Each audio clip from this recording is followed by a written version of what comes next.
Assalamualaikum warahmatullahi wabarakatuh. Good morning, ladies and gentlemen, distinguished guests, esteemed academicians, scholars, researchers, teachers, and all participants.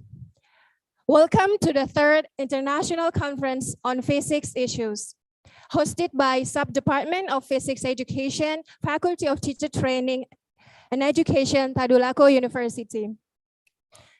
Today, we gather here under the theme of Breakthrough in Science, Technology, Innovation, and Education towards Society 5.0. This conference promises to be a platform where groundbreaking ideas, cutting-edge research, and innovative solutions will be shared and discussed, driving us closer to a future shaped by a scientific progress. I'm Rahma Nasir as the MC for this opening ceremony.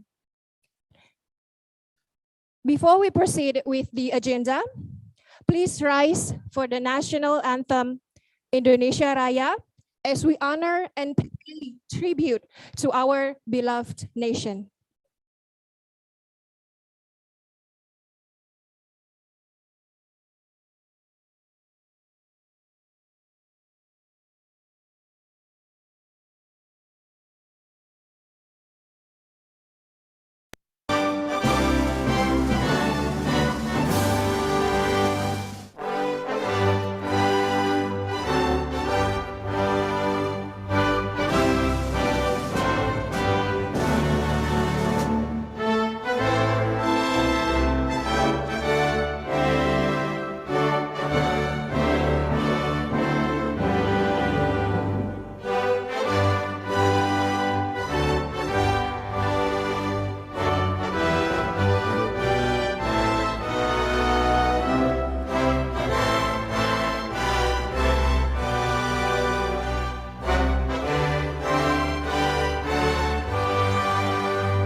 Now, let us create a moment of spiritual reflection as we invite Dimas Arif Nur Fahri to recite a prayer seeking blessings for the success of this conference and the endeavors it represents.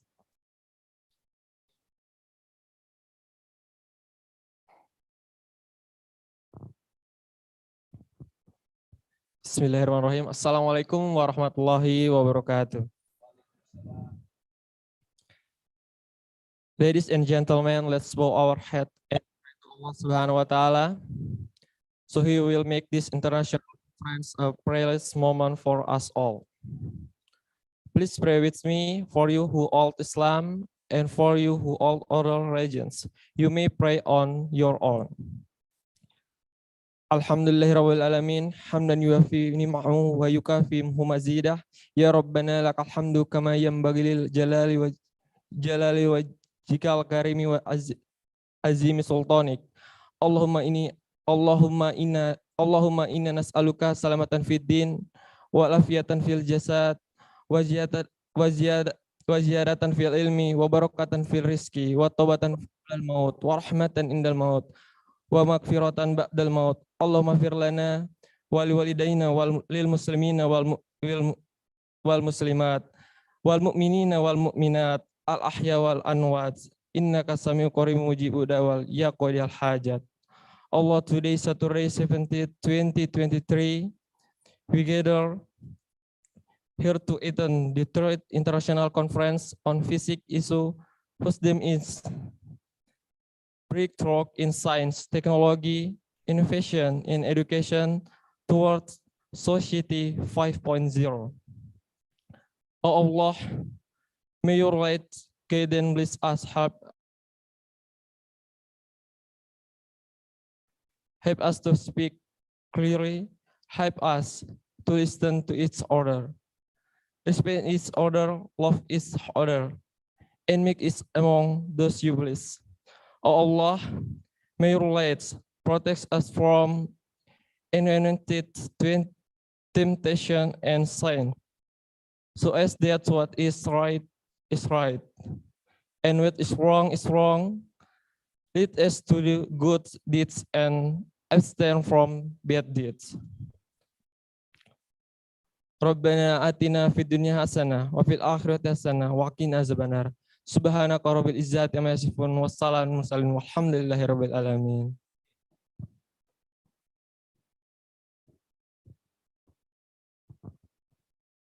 Thank you, Dimas Ari, for that prayer. May our gathering be blessed with wisdom and inspiration. Now, I would like to invite the chair of the committee, Ibu Deltawati Istiratnaning Tias MPD, to deliver the welcome remark. Please join me in welcoming her with a round of applause.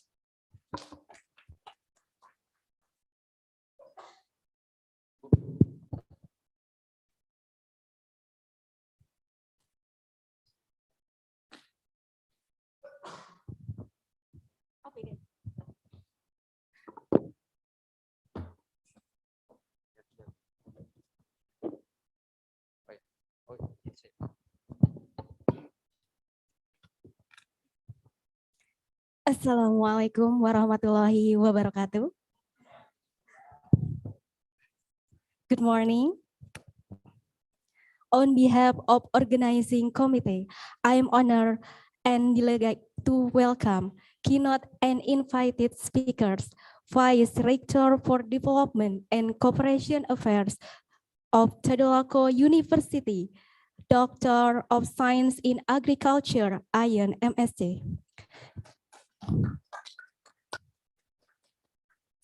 Dean and Vice Deans of Teacher Training and Education Faculty, Tadulako University. Dean of Faculty of Mathematics and Natural Science, Tadulako University. The Head and Secretary of Department in Faculty of Teacher Training and Education, Tadulako University. Coordinator of Study Program in Faculty of Teacher Training and Education, Tadulako University. Professors in Department of Mathematics and Natural Science Education, Tadulako University. Participants and all distinguished guests. Ladies and gentlemen, this event is the third international conference on physics issue organized by Physics Education Study Program Tadulako University in collaboration with Physical Science of Indonesia. In particular, the theme of this conference is breakthroughs in science, technology, innovation, and education towards society 5.0. This is an effort to prepare ourselves to welcome the society 5.0 era. Ladies and gentlemen, this conference should be beneficial for all participants. We can share and learn many current topics in various research fields. We hope this event could facilitate all participants to interact each other intensively for extending scientific network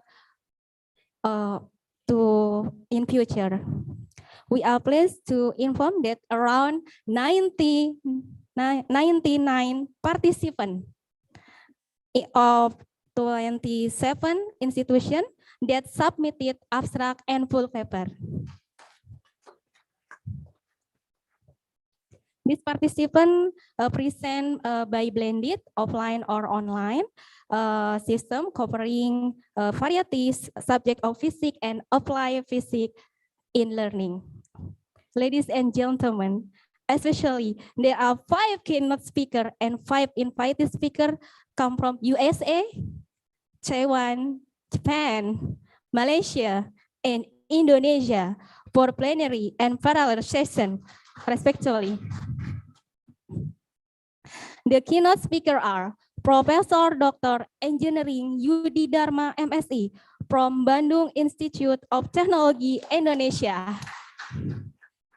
Thank you, Bapak Profesor Dr. Engineering Yudi Dharma for coming and to share the insight in this international conference. Next, Professor Taufik from California Polytechnic State University, USA. Professor Sung Ruang Kuo, PhD from Taipei Medical University, Taiwan. Dr. Nur Parawahida from University Technology Malaysia, Malaysia. Dr. Satria Julkarnain Bisri from Tokyo University of Agriculture and Technology, Japan. And the invited speakers are Dr. Ahmad Rituan Tresna Nugraha from National Research and Innovation, BRIN. Misbah MPD from Lambung Mangkurat University, and Professor Dr. Jusman Mansur, MSI, Dr. Sahrul Saihana, MSI, and Supriyatman, MPD from Tadulako University. In closing, we wish to express our gratitude to all keynote and invited speakers who have come to share their knowledge in this event. Also, we gratefully thank to all participants for your contribution to this conference. In advance, we would like to extend our appreciation and sincerely thanks to Rector of Tadulako University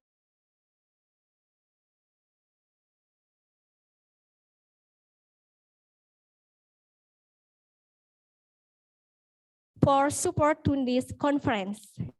Finally, I would like to thank the advice for board steering and organizing committee members for making this event occur.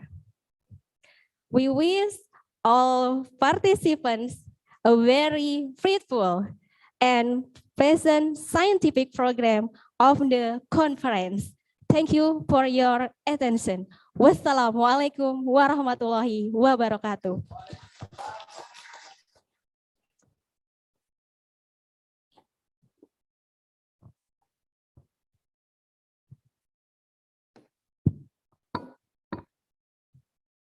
Thank you, Ibu Deltawati Istirat Naning Tias, for setting the tone for this conference and extending a warm welcome to all participants. We are grateful for your leadership and dedication. Now, it's an honor to have the presence of esteemed Vice Rector of Development and Cooperation Affairs, Tadulako University.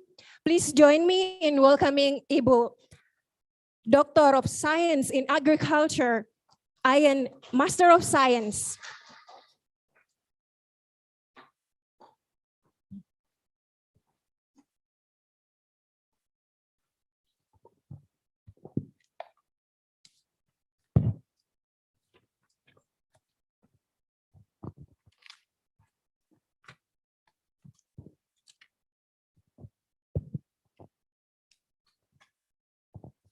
Assalamualaikum warahmatullahi wabarakatuh. Salam, Om Swastiastu, Namo Buddhaya, salam kebajikan. Dear Dean, all Vice Deans and the management team of the Faculty of Teacher Training and Education, and dear Deans and perhaps some of the Vice Deans across the University of Tadulako are here. And on behalf of the Tadulako University, because the rectors are at the moment out of the campus. He is in Jakarta for others tasks. This morning, I'm delighted to welcome our keynote speakers, Professor Taufik from the California Polytechnic State University at the US, Professor Sung Rongkong, Taipei Pinnacle University of Taiwan, and of course, a good friend of mine, Professor Yudi Dharma from the Bandung Institute of Technology, Indonesia, warm welcome. And Dr. Nor Farah Wahida, University of Technology, Malaysia, Satria Julkarnain Bistri, Dr. Science from the Tokyo University of Agriculture and Technology, Japan. And my sincere thanks to Ibu Deltawati Isti Ratna Ningtyas as the chairperson of the Third International Conference on Physics Issue today and the whole organizing teams. Ladies and gentlemen, distinguished guests, students, and esteemed participants that attend this conference online and offline. A very good morning for everybody. It is with a great honors and pleasure that I welcome you on to the Third International Conference on Physics Issue, organized by the Physics Education Study Program of Tadulako University, led by Dr. Sahrul Saihana in collaboration with the Physical Society of Indonesia. Today, we have gathered here under the subtheme Breakthrough on Science, Technology, Innovations, and Education Towards Society 5.0, an incredibly relevant and timely topic that holds immense potential for our societies. This conference serves as a platform bringing together brilliant minds from different countries. Thank you again for the speakers who have dedicated themselves to advancing the field of physics and exploring its application in various spheres. The theme of this conference, Breakthrough on Science, Technology, Innovation, and Education Towards Society 5.0, draw attention to the pivotal roles and role that physics play in shaping our societies. As we move forward into the future, we are witnesses to the rapid advancement in science and technology that are transforming the way we live, work, and interact. These breakthroughs have the potential to redefine our society, and it is crucial that we stay ahead of these developments. The concept of Society 5.0 envisions a society that harmoniously integrates cutting-edge technology with the values, well-being, and aspiration of individuals. We aim to explore how physics can contribute to realizing this vision, how it can drive innovation, and how it can shape our education system to prepare future generation for this dynamic world. I encourage all participants, in particular students, to actively participate and take advantage of the multidisciplinary nature of this conference. Together, we can foster collaborations, share knowledge, and inspire each other to push the boundaries of physics and its applications. I would like to express my deepest gratitude to our esteemed speakers, whose expertise and contributions will enrich our understanding of physics issues. I also extend my thanks to the organizing committees, and perhaps also some of the sponsors are here, and volunteers who have put a lot of effort to bring this conference to fruition. Lastly, I would like to extend my warmest welcome to all participants who attend online and offline. Let us make the most this unique opportunity to learn, to connect, to contribute towards a future where physics advances society and transform lives. Thank you, and I wish all of us a fruitful and enlightening conference. Wassalamualaikum warahmatullahi wabarakatuh. Salam, Om Santi Santi, Om Namo Buddhaya, Salam Kebajikan. God bless you. Thank you so much. Have a fruitful conference.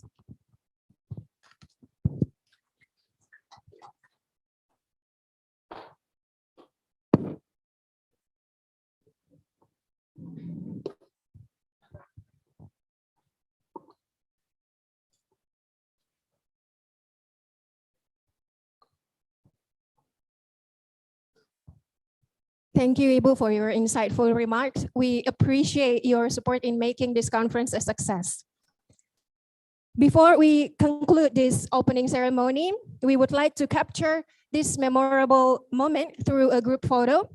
We kindly request Vice Rector, Dean, Vice Dean, keynote speaker, invited speaker, and all faculty members, lecturers to come forward and gather in front to take a photo.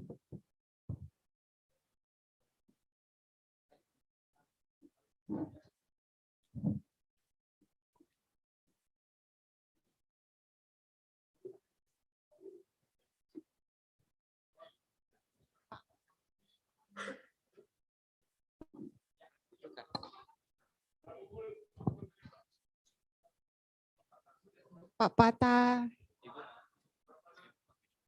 Soalnya ini ada penekannya seperti terguling.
Ya, di screenshot saja. Suruh aktifkan semua kamera nanti di screenshot semuanya.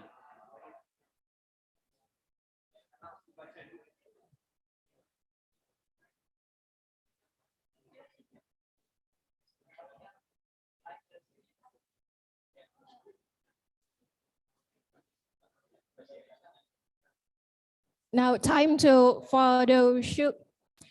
For participants online, I invite keynote speakers joining us online, invited speakers, presenters, and all participants to turn on their cameras and join us a photo virtually via the Zoom platform.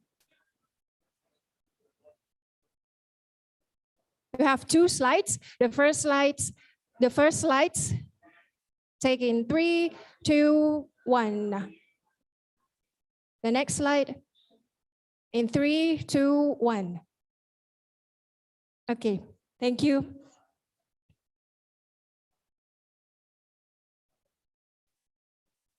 Thank you everyone for being a part of this momentous occasion. Let us begin a journey of knowledge, collaboration, and discovery through this conference.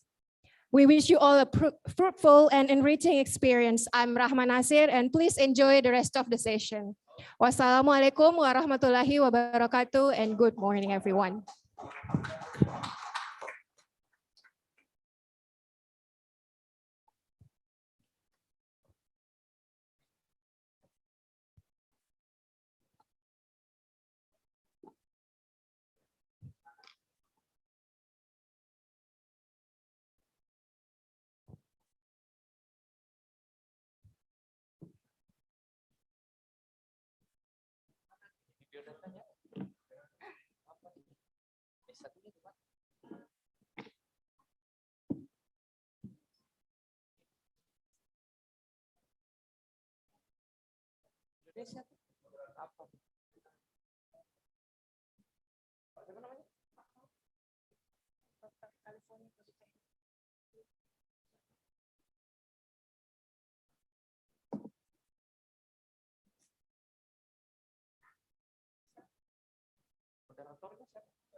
Oh, salah dari Taiwan.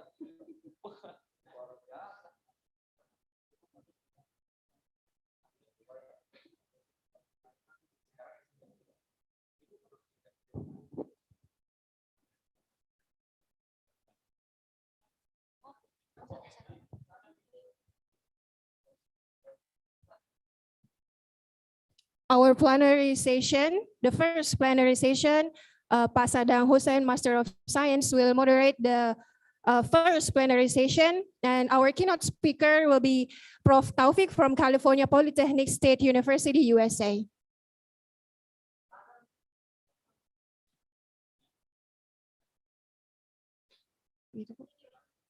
Oh, saya langsung dibaca aja. Ininya, profilnya.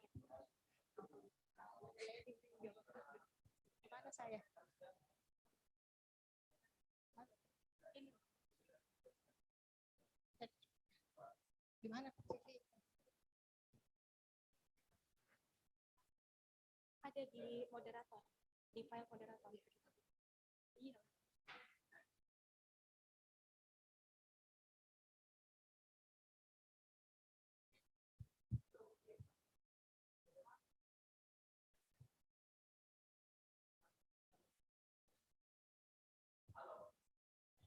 We have Pak Sadang Hussein. Are you there?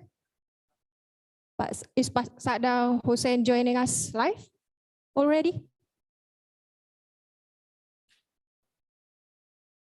Oh, saya. Okay, while waiting for our moderator, let me read the CV from our first keynote speaker.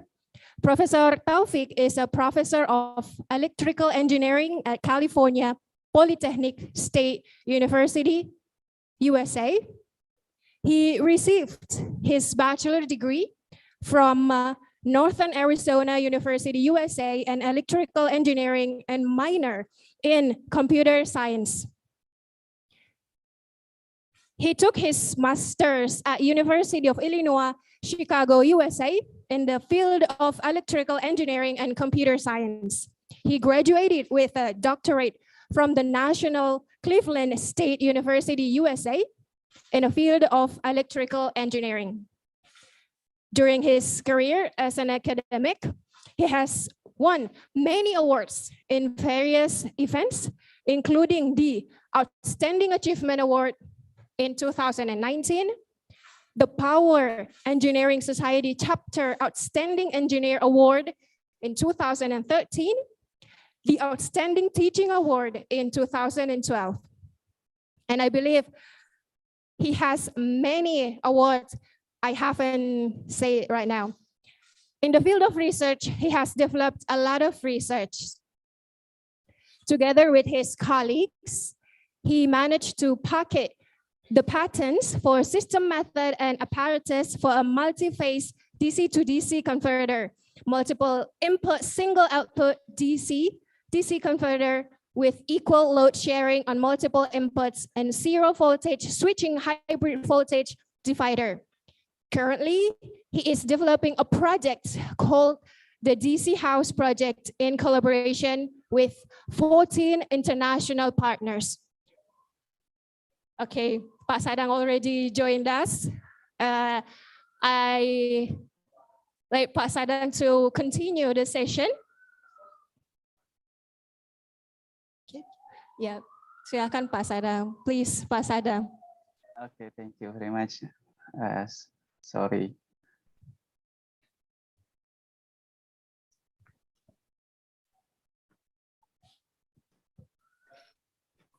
Okay.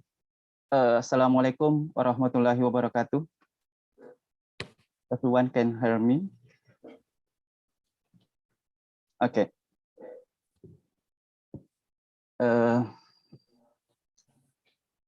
Okay. Let me introduce. My name is Hadang Sen, currently in Taipei, Taiwan as a student. Actually, I am alumnus Physics Education University of Tadulako in 2005 and graduated in 2009. As your moderator, my role to ensure that the conference work well, knowledge sharing, mutual respect, and enrichment conversation. In this first session, we have two keynote speakers who are expert in their knowledge and their research in insight are sure to inspire, challenge, and broaden our horizon as we explore the boundary of knowledge. Every keynote speaker has around 30 minutes to present their slide and around 15 minutes for question and answer. The first speaker is Professor Taufik. Hello, Professor Taufik. Welcome to the conference. Hello. Hello. Nice to meet you, Professor. Let me introduce your background first. Professor Taufik is a professor at electronical engineering at California Polytechnic State University, USA. And then he received his bachelor degree from Northern Arizona University, USA in electrical engineering and minor in computer science. He took his master's at the University of Illinois, Chicago, USA in the field of electrical engineering and computer science. He graduated with doctor from the National Cleveland State University, USA in the field of electrical engineering. During his career as an academic, he has won a lot of awards at various events, including the Outstanding Achievement Award in 2019, the Power Engineering Society Chapter Outstanding Engineering Award in 2013, the Outstanding Teaching Award in 2012, and a lot of other achievements. In this field of research, he has developed a lot of research. Together with his colleagues, he managed to pocket the patents for system method and apparatus for a multi-phase DC to DC converter, multiple input single output DC-DC converter with equal load sharing and multiple input, and zero voltage switching hybrid voltage divider. Currently, he is developing a project called the DC House Project in collaboration with 14 international partners and a lot of other achievements. He also senior member Institute of Electrical and Electronic Engineering and the now member American Society of Engineering Education. And then now we move to the first keynote speaker, Professor Taufik. Time is yours, please. Okay. Auzubillahiminasyaitonirrajim. Bismillahirrahmanirrahim. Assalamualaikum warahmatullahi wabarakatuh. Waalaikumsalam. Selamat pagi semuanya. Good morning. It is an honor to be invited to this event, this conference. First time I've been invited by University of Tadulako. I haven't had the blessing for visiting your campus. Hopefully someday I will, and we can, be meeting in person instead of virtually. But it is a great, as I said, a great honor to be invited. And today, my plan is to share a little bit of what I know about the research that I've done that the moderator has mentioned. And thank you so much, by the way, for the very nice introduction. That research revolves around my passion of be able to help our brothers and sisters living, off the grid, away from the grid, to be able to utilize, renewable energy sources. There are plentiful around them, but unfortunately have not been optimized, optimally used, for helping them in terms of, electrical energy. And the research that I would like to talk about today is an expansion of that, and it's called hybrid AC/DC house. Yeah, and then before I do this, I'm not sure if I could share my screen. Can I? Let me see.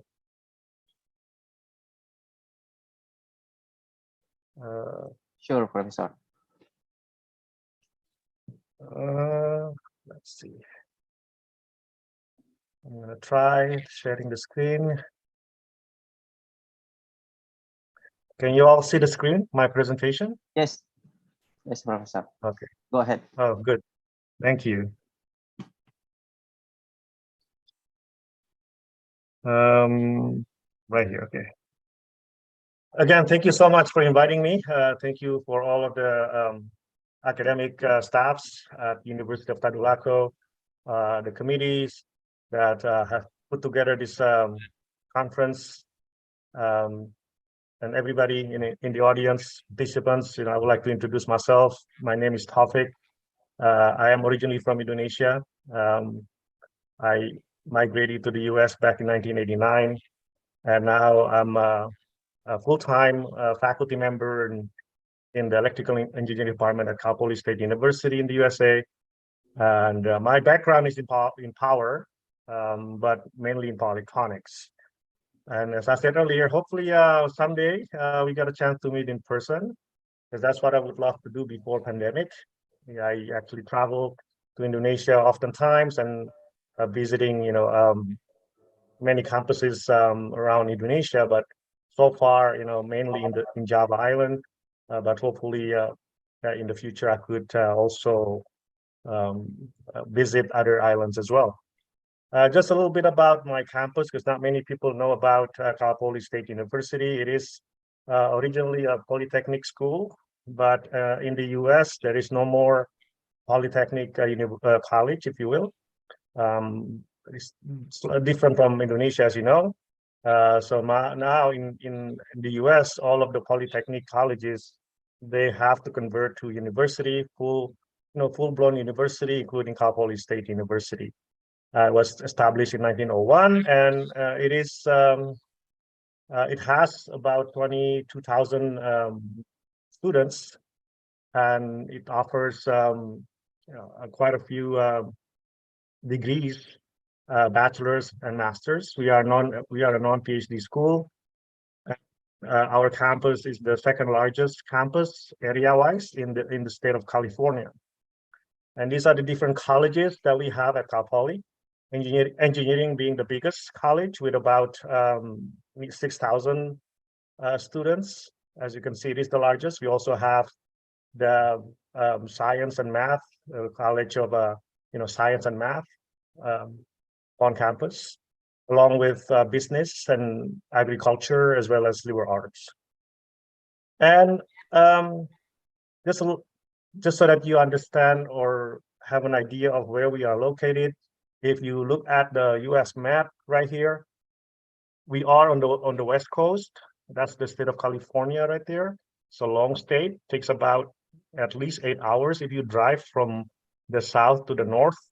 Imagine how long that is. And our campus is right at the center of the state, which is right there. So about right here, and it's on the coast, right? So it is a central coast. That's why our area is called Central Coast area. And it is strategically placed between two huge industrial areas.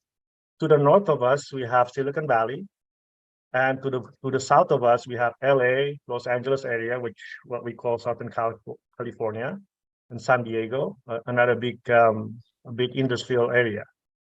And the city where our campus is located is called San Luis Obispo.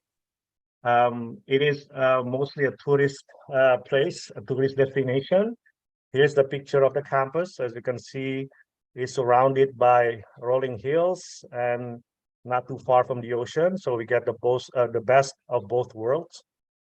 And so if you happen to be visiting the US, now that you know me, give me a buzz, and I'll be more than happy to give you a 3-hour tour of the campus, right? And hopefully someday you will be able to visit us. Amin.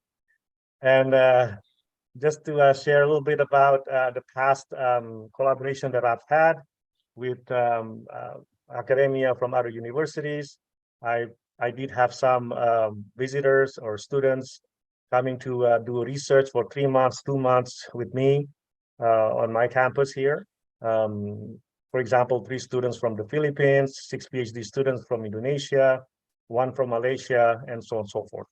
Right, and those are some pictures that I've shown you here. For the left corner, that's Dr. Oni from Brawijaya University. Upper right corner, that's from Dr. Afarul Razi Abu Bakar from Malaysia, and down below there is the latest group picture before pandemic. I had a bunch of guests from Institute Technology School of November, and they came to visit to explore partnership with Cal Poly. Anyhow, I would welcome you to come to our beautiful campus someday, and likewise, I hope that I get to see you on your beautiful campus as well. All right, enough about Cal Poly. My presentation today, I'm going to try to finish in less than 20 minutes, hopefully. All right, the outline of my presentation today start from future sustainable net zero energy homes, and then I'll go over briefly on problems with AC, and then the needs to complement with DC, and then what will be the proposed solution. In my case, will be the hybrid AC/DC house, and challenges and opportunities, and I will conclude with a summary. All right, so when we speak of sustainable homes, a lot of people refer that to NZEH, which stands for Net Zero Energy Homes, which is basically a grid-tied, energy-efficient homes that produce as much renewable energy as they consume over the course of a year, resulting in a net zero energy bill and a carbon-free home. And this is an advanced house in many aspects, not just architecturally. It could also be advanced mechanically, advanced electrically, all kinds of aspects, right? But my background is in electrical, so I'm more interested on the electrical aspect of the net zero energy homes. And as you can see from this picture, right, the net zero energy homes would rely mostly on renewable energy source, such as solar panels, in this case, rooftop solar panels, right? Now, as I said, this is an advanced house, therefore, NZEH is also a smart house. A smart house would mean that it would have to incorporate lots of sensors, right? Sensors to activate or to monitor, control different aspects of a house, right?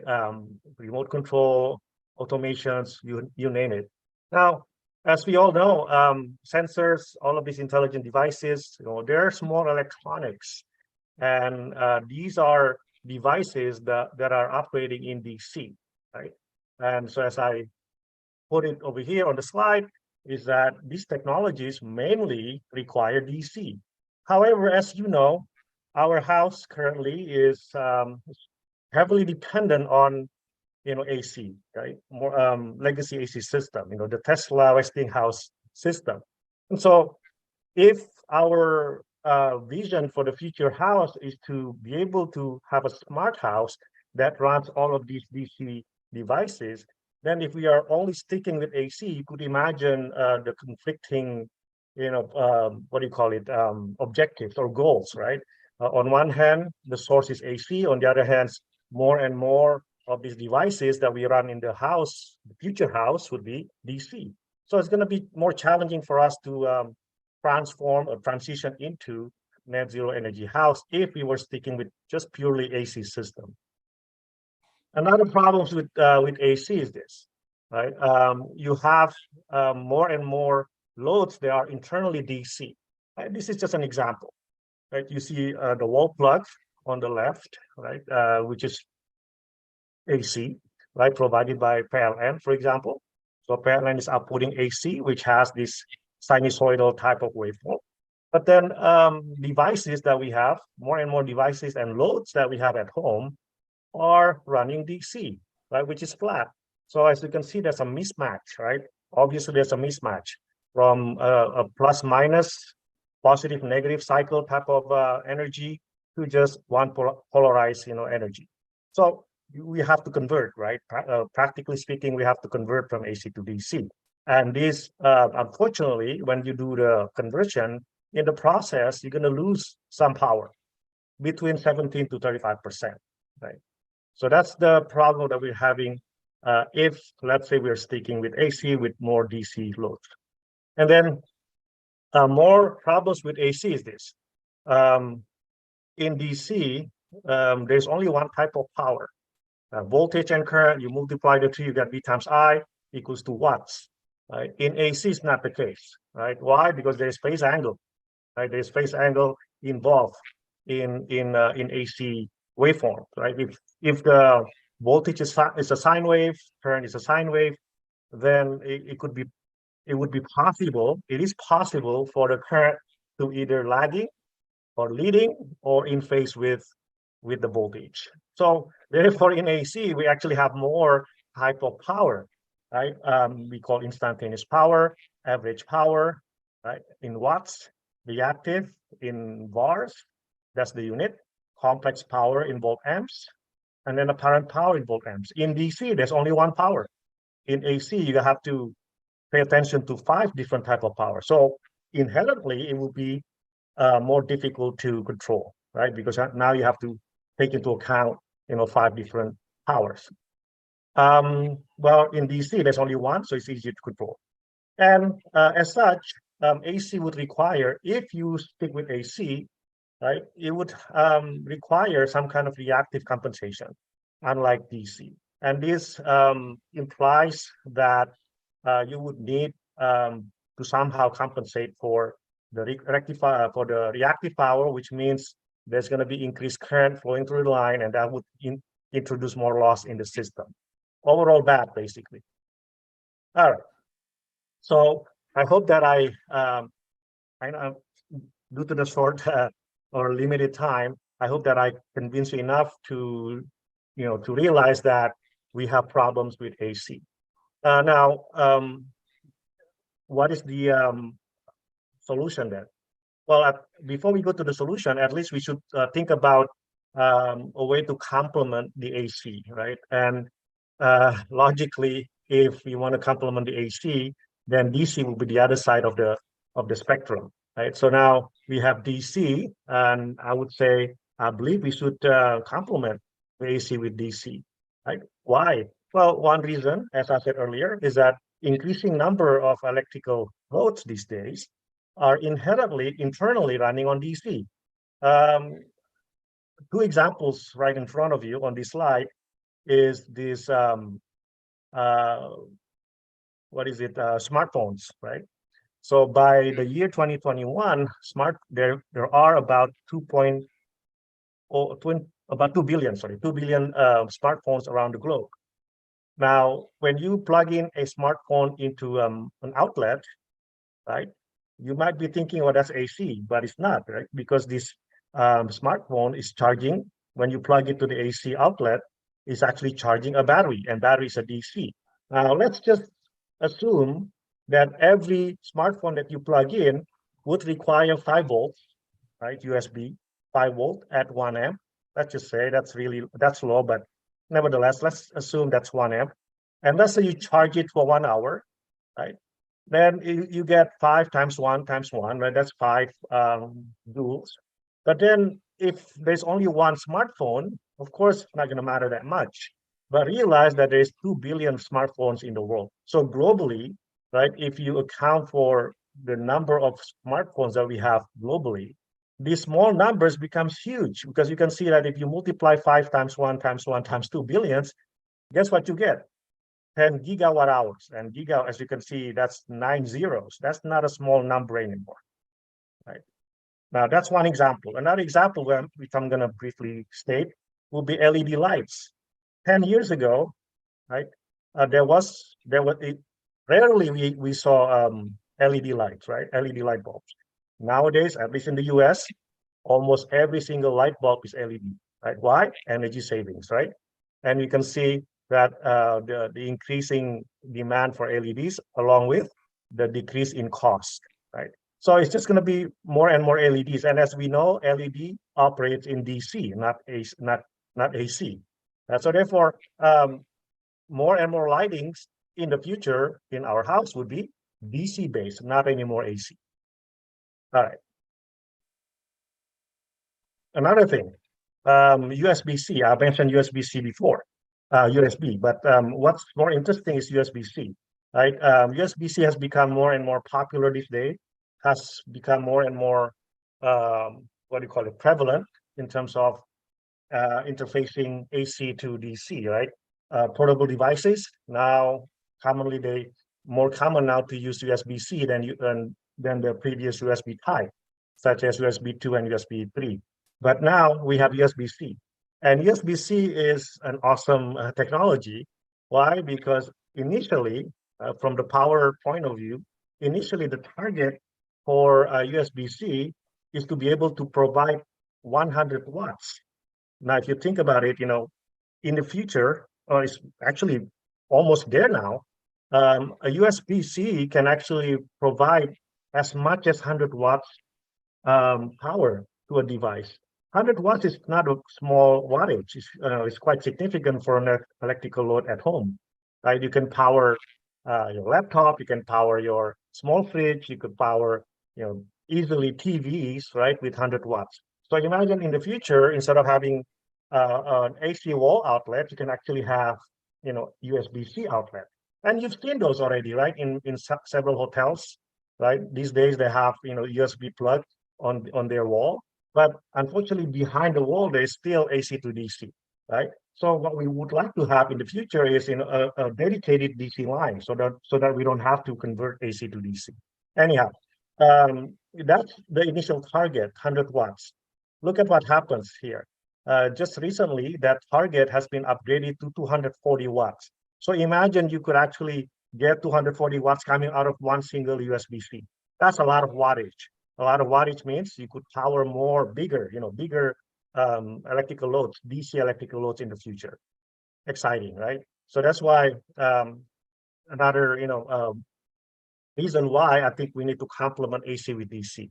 And I've done just rough statistics here that shows that in the US, a typical house in let's see, year 2000 would have about 20% of their load comprises from DC type of loads. That mix increases to about 30% in 2018. So you can see the increasing percentage of DC loads in the typical house in the US. Now, what I would like to emphasize here is this. This is US, right? In the US, people love, big fridge. People love to have big washing machines. These are all big AC loads. In Indonesia, for example, it's quite the opposite, right? In Indonesia, the air conditioning is not as big as what we have here. For example, in the fridge, at least the fridge, right? The fridge here is all big, right? Big fridge, and so I would bet that a typical house in Indonesia would have even larger portion of DC than AC, right? So that's why I put the arrow here to indicate that the proportion or the percentage of DC loads could be higher in countries like Indonesia than modern countries like US or some European countries, right? So that would be my suspicion. All right, and then another reason why we need to complement AC with DC is the increasing use of solar panels, especially rooftop solar panels. So more and more people are putting solar panels on their rooftop. In California, for example, the state I live in, any new house that they're building must. It's not an option anymore. They are required to put solar panels, right? So now you see the impact, right, in terms of having solar panels on their house, meaning they have DC. As you know, solar panels outputs DC. So they have a DC source right at their fingertip, right? So if you have solar panels, right, let's look at the bottom side first. If you have solar panels and your load is DC, then you're going to have to go through this process to power your DC loads in your house, from solar panel to AC, because your house is running AC.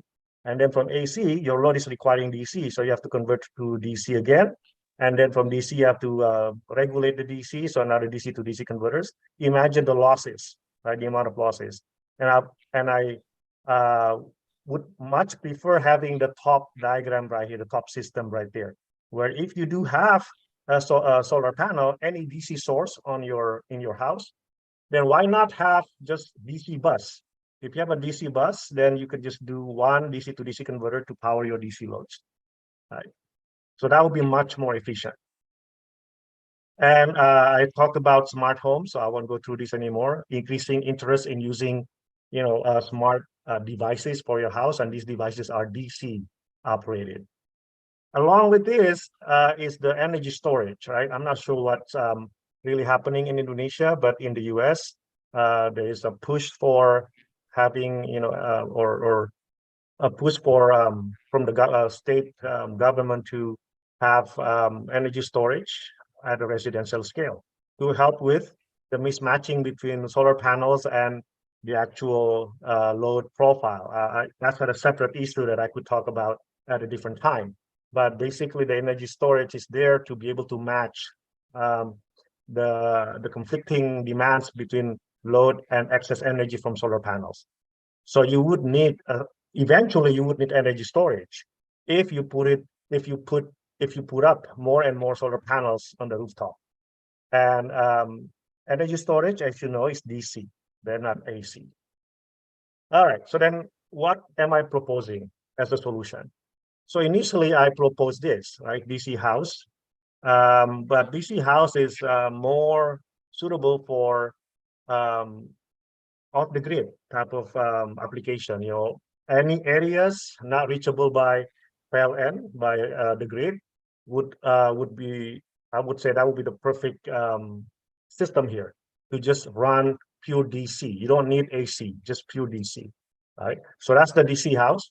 And there's the paper that you feel free to read if you're interested in the DC house. So if you have a lot of villages there that still are not reachable by PLN, you could try this out, right? Try this system out. It will be more efficient than running AC. Now, going back to my proposed solution, is that for people living in urban areas, right, big cities, the DC solution is not really optimal, right? Because you do have the AC grid, right? You do have the AC source from PLN, right? So definitely we don't want to lose that, right? Because that's a good source, that's a good stable source, right? But then at the same time, we want to leverage the use of solar panels, for example, right? And all of these electrical loads are DC. So then what would be the best way to do this? I would say let's run both, right? So you run AC line, which we already have, and then you run DC bus, which we don't have yet, right? So that's why it's called hybrid, because then you can see the crisscrossing between AC to DC and DC to AC, right? And you can see there's a crisscross conversion right here. So if let's say PLN is out, black out, no electricity from PLN, then the AC load could be powered from the DC side, right? If it's daytime, that AC load could be provided uh, by solar panels, right? Through this path right there. See this path, right? And if let's say the solar panels is nighttime, no PLN, right? Let's say blackout, and rooftop solar panels not gonna work nighttime, right? So they're dead. So then you can have batteries right there to be able to support the AC load during nighttime if the utility side doesn't work, as well as the DC loads right there, right? So, and if there is no battery charge left, nighttime, there is no sun, nighttime, right? So no solar energy, then the DC loads could be powered from the PLN right there, right? So to me, this would make more sense for future sustainable energy homes, because now by doing so, by having a dedicated DC bus, all of the DC loads that we have at home now or in the future would be powered by DC and not AC anymore. So therefore, it is more efficient. Likewise, AC will be covered by AC source only, unless again you have the condition or situation where you have to do crisscross, where you have to crisscross between AC to DC and DC to AC, right? But that's accessible as well. Here's a picture of what do you call it, like a prototype, if you will. We do have a small shed that would demonstrate the feasibility of hybrid AC/DC. So these are the system for hybrid AC/DC right there, right? If you ever come to Cal Poly, I'll take you to this house so you can see that we already put together the hybrid AC/DC system here. And it works very well, right? All right, challenges on the hybrid AC/DC house. Challenges present opportunities for new technological development, bringing innovation. So a lot of challenges that I came through while I'm researching on this. And to me, that's exciting, right? Because challenges present opportunities, and opportunities brings innovations. And I won't go through this in detail. So you're going to get a copy of this presentation because of the limited time. But one of the challenges is limited DC sources. And how do we maximize the use of a renewable energy source? Right? And then the MISO converter, which is the converter that I developed for the DC house right here. Right? MISO stands for multiple input, single output. How can you combine multiple DC sources into one single DC bus, right? And so that's called MISO, multiple input, single output, right? The same name as the Japanese soup, right? And then DC are not standardized. That presents both opportunity and challenges, right? And then it's also more difficult to protect DC because it's always high, right? DC is always high, unlike AC. It was up and down, up and down. So it is more challenging to protect DC. Just a quick example here of the challenge is that if you want to have a DC source right at your home, you probably don't want to have something like this, right? You have a big wind turbine outputting DC to your house. That looks ugly and that's noisy, right? And I'm sure your neighbor's not going to like it. But how would we be able to be more creative, right? In such a way that we could still utilize renewable energy, but at the same time, it looks, more eventually aesthetically friendly, if you will, right? So it's not ugly like this. So for example, there are two companies who've already developed wind generator on the rooftop. So here's the rooftop solar panels, and here you see the slit, right? All of these openings, and inside these openings on top of a house, there's actually a generator, right? As the wind blows, generator spins, and it would create electrical energy into the house. So we have combination of solar and wind, and with MISO, you can combine the two easily. multiple input, single output. And here's another example where a company is looking into a way to capture energy from the wind by a wall, right? This wall right here containing of pieces that can spin. So imagine if wind blows, these pieces spins, and as it spins, it would also generate energy, right? So it looks more aesthetic, right? And it's not ugly like this big giant, wind turbine. And I will skip this one.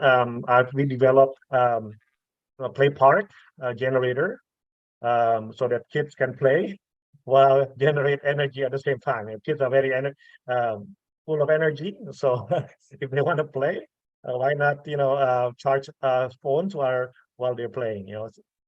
I know it's very interesting idea, but it works. We have the swing, the the what do you call this? The seesaw, right? The swing, the seesaw, and the merry-go-round for kids to play, and at the same time they generate electrical energy. All right. Another challenge will be unifying self-automated EMS. You have different components in the hybrid AC/DC, so we want to be able to coordinate all of them in a in a controlled manner, right? So that's one thing that I have not been able to develop because my background is not in in this type of technology. So feel free if you're interested in developing this portion of the technology. And there's the MISO that I spoke about. I got the patent back in 2019, I believe. Right? That would enable us to combine DC energy, multiple DC energy into one single DC bus. Here's another picture of what we developed at Cal Poly. What we call smart wall plug.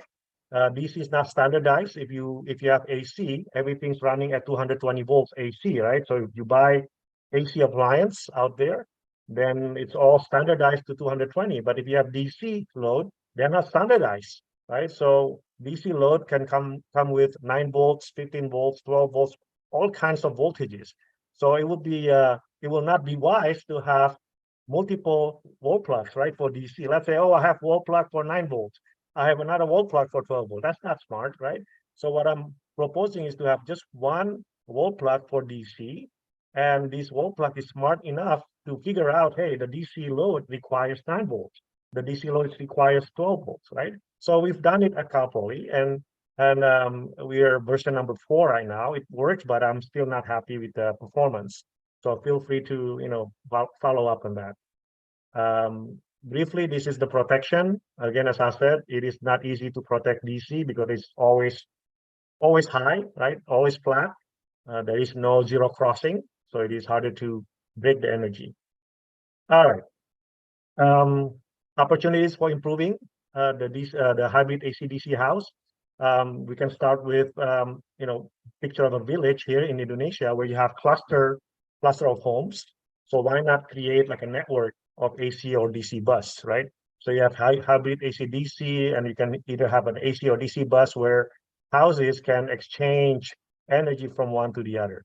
I think this is more for the future application of hybrid AC/DC, but something that we can research on, and very few people in the world actually look into this.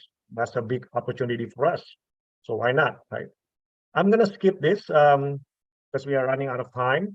This basically shows that the proposed hybrid AC/DC is actually more reliable than the present technology, right? Which is the centralized micro hydro, for example. I'm not saying that micro hydro is bad. I'm saying that we need alternate solution, right, for micro hydro. Instead of centralized power, we should have distributed power where every single house has their own energy, right? Maybe I'll do it real quickly. So here's the problem with micro hydro, right? If the micro hydro is done, then all of these houses will be done, right? Black out. If the power station is done, all of the houses will also be blacked out, right? If that line is done, some fault, then all of the houses are done, right? And you can see the very bad reliability of this system. Compare that to here, for example. This is decentralized, right? Hybrid AC/DC house for each house, and their network to each other. if let's say that solar panel is broken, then that house could potentially be still, receiving energy, right, from the neighboring houses, right? No problem. And if let's say that line is down, then there shouldn't be a problem because that house has its own solar panel. So that house is still okay, right? And then if that line is gone, then the top houses are still okay because they all have their own sources. And so you can see the improved reliability of having hybrid AC/DC house. And another opportunity would be developing new DC loads, right? Because that's another thing that I'm running into the issues is that there's not many DC loads out there, but they're increasing in numbers, right? So now we have DC water pump, we have DC air conditioner, we have DC freezer, we have DC everything. So when everything can be run from DC, then why not have a DC bus in our system, right? In our house. That'll be awesome. And here's a picture of the DC house prototypes that we developed so far.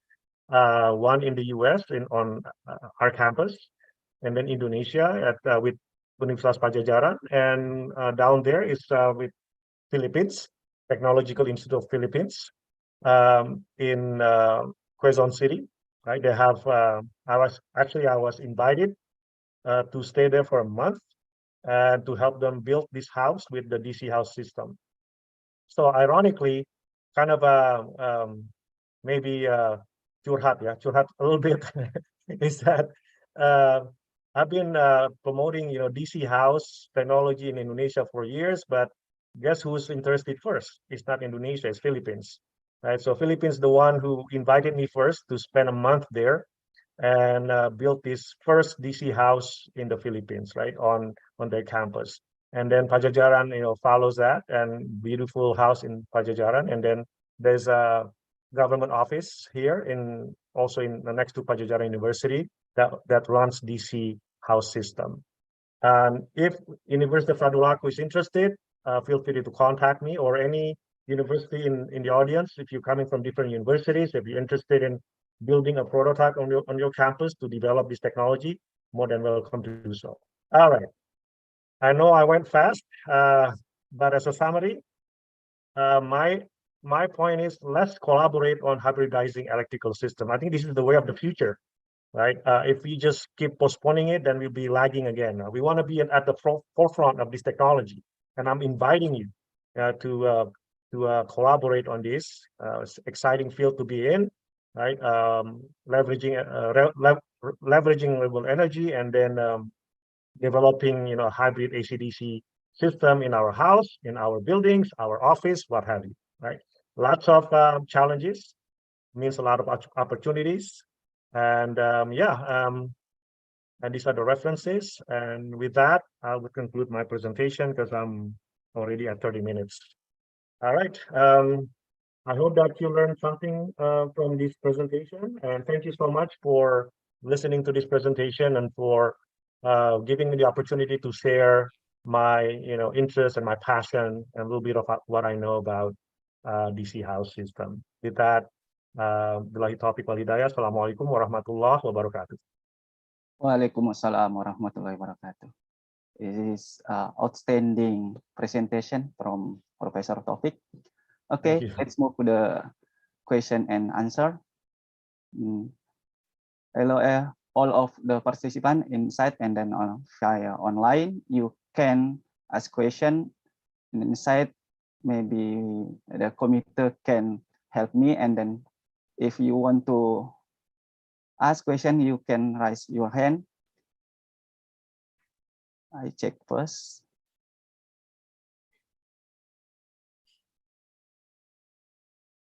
Okay. One participant want to ask.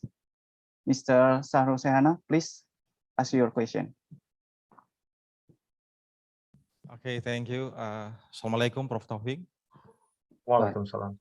Okay, you have a nice presentation in this morning. Thank you. I want to ask you about the cost to make or to build AC or DC house. And the second question is, have you ever to build a hybrid solar cell or hybrid energy, combining not only solar energy, but also wind or thermal energy? Because in Central Sulawesi, we have many potential in much energy. Thank you.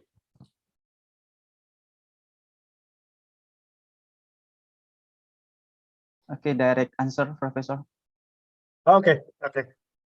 Thank you, Pak Fahrul, for your questions. All are good questions. Cost is always been a major question coming up every time I do these presentations, and my answer to that is we did a study on cost of building a DC, not hybrid, but DC. So this is off the grid type of applications, right? Now, in order to compare Apple with Apple, of course, we have to realize that when it's off the grid, you're gonna have to use energy storage anyways, right? So doesn't matter if it's AC or DC, you gotta have batteries, right? If it's off the grid. If it's grid tied, of course, it's an option, right? You could either have or not have. But let's again just look at off the grid because that's the easiest way to compare. So if you compare, when we did the study, when we compared the cost between DC house and purely AC house, so purely DC versus a purely AC, the cost is like 1.5 to 1.5, 3 to 2, sorry, not 1.5. So 3 to 2. So that's the ratio, 3 for AC, 2 for DC. So DC is cheaper, both in short term and long term. So 1.5 is the ratio in terms of cost, right? That makes sense because in the long term, DC is actually more efficient. When we talk about efficiency, that means you save energy, number one. Number two, that means you would be able to operate your equipment longer because efficiency translates into heat, right? And heat translates to basically lower lifetime of the electronics. So it is important to maintain that high efficiency to be able to operate your electronics longer. So that's why in long term versus short term, the cost is going to be 3 to 2. So DC house would definitely be cheaper than AC. Right now, for urban application, urban house, a DC system will be an additional system. Therefore, it's going to be additional cost. And I don't think we have done any cost estimation of AC-DC hybrid system, but it's definitely going to cost you, right? No brainer. But then the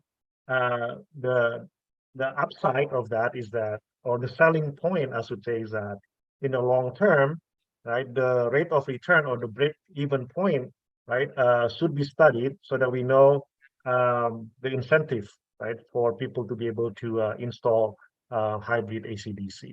So please feel free to follow up on that, feedback that I have is that, if you are interested in doing cost benefit study of putting hybrid AC/DC for urban area, then that would definitely help, proceed or move forward this research, activity.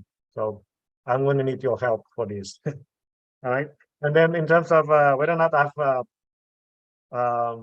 built a combine, yes, the one of the picture I showed earlier, right, is combining wind energy and solar energy, right, in one of the Regency offices in West Java, next to Unpad campus, next to Pajajaran University campus. So the Regency leader there, I'm not sure what the English word for it. I don't think there's an English word for it. Pak Camat, Camat from there. He is very interested. He's really into renewable energy. So he invited us to install a DC house system that combines wind energy and solar panel. So that's what you saw in that picture. That's right in that building right there. And there's a big ceremony going on. That was actually something that I was not expecting. Like they invited me one day and say, hey, come here, and they threw a big ceremony for me, and I was like, "What is this?" I was not ready, because to me, I was just, well, let's just install, solar panel and wind turbine. So the chairman there was really happy, and they invited so many, what do you call it, government officers, and I was not ready. And right on the spot, they said, "Hey, Taufik, can you give a speech?" I said, "Oh my God, not a speech." Anyhow, just to share a story. Yeah, so that was a surprise that they throw a big ceremony on that building. But that's one example of a hybrid a hybrid system that I've built in Indonesia. Yeah, you can actually visit that site if you get a chance. Right next to Pajajaran University. Yeah. Yeah. Okay, thank you, Professor, for your answer. Okay, we still have time. Anyone want to ask? Okay, maybe my turn, Professor. Can I Sure. ask? I would like ask if we just use solar panel in the rooftop.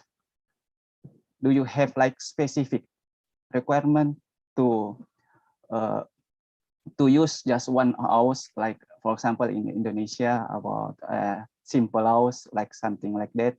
Do you have specific requirement for like a large area or something like how many watt to requirement this fulfill the uh, electricity in a simple house, like something like that? Yeah. Yes. Yes. Yes, of course. That's another great question, and there is no one answer to that. So one size does not fit all type of question. That's the question that you're asking. Is that one area is going to have to is going to have different type of solar what do you call it, exposure. The name escaped me right now, but different areas would have different solar intensity, right? Um, and so there is no one answer to your question. So maybe on a certain part of Indonesia, there's a lot more sun than other parts of Indonesia, right? Then therefore the requirements will be different. This is where you need to first study before you decide on putting solar panel, right? What will be uh, the effectiveness of the solar energy, right, into that area. Then from there you can determine how much wattage you need for your solar panels, right? But I would say in general, probably five. Sorry, that's not Indonesia. That's U.S. In the U.S., for example, they put up on average, 5 kilowatts, and I would Five say for Indonesia it's going to be kilowatts. yes, for Indonesia it will be less, I would say, and also depends on the house, right? If it's a small house versus The big house, small house. right? But yeah, so it's not one answer, unfortunately, and I don't think I could answer that question, right? So in that case, one size doesn't fit all. But also, before I forget, I know there's a lot of potential in Sulawesi Island, Sumatra. Indonesia has 17,000 islands, and that's the reason why I think we need to look into this more, right?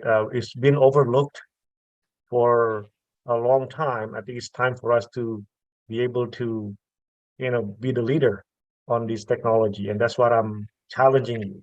Every one of you in the audience, I'm challenging you to be able to leverage this. Right, the fact that Indonesia has a lot of islands, has a lot of potential for renewable energy. So why not develop a technology that would leverage those? Be independent, be independent from PLN, right, and help our brothers and sisters living in small areas, right? So this is the technology that I'm trying to offer as a solution, as an alternative, right? And I think it's up to you whether or not you want to develop that, adopt that further, in Indonesia. So hopefully that would uh, with this presentation, I'm hoping that some of you will be interested in to do a follow-up research on this. So thank you. Okay, thank you very much for answer, Professor. I think the last question from the participant, please ask your question. Hello? Anyone? Yes. Mbak Firda, Firda. I check. Yes, Firda, okay. thank you for the opportunity. I will ask directly to the question.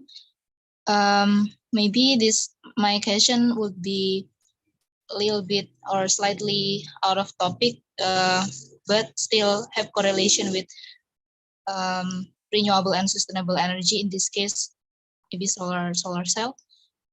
What are the challenges, or is there any challenges that in our country in Indonesia to apply to implement this kind of technology, Professor? What are the biggest challenges maybe? Thank you. Oh, thank you. Thank you for the questions. Yeah. I think we have similar type of challenges here, or issues, if you will. I don't think it's technical. It's more like bureaucratic type of administration type of, policy type of challenges, right? You have to go through certain or meet certain regulations as soon as you connect solar panels to the grid, to PLN. Then it makes sense that you have to meet regulations set by PLN, right? Because of the danger of connecting solar panels to the grid, right? Um, the danger is that you are backfeeding power into the grid, right? So PLN has to know, right? If I'm PLN, let's say I work for PLN, I need to know, not just because I'm PLN, but I think it's for safety, right? For safety of the crews that works on the grids, on the transmission lines, on the distribution lines, that they need to know uh, which feeder line is connected to solar panels. If something is broken, a crew is trying to fix it. If there's solar panels, that solar panels potentially can backfeed the power, and this crew can be electrocuted, right? So to me, it's more like the challenge on the regulation, whether or not the regulation is making it easier for customers or consumers to install solar panels, right? Like in California, I mentioned earlier, in the state of California, where I live in, the state of California actually promotes the use of solar panels, right? How? They actually they actually require every new house that is being built, they have to have solar panels. So that's one example of a way to ease up on the challenges, right? Otherwise, if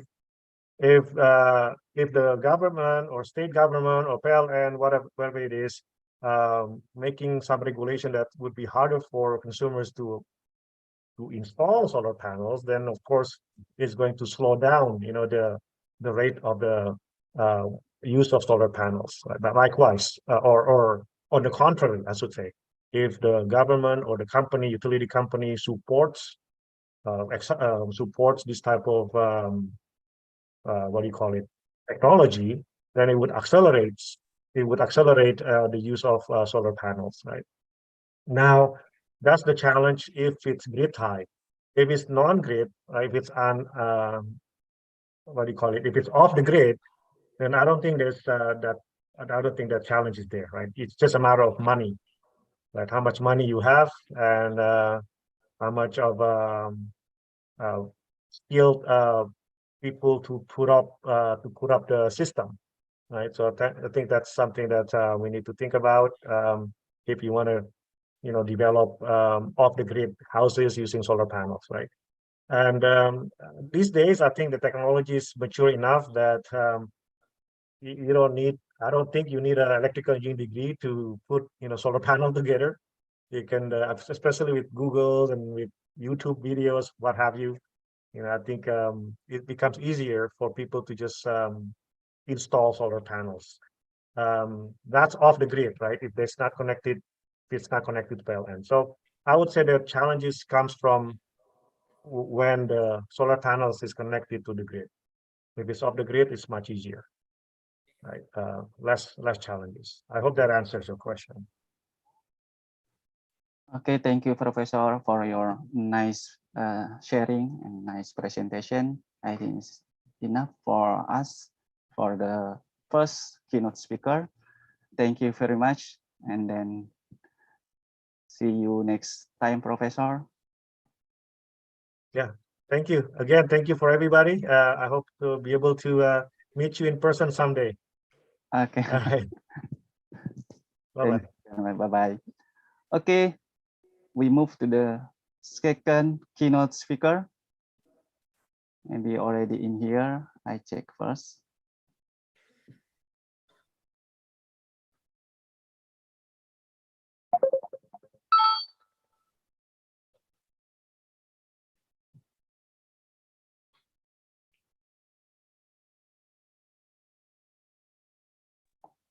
Hello. Yeah, I'm here. Okay, Professor Sung Rongkuo already in here. Okay. See you again, Professor. Yeah, see you. Every week. Actually, we have a lab meeting, Professor, and then in here meet again. Yeah, me online. Sorry. Hello, committee. Maybe you have like to give a certificate for the speaker. Sorry, maybe. Oh, sorry, Professor Sunungko, maybe. Yeah. I have another agenda first before you. Okay.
Okay, let's move to the second keynote speaker. Hello, Professor Sung Rongkuo. Hello. Okay, let me introduce your background. Okay, Professor Sung Rongkuo is now in lecturer professor in Taipei Medical University, Taipei, Taiwan, and then Professor Sung Rongkuo received his PhD degree in chemistry from the National Taiwan Normal University in 2011, and then worked as a postdoctoral fellow at Institute of Atomic and Molecular Science Academic Sinica, Taiwan, and the Department of Chemistry at University of California. In 2015, he joined the Graduate Institute of Nanomedicine and Medical Engineering at Taipei Medical University as an assistant professor. And then now he is professor in 2022. Currently, he is the director in international PhD program in biomedical engineering and Graduate Institute of Nanomedicine and Medical Engineering at Taipei Medical University. And his recent research interests focus on preparation of nanomaterials, including metals, metal oxides, and semiconductors for a lot of application. For example, in nanomedicine, energy, and then other application. A lot of publication already get from the Professor Kuo. For example, in 2023, around about antibacterial pathway in transition metal-based nanocomposite, and also to train in nanomedical for photosynthetic bihybrid system. A lot of publication, I think, and then achievement from Professor Kuo. And then all of the participants, please give the applause to Professor Sumrong Kuo. Okay. Okay, time is your professor. Around 35 minutes. Okay, so first I would like to share my slides.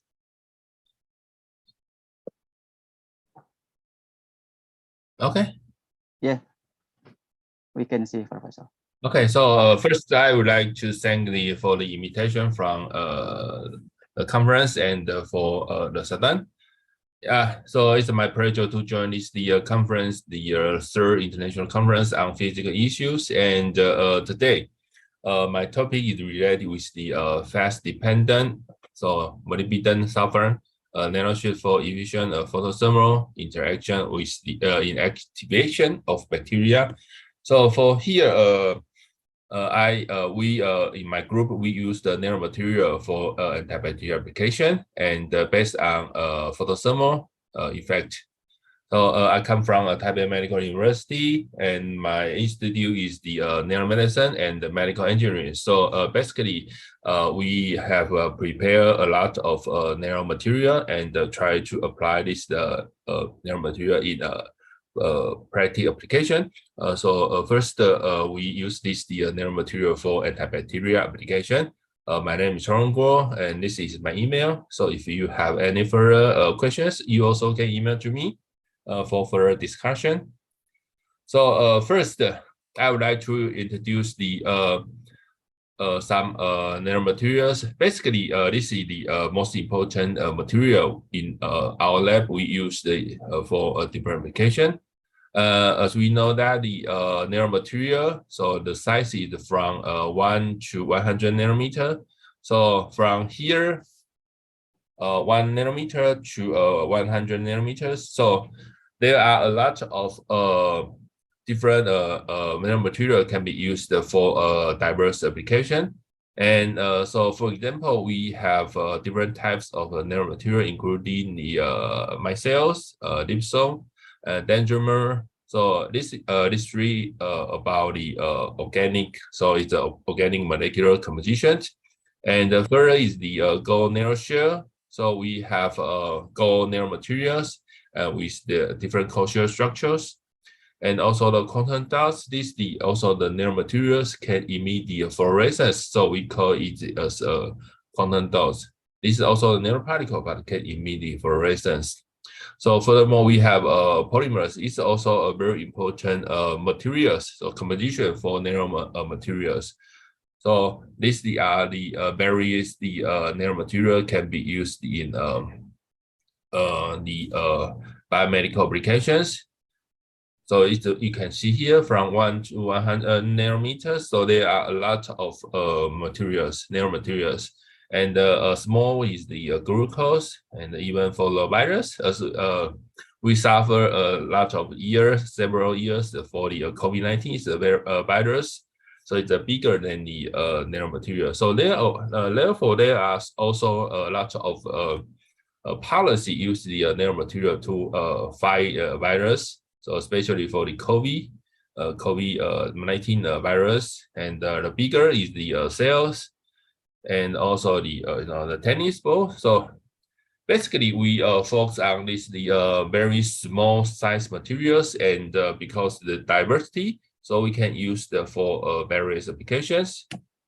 So we can go for more details. The nanomaterial can separate in the including the shape, material, so it's composition, and also the size from 1 to 100 nanometers, and also the surface. So basically, first, we could have a different shape of nanomaterial. So we basically we can use the different approach to synthesize the various shape of the nanomaterials. With the various shape of nanomaterials, we can target to different maybe the application. So that's also a very important factors for the applications. And the land, we also can have various materials. So hydrogel, metallic nanoparticle, polymers. So basically, the nanomaterial are composed by organic and inorganic materials. And sorry. So therefore, we this is the several very common use the nanomaterials, and for example, the carbon nanotube can be used for a lot of device, and with the to enhance the for example the conductivities, and also can be used for doped with the nanomaterial to enhance the mechanical property. And this is also the micelles, very common used as a drug delivery carrier. So to deliver the drug, including the anti-cancer drugs, RNA, DNA, such as this kind of drugs. So this is the different materials can be used to compose the nanomaterial. And the size is from 1 to 100. So basically, with the different size, we can target to different, for example, the bacteria or cells, because they have different size, so they could be used to enter into a different size target. And the final one is the with the surface. So surface is also very important factors, because we can use the different functional molecules to modify on the surface. So, for example, we can modify with the hydrophobic or hydrophilic molecule on the surface, so it can increase the the surface properties. So we can use it to increase the, for example, the properties of hydrophilics. And also we can also modify with the different surface charge the molecules. So we can have a positive surface charge, negative surface charge. This is also very important for the biomedical applications. And also we can have a different functional group modification. So for the carboxylic acid, cell group and amino group. So this group also can be used to increase the cell viability or something for the biomedical application. So surface is also a very important factor for nanomaterial applications. And basically, you can see here we have 4 important factors can be used to compose these nanomaterials. So it means we can have a lot of different functions for this material. So the application of this material is very very intensively applied in the biomedical application. So for the application, here we have some examples for firstly, the most important one is the biosensing, and also the drug delivery, gene delivery, and also the chemo or phototherapies and the bioimaging. So basically, these are the some important application for the nanomaterials, and the application outside and the inside is the different surface chemistry, ligand exchange, and also the bioconjugated chemistry. So this is the surface function modification. And for the main core is use the different nanomaterials. So with the different types of nanomaterial, we can try to create our own nanomaterial for specific application. So it means you can very easy to design any function with the your material, the material with your own functions, and for target different disease or different application. So therefore, let's find this is the reason why nanomaterial are intensively used in nowadays in the different area for the biomedical, energy conversion, and such the different application. So for our lab, because we are a hospital university, so therefore we try to address some issues from hospital. So firstly, very important disease is about the infection, bacterial infection. So basically, bacterial infection is also a very serious situation in hospital, because the although you have a very good surgery, but after surgery, okay, you got the bacterial infection, so therefore it will cause the death of patient. And how to make sure this is the bacterial infection can be minimized, so it can be decrease the case in the hospital. So now there are a lot of the approach can be used to kill these bacteria. So for you can see here for this is one report that the predict in the 2015. So for the AMR is the antimicrobial resistant. So this is the cure the patient cured by bacteria is around 10 million. So it's even for this the situation is higher than the patient, okay, death in the cancer. So you can see that in because there are more and more multi-drug resistant bacteria, so it's mean the antibiotics can be the effect to kill this the bacteria will be decreased.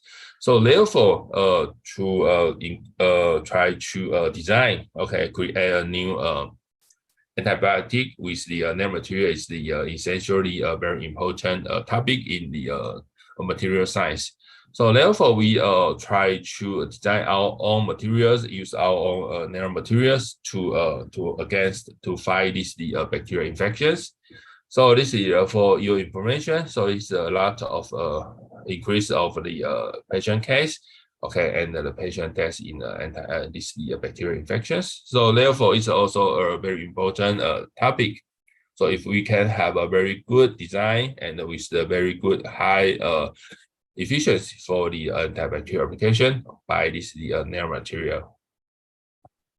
So this is the one review paper. So we published it, and basically we separate this the nanomaterial in three different groups. So with the different antibacterial mechanism. So first is the metal ion release. For this case, this the nanomaterial can release the metal ion, and this metal ion can be used to kill this the bacteria. And the second one is the for the photothermal. So this is the antibacterial mechanism. The nanomaterial can absorb the laser or the sunlight and the other light source, and then this nanomaterial can transfer this the light energy into heat. So and then this heat can be used to kill bacteria, because with the higher temperature, the bacteria cannot survive in this the high temperature situation environment. So therefore, photothermal is also a very common use approach to fight bacteria. And the third one is use the photodynamic. So for photodynamic is mean this nanomaterial can underlie irradiation and can generate the reactive oxygen species. So like the super radical. So this the radical can be used to kill bacteria, because the radical is that the is also toxic for the bacteria. So therefore, these are three main antibacterial mechanisms. So basically, for use the nanomaterial, okay, to kill bacteria. Metal ion release, photothermal, and photodynamic. So for our lab, we have designed different types of nanomaterials can efficiently kill this bacteria, okay, by these three mechanisms. So for our today's topic, we use the nanomaterials, and you can see this is the sub-application can be used by nanomaterials nanobiotic agent. So we can use the for first this is the corrosive. This is we can use the acid. Okay, this race, and we can top the this for example, this the metal nanoparticle inside, and can increase the properties of this the film, so it can be used for antibacterial applications. And we also can top with the some metal nanoparticle inside textures, for example, in the curls, and these curls can be used to against the bacteria. And also this is the drug delivery system. Also, we can load some metal nanoparticles, and this the nanoparticle can also be used to kill bacteria. And for more important, there are also a lot of research focused on the food reservation. So for here, you can just use the nanomaterial to maintain the bacteria food. So to keep this the food without the bacterial infections. So these are various applications. So for example, this use the metal nanoparticles. So therefore, only a nanoparticle can be used for this the various applications, antibacterial application.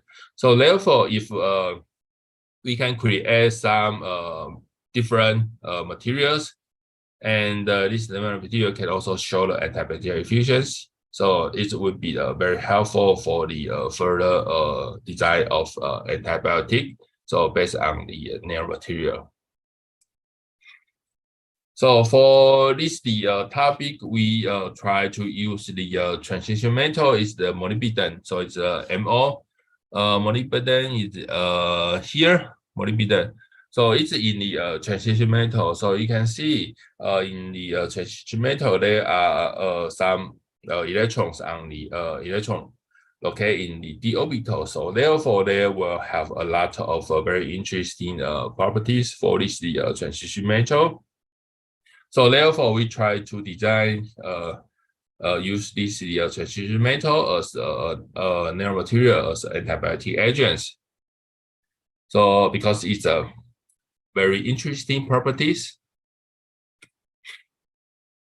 So this is the some application of the transition metal nanomaterial for biomedical applications. So first we can have design, we can synthesize. So this nanomaterial with the different surface functional group. So it means we can have a different surface functional functions. So and then we can use the biomedical, okay, non-biomedical applications. So we can design the surface functional group. So it's also very easy to conjugate with the different molecules. So so drug on the surface and some sensor molecule on the surface. So this also can be used for sensing, for imaging, and then we also can have the therapy application. So first, the very important one is the use of photothermal, because the transition metal will show a very good photothermal efficiency. So therefore, we can also use the external signal to trigger this nanomaterial to induce the to produce the heat, and then could use the for the disease treatment.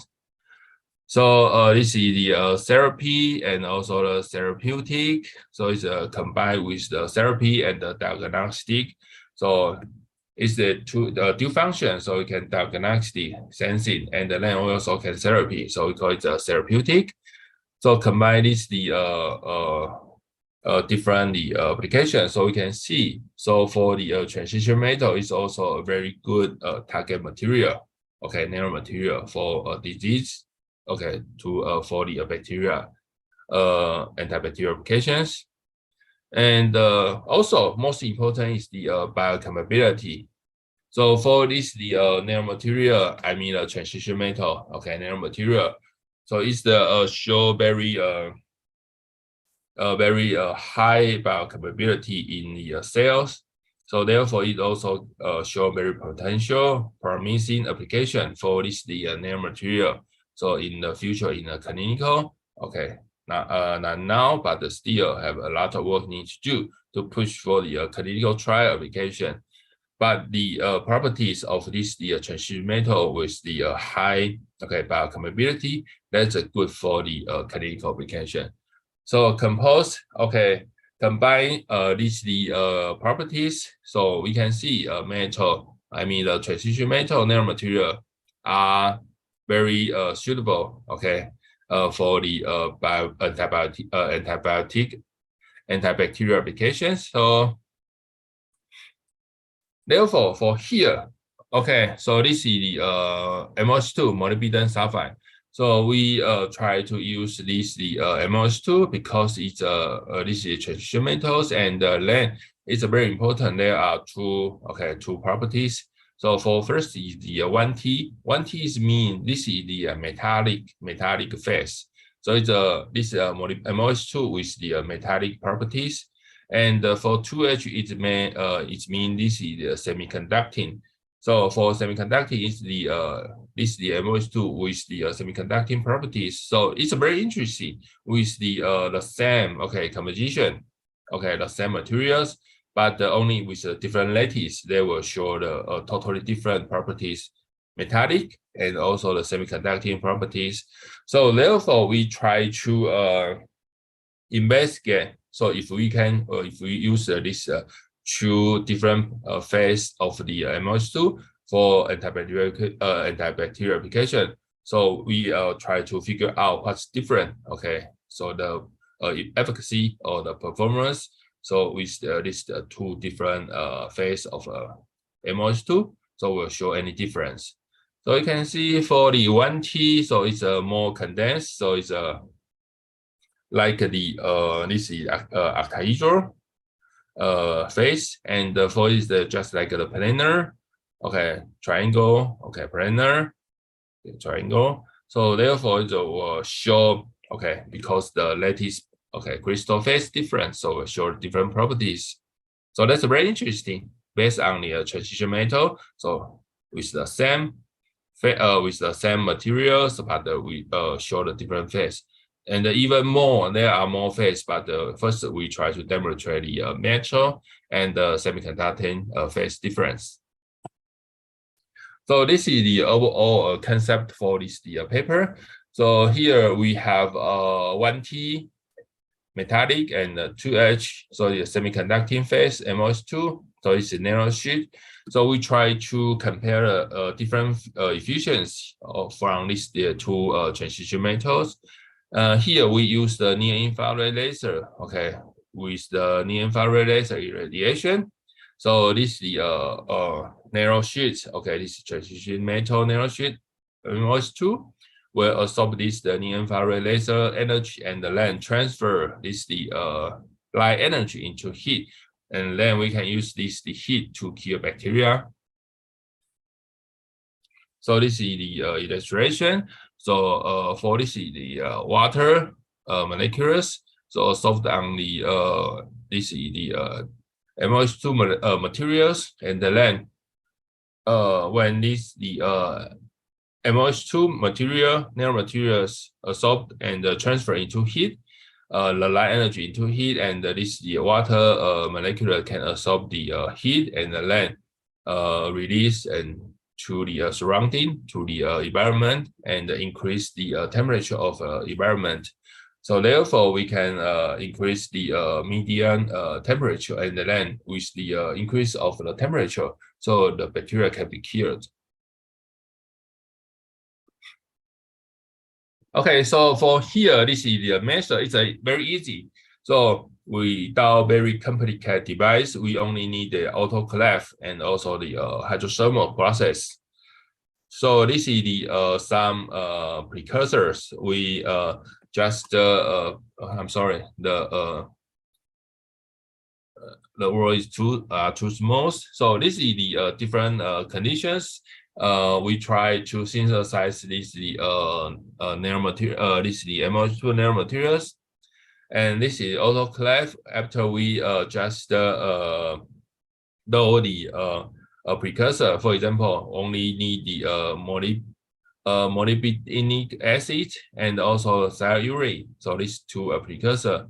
add in this autoclave with we try to do we use the different condition, okay, different concentration of this the precursor to synthesize MOH2, and with the temperature is just around 118 Celsius degree. So it's not very high. You can also very easy to prepare. Okay, only use the oven. Okay, because the temperature is not so high. So after we put precursor in the autoclave and okay, close this autoclave, put in the oven with the heat. Okay, increase the heat temperature to 180 degree, and then just put left the autoclave in the oven. So yeah, we can get the 1T MOH2. So it's easy. So after purification, wash okay by the DI waters.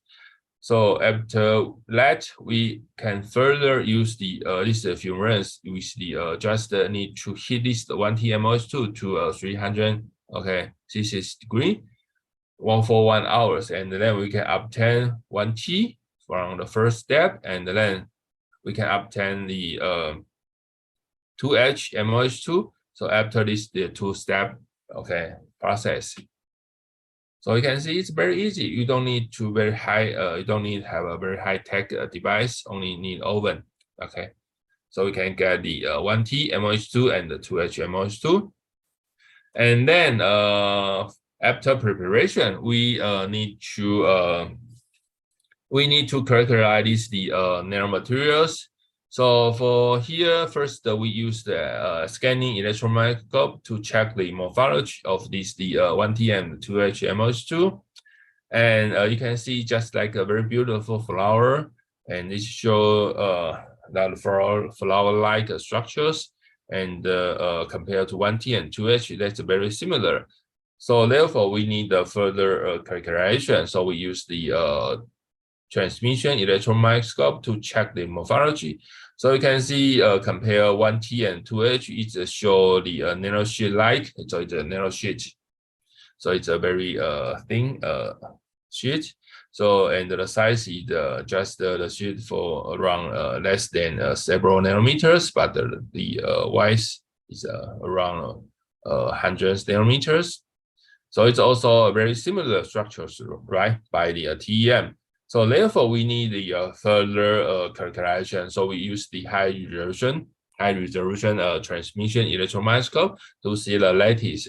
So for here, we can use the HRTM to check the lattice distance. For 1T, so you can see the lattice distance between the lattice. The size is around, the distance is around the 0.95 nanometers. So this is the, we can check the database. This is for the 1T MOH2. And the lattice is the 200 phases. So here, this is the 2H. The 2H, the distance is around 0.62 nanometers. So it's can be ascribed to the 2H MOH lattice distance. So it's also the lattice for the 200. Okay, the lattice plane. So this is the electron microscope characterization. So first, by the SEM, we can see the morphology, and also the TEM see the morphology, and by the HRTM, we can see the different in lattice. So this is the first data. So we can see the difference between 1T and 2H. Okay. And then we also use the optical characterization. So for here, we use this is the UV vis absorption. So we check the absorption in the this is the from the visible and to the near infrared range. So we can see here there are two exciton peaks. So it's the located in the 438, and one is located in the 588. So these two excitons is also can ascribe to the metallic properties of this the 1T MOH2. And for 2H, there are more peaks. This is the due to the balance conduction band transition. So this is the basically for the semiconducting properties. So these 4 peaks can be ascribed to the 2H MOH2. So also for the absorption, we also can demonstrate these are two different phases of MOS2. First one is the metallic, and the second one is the semiconducting phase. So based on the electron microscope and optical, okay, we can just have some data to show these are two different phase of MOS2. And then we try to simulate, okay, to simulate the absorption energy. So because the photothermal is due to the heat release, so therefore, what is the medium for the heat release? The water. So first we try to investigate about the absorption energy. So for water on this the 1T and 2H the surface. So after the DFT simulation, so the density of stain simulation, so we can have this the data for 1T, the absorption energy is minus 0.70. So for 2H is the minus 0.54. So you can see the absorption energy is this is the less than the 2H. So it means for 1T is more easy. Okay, the water molecule is more easy to absorb on the surface of the 1T, and therefore it's also easier to release heat from a material to 1T. Okay, from the 1T heat release from 1T to water molecules. So it means it's also easy for the heat release from the 1T surface. And after the simulation, we try to use these two different phases of the 1T and 2H. So first we use these two materials, and this is for 1T and this is 2H. So under the near-infrared laser irradiation. So for the near-infrared, the wavelength of near-infrared, we use the 800 nanometer. So you can see with the same scale. So this is the 1T, the heat increase is the higher than that of the 2H. So it means for the 1T is more easy to release, I mean the absorption laser energy and the release heat to environment. So therefore 1T is a higher efficiency antibacterial, is a higher efficiency nanomaterial, to absorb the light energy and release this heat. So for the photothermal effect is better than the 2H. So it means for 1T is a better nanomaterials to kill bacteria by photothermal. And the figure C shows the stability. So we just the turn of the laser, turn on the laser, turn off the laser. You can see the temperature increase. Okay, temperature decrease. So it means the stability is good because it can repeat several times for even for 1T and 2H. So it means for 1T and 2H are stable. Okay, after the different cycle with the light irradiation. Okay, so this is the show the photothermal and the good stability for this the material, and then we try to investigate to demonstrate the bacteria activation. So with the different environment temperature from 37 to 70 Celsius degree. So you can see so the bacteria. So here we use the E. coli. So E. coli can grow very well at the temperature for 37 and for 40 degrees. However, if the temperature, I mean the environment temperature increase reach to 50 Celsius degree.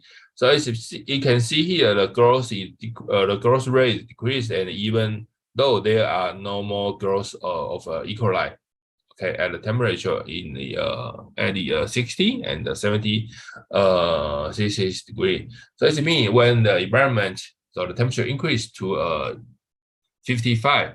So the E. coli cannot be grows in this temperature. So therefore, if our material can reach to at least 50 degree, 50 Celsius degree, so it means we can have a very good photothermal effect for the antibacterial application. So here you can check the blank. So with the blank, it means there's no laser irradiation. And for the ray curve in the blanket and the laser, so as you can see, it's only a very slight decrease and no significant. Okay, a very slight decrease because of the light effect.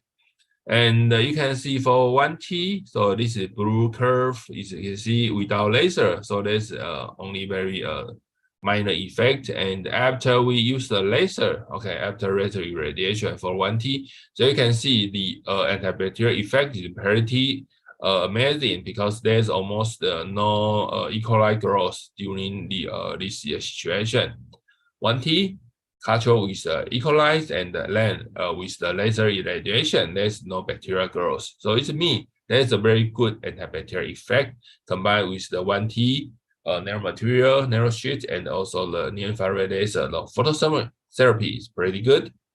And for 2H, for 2H is the green curve, and with the laser irradiation, the effect is minor because the photothermal performance is less than is not so good compared to the 1T. So therefore, we demonstrate here 1T is a very good photothermal material. Okay, we can use the photothermal effect combined with the 1T to kill bacteria. Here we use the E. coli as our the target bacteria. And then after that, we have to check with the this is the bacteria. Okay, it grows very well without the without the laser irradiation combined with the 1T. Okay, only bacteria E. coli culture is the 1T. So you can see because the biocompatibility of 1T is pretty high. So therefore, the bacteria can grow very well. However, after we use the laser to irradiate the material, so you can see the destruction of E. coli can be seen under the SEM image. So you can see the blue arrow is mean the slight minor destructions, and for the there's some destruction for the red arrows, and for yellow is the destroys a very totally destruction of the E. coli. Okay, so this is the first we demonstrate the mechanism based on the photothermal. Okay, photothermal effect to kill bacteria, and then we also use the dynamic. Okay, basically the MOH2 also show the photodynamic therapy. So photodynamic therapy is the material can absorb the light energy and then to generate the photo-induce this from the ground state to excited state, and this is the inter-system crossings. So therefore, they will produce some the electrons, and this electron can be used to generate the reactive oxygen species. So this is the radical. So this radical can be used to kill bacteria.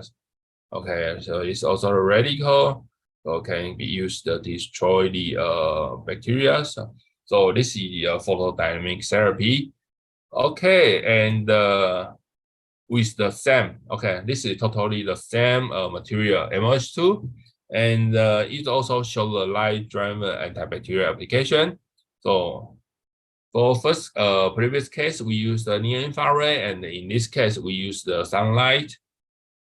And also here, this is the same calculation, just repeat the same step. So with the SEM, TEM, and also the HRTEM to demonstrate the different phase of MOH2.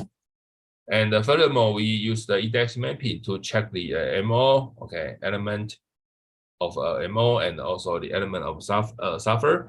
So to check the composition is you can see the MO and S distribute very well. So in the MOH2 materials.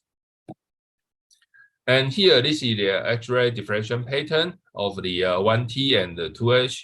So for here, we also check the phase difference for 1T. Okay, it's a different XRD diffraction patterns.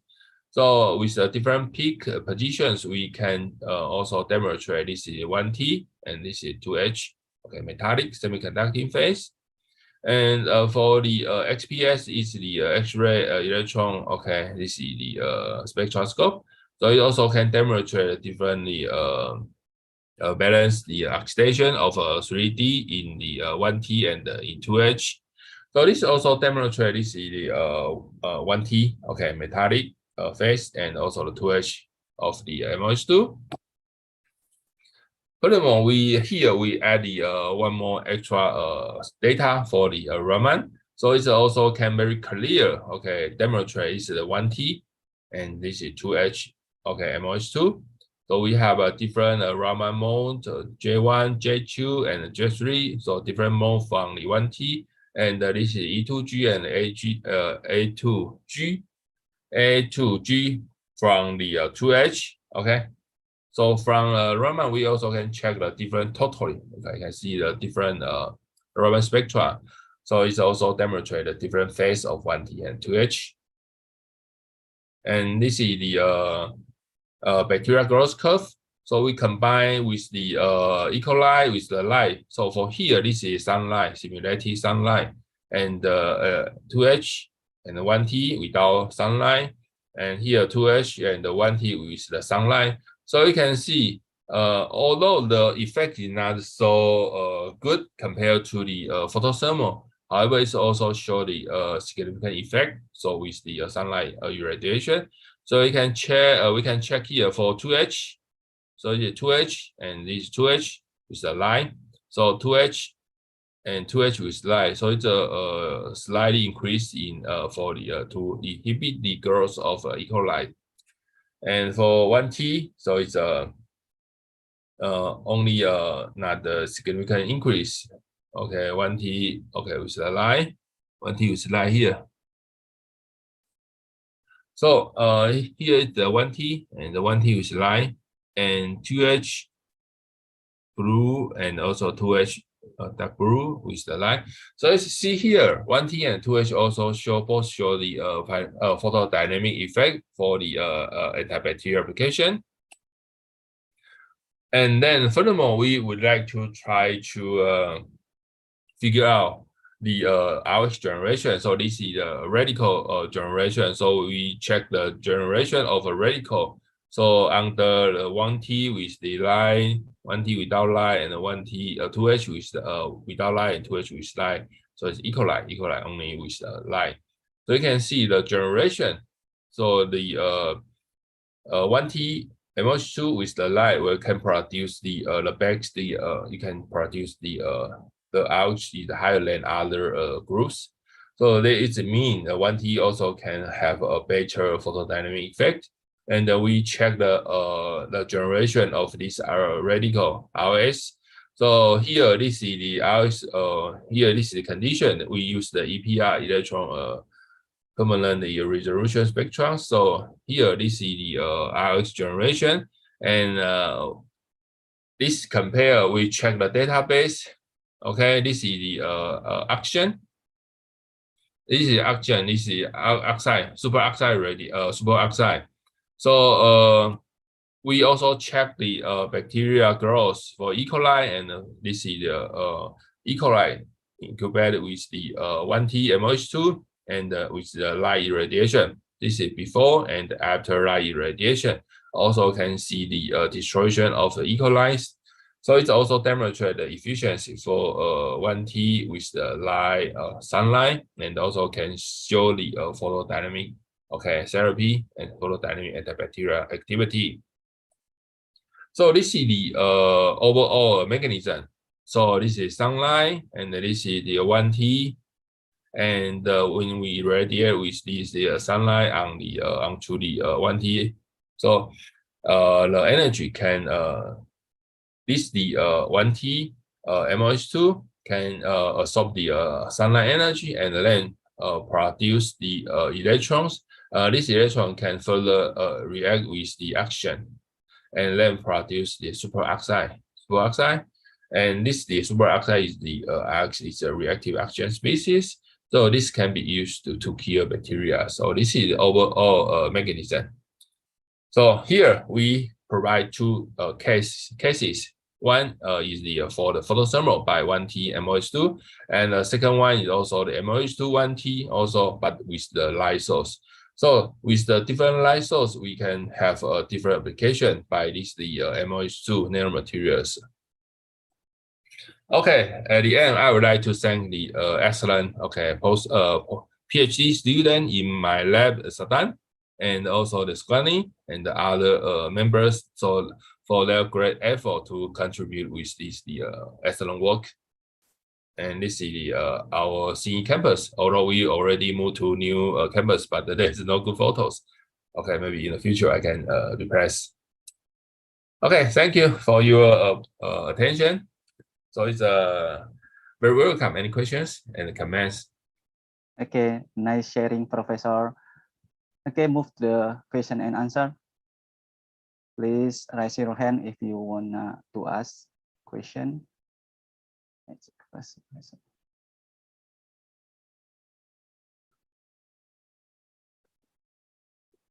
So if you too shy to ask questions, you also can email me. So I will share. My email is here, and you also can Google me. So there's some related research work, okay, published in our group. My email, my name, okay.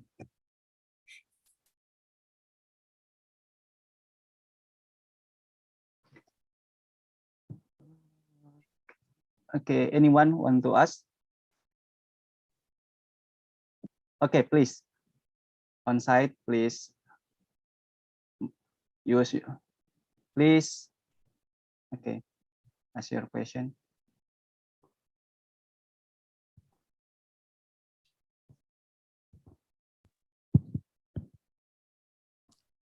Okay, thank you for the time. I'm Nuraini as a student in Physics Education Study Program, Tadunako University. I would like to ask the question. You have mentioned emerging trends in nanomaterial for antibacterial. Yes. Okay, I will repeat again. You have mentioned emerging trends in nanomaterial for antibacterial application. Then what are the potential application or future direction for the MOS2 nanosheet in bacterial inactivation? And what kinds of bacteria can be actively killed using MSO2 nanosheet? Thank you. Yeah, actually, we now we also have one research project that we use the MOS2, but still that's suffer some issues. So we use the MOS2 to culture with the bacteria, and as you know that we with the light irradiation, so the environment we can increase the temperature for the environment. So we try to use this effect so to culture with some bacteria, so it can be survive in a higher temperature. And then this bacteria can absorb can be used to transfer carbon dioxide to become some variable chemicals. So this is also the one application that the limit to the antibacterial application. Also for the energy conversion, use the bacteria combined with this the MOH2 nanosheets. So for the carbon dioxide transformation. And so usually for this, the MOS2 is also, for the second question, for the MOS2 is also very good. Okay, with the combine, now we combine with MOS2 is the 3D printing materials. So we try to involve this the nanosheet this nanosheet into the some medical device, and then to show, okay, to increase the antibacterial effect on the surface. So it's mean that's not easy for the bacteria, okay, attach on the surface, and also we can use the sunlight or for near infrared laser to kill bacteria after the irradiation. So this is also very important for some medical device.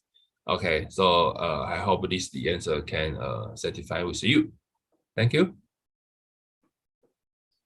Okay, thank you, Professor, for your answer, and thank you for participant ask question. Anyone can ask again? Okay, please.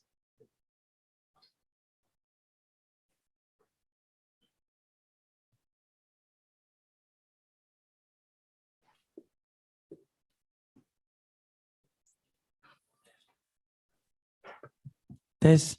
Okay, can you listening my voice? Yes. Thank you the opportunity you give to me. I'm Arna Langgene. I'm a student from the Physics Education Study Program. Nice to meet you. I have a question. The first question is how the benefit from the nanomaterials for the biomedical application, for example, antibacterial application and something like that. Are there any dangerous nanomaterials? If there, how many? And then can you explain about that? And then how the characteristic from the dangerous nanomaterials? Thank you, sir. Yeah, so thank you for your question. So now for the dangerous, I mean the for the limitation for this the nano antibiotic, so this the nanomaterial for I mean for the real practical clinical trial application is the retention in human body. So therefore you can see the application now I mentioned is the all for the service, especially for the some device, okay, service modification. And for further used as antibiotic in human, okay. So there's a lot of work still need to do for the retention in the human body cannot be clean, cannot be removed out. So and also will cure some side effect. So in some organs in human. So now it's still issues. So therefore, it can there's a still now there's no FDA approved the nanomaterial for antibiotic in the human. So that's the dangerous. I mean the issue for this the nanomaterial for antibacterial patient. And yeah, there's a lot of things need to do. Thank you for your questions. Okay, thank you very much because time limits. So we will to close this plenary session 1. Okay, thank you. Thank you very much, Professor. Yeah, thank you for all of you. Thank you very much, and please give applause for Professor Surongko and then Professor Taufik. Yeah, thank you. Before we close, maybe the committee want to give a certificate from the keynote speaker to keynote speakers.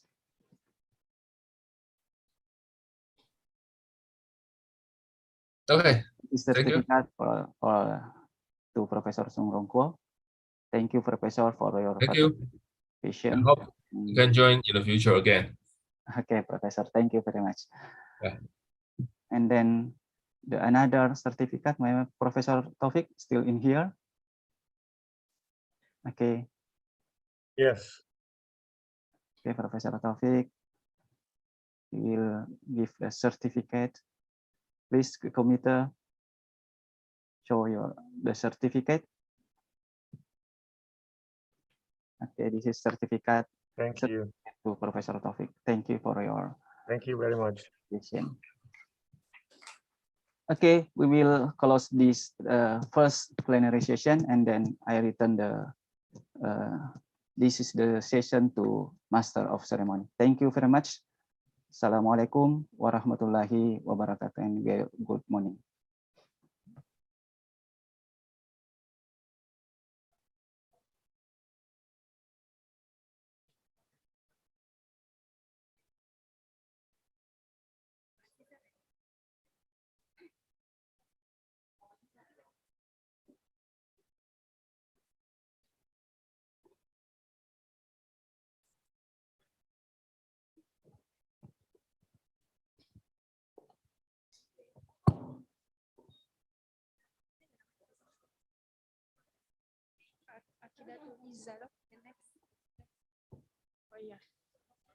Okay.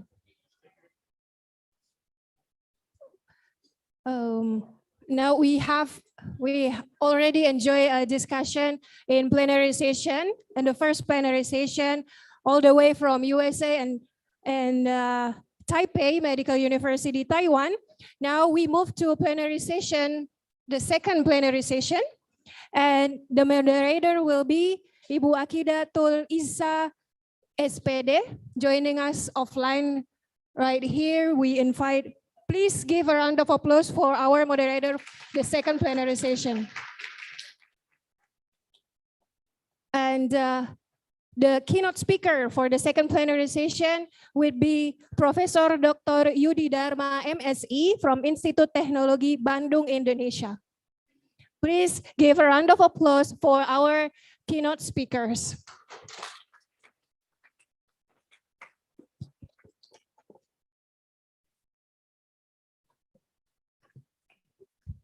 Bismillahirrahmanirrahim. Assalamualaikum warahmatullahi wabarakatuh.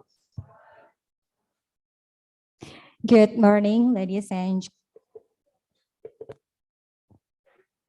the honorable, all the amazing keynote speakers in this event, respected lecturers, participants who joining us live in Zoom or who attending here in this room. Welcome to the plenary session 2 in the third International Conference on Physics Issues 2023. It's an honor for me, Akidatul Iza, to be a part of this session. Allow me to lead this session as a chairman of our keynote speaker. Today, this plenary session will be held about 45 minutes, including Q&A session.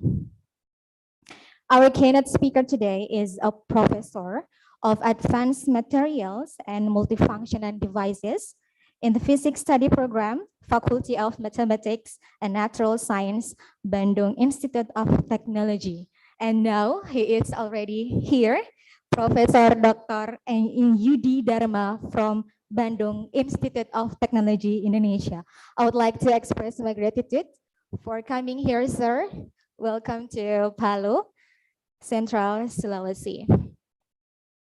And before we move on to the core of this plenary session 2, I would like to give short introduction about Professor Dr. Yudi Dharma. Based on his academic career, he received bachelor and master degree from Department of Physics, Bandung Institute of Technology, Indonesia, and he completed with a doctorate from Department of Quantum Matter, Graduate School of Advanced Science of Matter, Hiroshima University, Japan. And ladies and gentlemen, he won various awards and various events since 2003, including Productive and Quality Intellectual Property Rights Award by the Ministry of Research and Technology, National Agency for Research and Innovation for the Republic of Indonesia in 2020. He also won the second Best Paper Award at International Conference on Electronics, Information and Communication.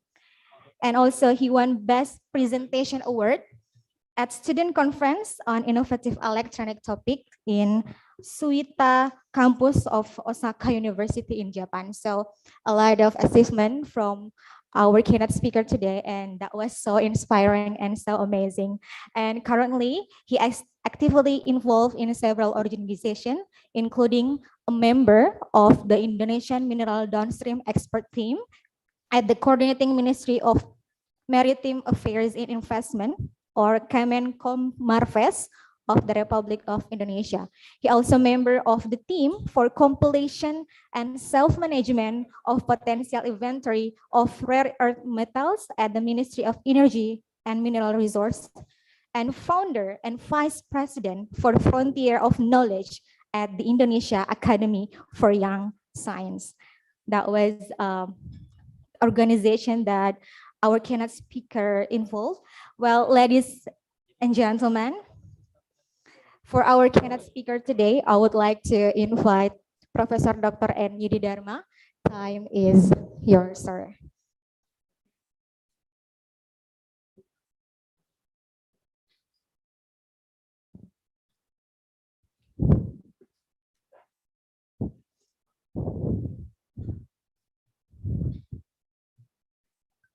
Well, ladies and gentlemen,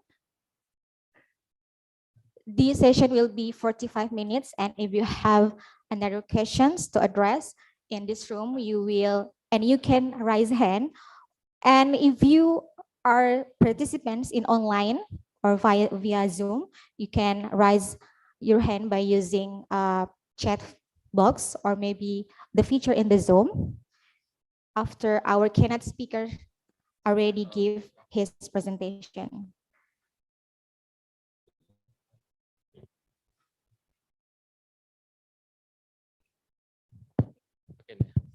Okay, thank you very much. I hope everybody can see my slide. Yeah.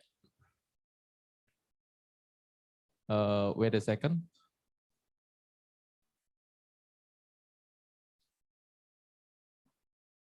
Leave meeting.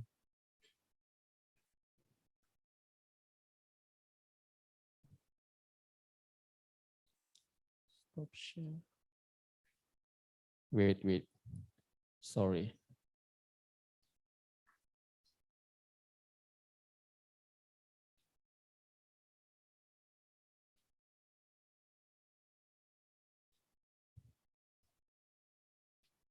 What's going on? Yeah. Okay. First of all, I would like to thank organizing committee of ICoPIs. And yes, I know that Pak Sarul, Pak Darsikin, Bu Ayan, and all the participants and attendants.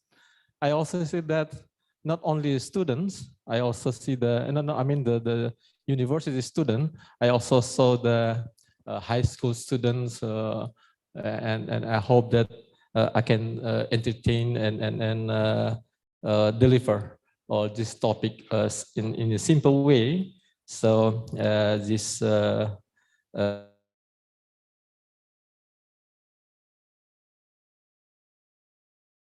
is related to the technology of the post-pandemic world as a perspective of the advanced functional material. So let's do that. So when we remember about the COVID-19, and probably all of us almost agree that COVID-19 already changed everything. They changed the way we live, changed the way we work, and also COVID-19 already changed the way we consume, right? Probably you also agree with me. And these changes have led us to an explosion of the new technology and innovations, forcing business to rapidly adapt or disappear. Okay, and this is probably all the world already feel it. And as we also know that when we face a great crisis, sometimes in the same time, we also will find a great innovation, and probably we can feel it. The crisis also opened up the opportunity to think differently, and some organizations also forced to adopt with the new technology. Okay, and that's what we feel a couple years ago. And in the beginning, I would like to share with you one of the, let's say, a discussion among the world related to the technology trends. And I'm taking the idea from the website of the World Economic Forum. They try to invite the idea and some, let's say, breakthrough for innovative leaders from some area. And I would like to show you what they say about the trend technology. And I don't want to go in detail. I just wanted to pick up some keyword from them. For example, some of them say that the trend of technology in the future will be related to the new computational and artificial intelligence, for example. And another CEO also talked about new information, machine learning, Internet of Things, right? And also we discuss about roadmap of the how to take a decision making based on the data. So other than machine learning, we also deal with the data first value, data driven hypothesis like this. And we also talk about other than artificial intelligence, we also will deal with the advance in robotic, and we already face and feel it in the couple of years. And as we feel it today, technology also can provide us with hybrid working, right? As today, we can hear and interact with our colleagues from a different continent, from United States, from Taiwan, and we also can do directly offline like this. So we deal with the new software, hardware, artificial intelligence, and something with data and how to not only data analysis, also data processing, right? And yes, it's also talking about data. And this also, when we talk about the IT, we also need to deal with the cyber security and so on. Okay, another CEO from Swiss reinsurance company also talk about how they use data. Okay, so from the different CEO from the World Economic Forum, I can extract some keywords that come up for us today. We talk about sensing, we talk about hardware, we talk about artificial intelligence, robotic, big data, machine learning, Internet of Things and everything, okay? So, I also would like to connect all the keywords with something more related with our topic today. So when we talk about sensing, robotic, big data, machine learning, it's very close and strongly related to the electronic and computing system, right? So when we talk about electronic and computing system today, of course, we also need to consider a supporting aspect like energy, clean, efficient, and affordable energy, right? So when I make a short list about the most important issue that we still have a big challenge, I will still come up with the first items. This is energy. We need clean and affordable energy, right? And our first keynote speech already discuss and show us, yeah, probably DC to AC, and also talk about the solar cell and everything. And the second thing is related to the Internet of Things that come up from the a discussion that already did by work in the film today. And when we talk about two big energy, Internet of Things, this is strongly related with electronic, right? How we get beneficial from the behaviors and property of electronics. Of course, there is another big issue, but we don't want to discuss about it today. For example, clean and safe waters, and also about food security, and then different case, right? So today, probably I would focus our discussion related to the first two things, energy and Internet of Things. Okay, when we talk about electronics, probably there is some shifting paradigm. When we see the 2 or a decade before, probably you get common with this situation. Before we go to the show, probably one will use a candle to appreciate the showing, right?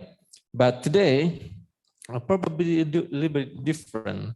We don't use a candle anymore, but you will rise your LED, right? That come up from your smartphone. Okay, and when you check one bright LED, it's not only standalone of the LED. It just can give us an insight. This is a smartphone. So with the same gadget, so there is probably a 7-inch smart screen, or 1,000 milliamps of battery, or 100 gigabyte of data storage, right? Close to the one bright dot over there. So this is one of the indication of the massivation of electronic. Okay. So how many data involved in this close to the one LED? They bring 100 gigabyte of data. Okay, and also probably one gadget now also comply with the different kind of the sensing. Okay, so a couple years ago, probably 20 or 30 years ago, probably we are familiar with these devices. One device with a specific function. Okay, hand watch, camcorders, radio, CD players. Okay, but currently today, everything can be changed to the one multiple functional devices, right? So you only need to bring your smart device. So you don't need to bring any camera, sensing and everything. So already changed. And this also is enhanced by the strategy of some engineering to miniaturization. So probably you still remember in the years of 19, probably we still have the big computers. Or when we go back before 1950, the computers, the huge, like 1 or 2 big room, right? But today we will have a very light and small computer like this. So as a simple comparison, for example, in 1956, this I take the picture from the Googles. We have the hard disk drive with the size of 5 megabyte, but the size of the like the big box like that. But today you can have 1 or more than 1 terabyte SD card, right? This is very simple. This is one of the succeeded of the miniaturizations. So miniaturizations, one of the key point of the multi-functional device like this. Okay. Okay. So when we talk about computing, we also can predict that probably the shape of the computer today will be shifted. We will have a different shape, right? So when we take probably now as it already exists. So like artificial intelligence, the shape not like a box like computer, the usual computer anymore. Can be like a robotic, can be like something you can imagine. But artificial intelligence can appear in different shape, right? And also, for example, a computer. For example, now we are waiting for the quantum computing. Okay, and probably the appearance on the shape of the computing also will be different with the conventional computer that we use today. And yeah, as we talked before, we also will deal with the Internet of Things with the full stack of the platform, probably full with the novel sensor and everything. So all of this probably will come soon in our daily life. So we talk with AI, quantum computing, and also Internet of Things and everything. So let's talk about the AI first. Probably one of you, what is the closest benefit to use AI, for example. So our previous speaker already said that, for instance, AI can help us to formulate or to create a new material, for example. Probably you can make a guess how many materials are already known today. So maybe 1 billion, okay? But with AI, we can extend to create or to discover unknown material, or very huge number will come in next couple of days. Probably will reach 10 to 60 or more. And when we talk about the quantum computing, for example, everybody also raised the question, what for the quantum application, for example. Using the quantum application, we can easily make optimizations. We can find a new drug or new materials. We can develop a learning machine, okay? And we also can searching and analyze big data. So with the computing system, everything can be easy and become possible. And when we talk about quantum computing, for example, so in 2016, for example, IBM already launching the quantum experience. And before, from 1990, people already struggling to find a quantum science, right? They develop fundamental of quantum information. They create a scale qubit, and they also create the error detection and so on. And after 2016, they call it that era as a quantum ready.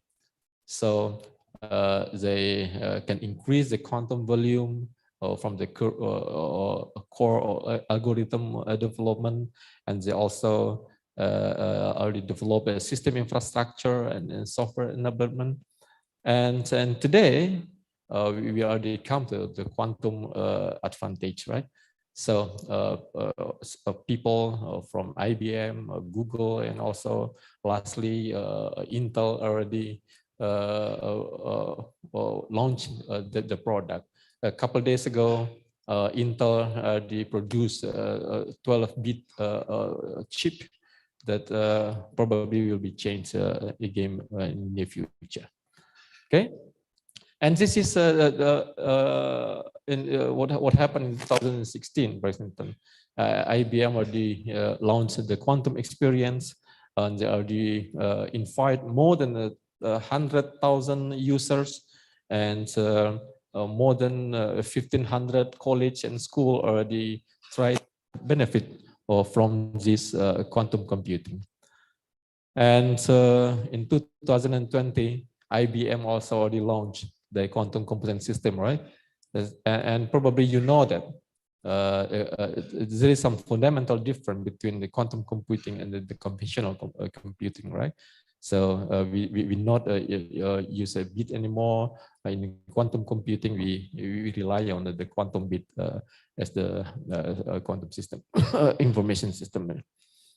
And last year, the physics community also given a big appreciation for the quantum world, and they give the Nobel laureate for the pioneering quantum information in science and engineering, right?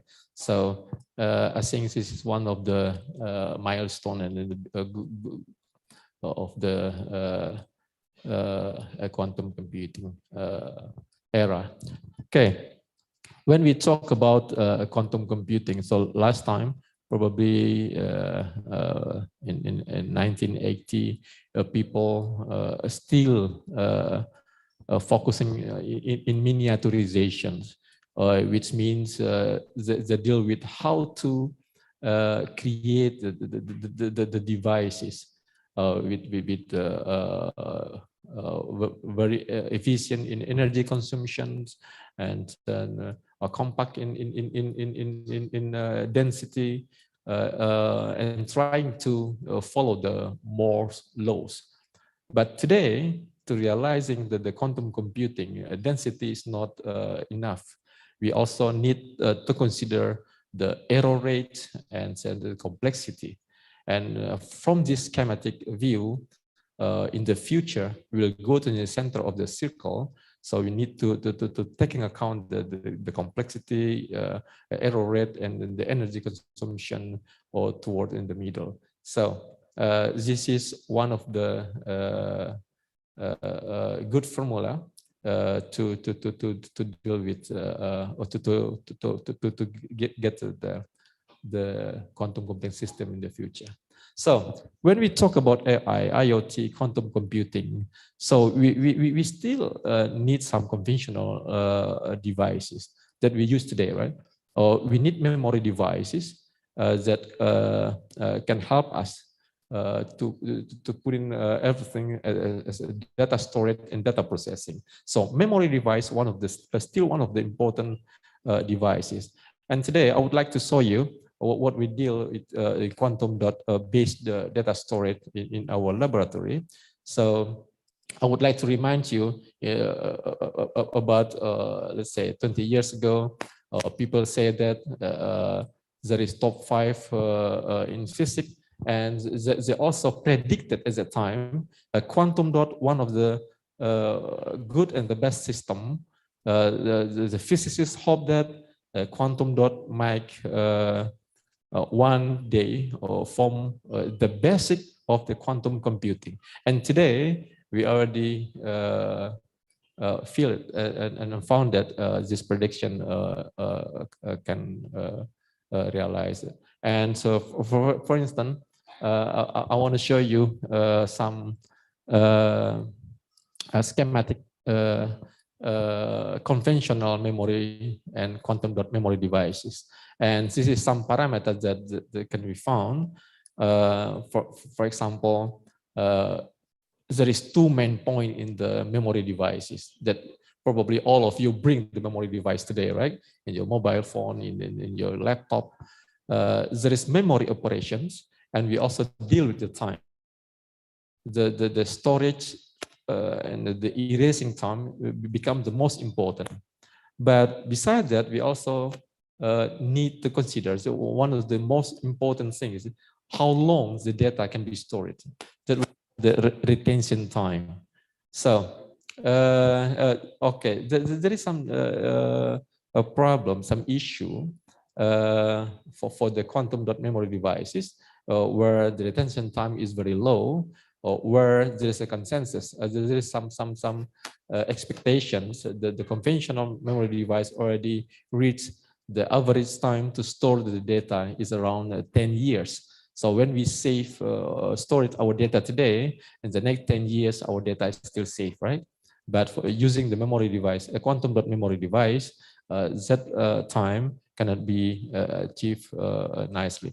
And to overcome this problem, we propose some storage node, not only using a single element quantum dot, we are trying to make heterostructure quantum dot.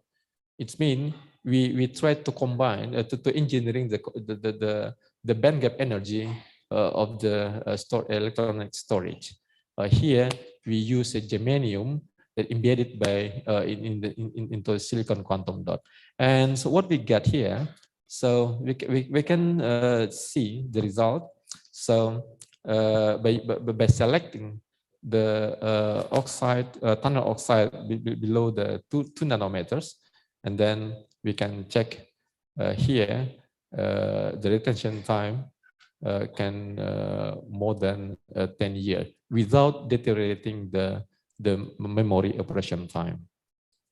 Okay, we also have another potential of the quantum dot as we predicted 20 years ago to the quantum computing application. So in this slide, I'll also simply show you a quantum dot can be used to localize and treat a single spin using electrical and optical approach. And here we have a potential to make them useful in the quantum information processing. And we also already published some simple system quantum dot based metal to deal with spin diode, and then can be one of seat of the quantum computing system. Okay, for the second topic, I would like to talk about multifunctional devices. Here, we would like to start with the metal oxide material. And when we talk about multifunctional devices, so the aim is the smart devices. So when we talk, when we extract the idea of this some technological trend in the beginning. So smart sensing, biosensing, one of the most important device to realize our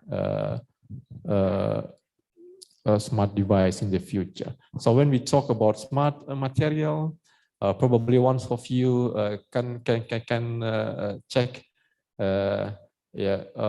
by giving the external stimuli, external disturbance, for example, like temperature, pressure, chemical, and so on, the material will react. One of the most important thing is how to control the response of the material. Okay, and this is the idea of the smart material. And smart device and smart material become speed up, come up to the market, come to the daily life due to the supporting of the 3D and 4D printing. So using the 3D printing, probably we can realize physically, but by using a 4D printing, we also can hope that there is a dynamic intelligent structure come up in the configurations. So at the end, we hope that using a smart material, we can produce a wearable smart material. Probably some of you can enjoy the Marvel movie, right? They use so many smart sensing and everything. And we hope that in the near future, some of the feature can come in our daily life. And today, many scientists would like to realize everything, every item, every smart material and sensing in the movie to come to the reality. And instead of the wearable smart material, we also can hope that the smart material that it can be implanted to our body, right? Implantable smart material like this. And so some research and technology engineering already try to realize, for instance, they can produce a device that can control by brain wave. They also can make some sensing that can control by another detail sensing, a combination of something like this, right? And when we talk about smart material and smart device, the multifunctional device want to become the key point. So to get the benefit to extend and then to realize the multifunctional device, the deep understanding of the detail on the specific property is very important. So we need to understand about the optic, electronic, and magnetics of our advanced material. So this is one of the popular way to bring us to the smart material. For instance, we need to combine the basic characteristic of the physics characteristic and then to bring to the real device. Usually, we can control the electrical properties using electronic field like this, or in the different way, in a separate way, we also can control the magnetic properties with magnetic field. This is a conventional way, but in the near future, but today, some of the research already get advanced in this field. they also would like to, let's say, try to how the magnetic properties, the magnetic field can control the electronic field, by electronic field, something like this, or electronic field control gives the response to the magnetic properties like this, right? So at the end, we hope that we can have the magneto-electric response from our system in the same time, in the same system. Okay, like this, probably many scientists already make some,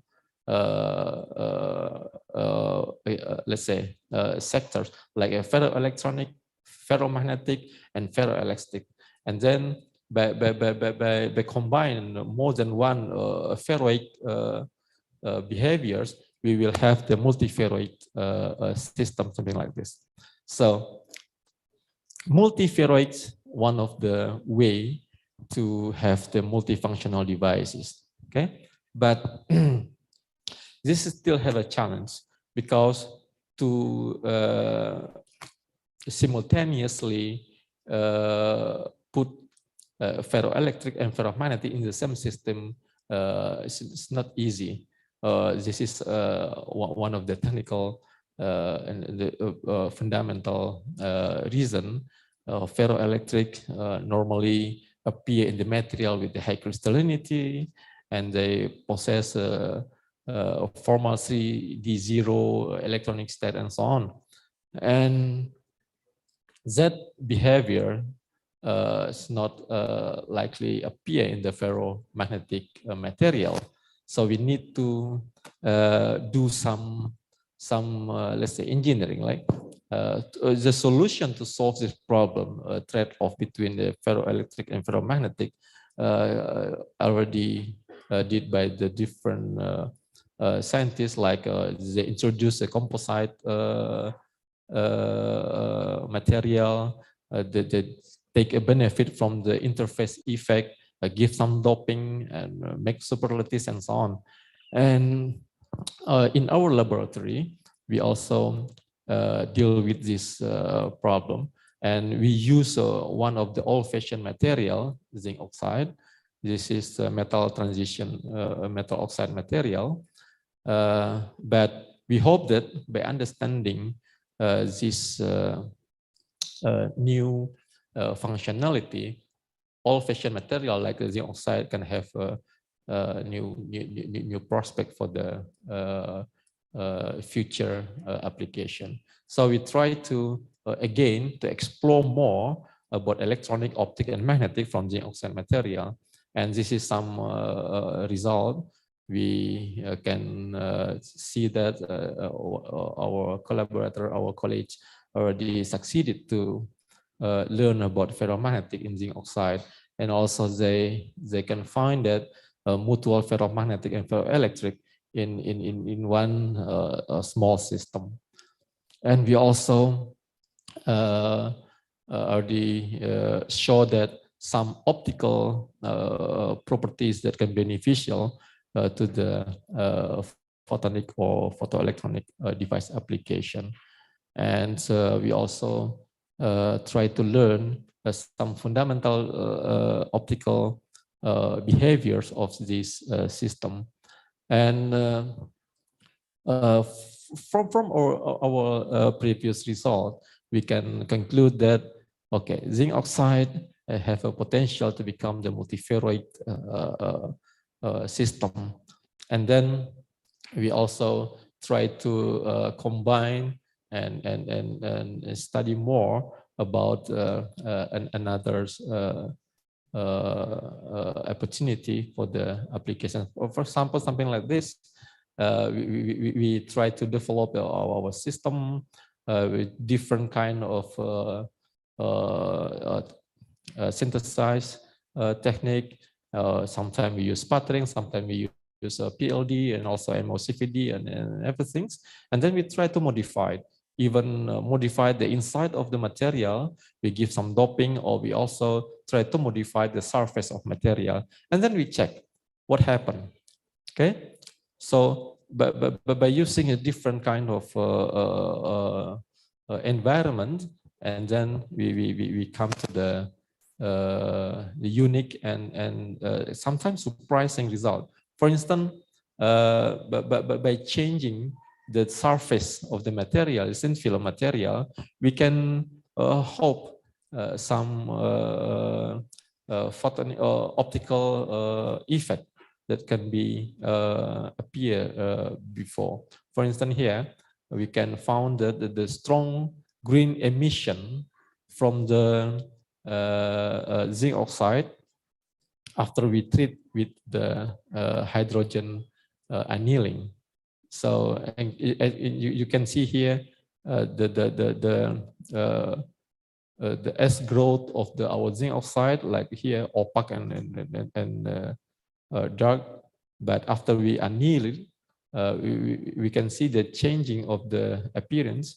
And then when we put under UV exposure, we can found that the strong green emission come up. So this is very potential for the light emitting device or photonic device, something like this, right? And this also remind me what already done by our previous scientists. They can produce blue LED, right? And so the inventor of blue LED got the Nobel laureate in 2014, Akasaki and Amano. And we also try to modify the structure of the zinc oxide material, and this nanostructure also show us some fundamental change in the physical properties. For instance, here I want to go faster. In the magnetic property, for example, so we can change the diamagnetic to become the paramagnetic.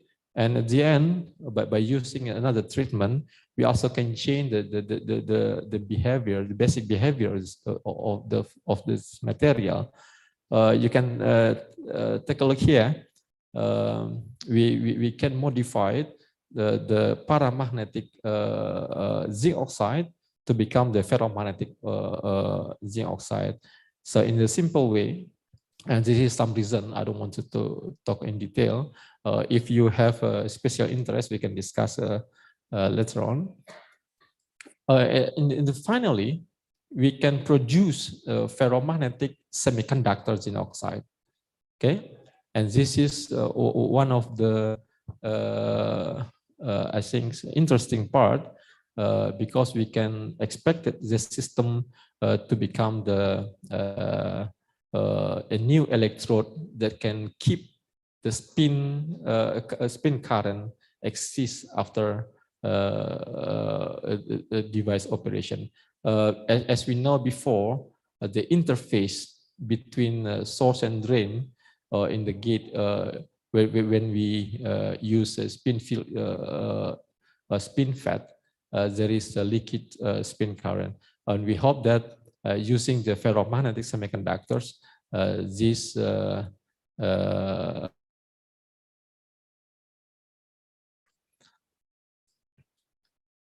and I also want to talk about another ongoing research in our group. So we also currently deal with nitrogen vacancy NV Center for biomarker application. And this is also very interesting. This is one of the, I think, it's beneficial to deal with the nano material. Here we use a nano diamond, and this is the way it works. And one more interesting topic that I would like to discuss today is related to the water purifications. So probably you already hear some issue during the COVID-19. So due to the probably disinfectant and so on. There is some problem with our water resource, and maybe you can easily found that the same study is already done by our another scientist, how COVID-19 affect the water, right? And we also use our material zinc oxide using photo catalysis behaviors to help to find the solution to water purification. Here we can use zinc oxide doped by sulfur to have a degradation of like rhodamine B, or also methylene blue, and others toxic material in the water. So what I would like to say that yes, from the nanomaterial, advanced material like zinc oxide or another type of like a nano or quantum dot, and then we can give some over to solve some problem, especially related to the effect of the COVID-19 like this. So wastewater, by using the here soap, detergent, and also what we call it antiseptic, and everything can be dissolved using photocatalysis. One of the photocatalysis can be used like old-fashioned material like zinc oxide. Of course, there is many different new material can be used, and this is our job in the near future. And yes, we come to the end of the presentations. So I just want to give you an idea, because by using, let's say, the way we're thinking, so around our in daily life, we can get benefit from the advanced material like this. And if you have a special interest, I would like to invite you to collaborate, join research, and then yes, when you have an idea, come, and then we can try to solve any issue related to the future trend in technology, whether this is for the in terms of the material, in terms of the electronic devices, multifunctional devices, and also to related to the, let's say, biosensing and so on. Okay, that's all for my presentation. I hope I can entertain you, and I'm really sorry just if my presentation going too detail, and I'm happy to accept any comment and question. Thank you. Thank you, sir. Thank you for amazing presentation from Professor Dr. Yudi Dharma. The one thing that I can get from his presentation that technology, or I mean science, that science plays important role in technology today and change the way we think, the way we work, and the way we communicate with each other. And so that's why it's really important for us to learn more about science and developing, become a new technology or create a new feature. So in this session right now, I open discussions to all the participants, even in online or offline. Here, if you have any question, please address your questions. Okay. Oh, we have a lot of questions here, I think from students. So I start to my left. Okay, over there. Yeah. Please ask, there's these questions here.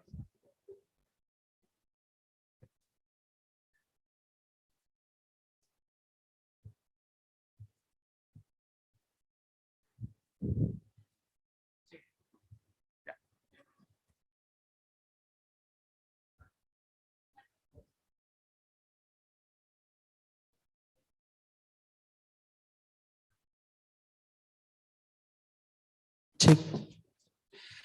Okay, thank you the opportunity you give to me. I'm so sorry if my question is out of the topic. And now I see and watch on YouTube about artificial intelligence, AI. For example, robotic like Sophia or ChatGPT. And then the Sophia is smartest robot in the world.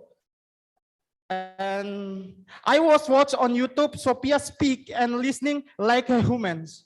And then my question is, if in the future robots like Sophia could replace teachers, how they impact for the teachers, student, or the education world, and many, and what do you think?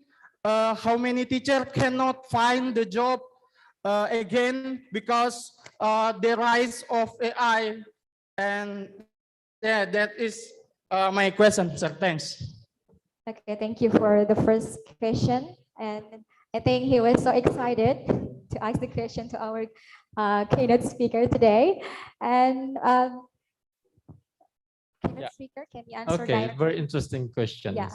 Yes, this question probably become one of the popular question, right, related to the AI, and many answers come up, and then yes, some communities still wait and see, right, or will come in the near future related to the AI, but we need to realize that. Yes, when we talk about robotic artificial intelligence made by humans, and they're just collecting the information from the surrounding, and then they try to make some algorithm and everything. And probably engineer and scientists still agree AI or robotic still have some, let's say, there's still like a machine, right? They don't have a soul, don't have a heart, and then sometimes no sympathy, no. Yes, that issue sometimes arise as what we cannot fulfill in the AI and robotic area. But since what we need from the let's say, when you talk about the how come the AI can replace the teachers, how come the mentors, right? Since you only need the information, probably it can be enough for us today, just to collecting the information. But if you try to find like the real teachers, mentors, they can give some, let's say, empathy, and also try to understanding what you really need. Probably AI or robotic cannot fulfill in the perfect way. So we have to accept this situation wisely. And of course, people also try to, let's say, improve, right? And yes, many, you told me you watch a YouTube and then make some read some discussion arise comparing AI and human and everything, and probably this issue probably we will always come, and yes, and then it depends what you need, right? Yes, you talk with machine monitoring, and then you can asking, you can get the information, but the feeling, the let's say something what you need from the human probably can, up until now probably yes, there is something missing in that area, and yes. I have no specific answer about this one, but yeah, we quite often to discuss about this question, this issue, and you asked me how many teachers will lose a job, right? And then yes, depend on the level or what you need from the let's say the information resource. I don't say the teacher, because the real teachers will be different from the robot, Sophia, AI, and everything. It's depend on your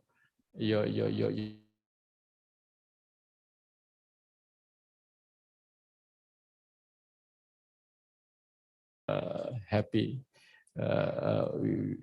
because this issue arose probably a couple of years ago, and many discussion and many and I'm also not an expert in this area. You probably the philosophy of the AI, the let's say. Yes, maybe yeah, we sometimes we mix with the movie, right? Yes, in some level we can see in the movie a robot is more human than human probably, but it's still in the movie. In the reality, probably we still have a big question how to let's say see the robotic with AI close to the human being. Okay, I hope I can give a new trigger for you to find the real answer. We wait the progress of this area. Okay, thank you. Well, thank you so much for your answer, sir. Well, I do agree that artificial intelligence, it means like robot, it's cannot replace the position of a teacher, because we have like social emotional skills to build in students each other. So for collecting information, maybe we can learn a lot, but for create or full build emotional empathy, like a keynote speaker skill, I think robotics or even in technology cannot replace that. So I will move to another questions here. Okay. For today, I would like to invite Professor Dr. Jusman to answer to ask the question. Time is yours, sir.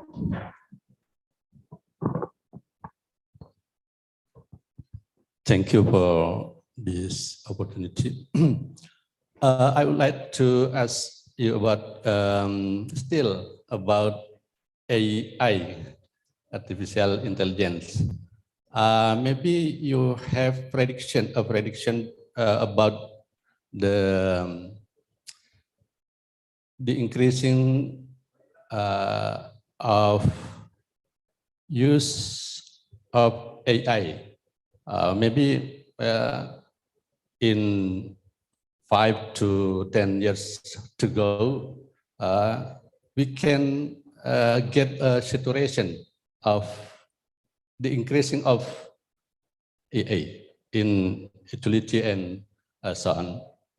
The second, in your presentation, you stated that by using AI, we can produce a many new materials. How about the supporting by laboratory in experiment to follow the development of new material based on AI? Thank you. All right. Yes, this is another interesting question from Prof. Jusman. So about the prediction in the future, people, industry, like a race, right, to find another best way to help our daily life with some smart system, for example, with AI. So yes, I think the trend is still up, in my opinion, right? Because we still can predict many aspects in our daily life needs some support from some smart system. Because people tend to live in a simple way. So once there is the industry or a community can provide with some smart help like that, probably the demand will be increased. So I believe that in the near future, and 3 or 5 years ahead, this progress will be, I mean, in the high speed to increase significantly. At least many company or many community will try to compete each others to promote and produce the artificial and machine learning system, and then yeah, probably this competition will end with who will gives the best over to the community. And yeah, probably now we still have a few industry, right? They can produce AI. AI not only ChatGPT, you know, but many others, and many other shape will come up, I think. As I show you, the computing, AI, robotic, compare, and also combined with some smart sensing and everything will be come up in the near future. So I believe that this is still the sexiest area to be to explore, and all aspects like material scientists, computers, IT, and everything now pay attention in this area. And the second question is related to, sorry, I forgot the second. Oh, new material. Yes, the AI give us some help of freedom to choose and to combine, right? So as you know that the element in the world is limited, but AI can combine to become, let's say, I don't say the unlimited, but they can try to combine do some a complex simulation. When we combine a few elements, will come up. Of course, the next level is how to realize in the real world. And of course, it should be done parallelly, computational designing and modeling using AI. But as I also mentioned, the smart material system, so 3D printing, 4D printing, for instance, already help us to realize some, let's say, a new system. Probably we cannot imagine before some structure or some compound or element combining is probably never exists in nature. So by using AI, it's become closer and closer to reality. And that already proved until today.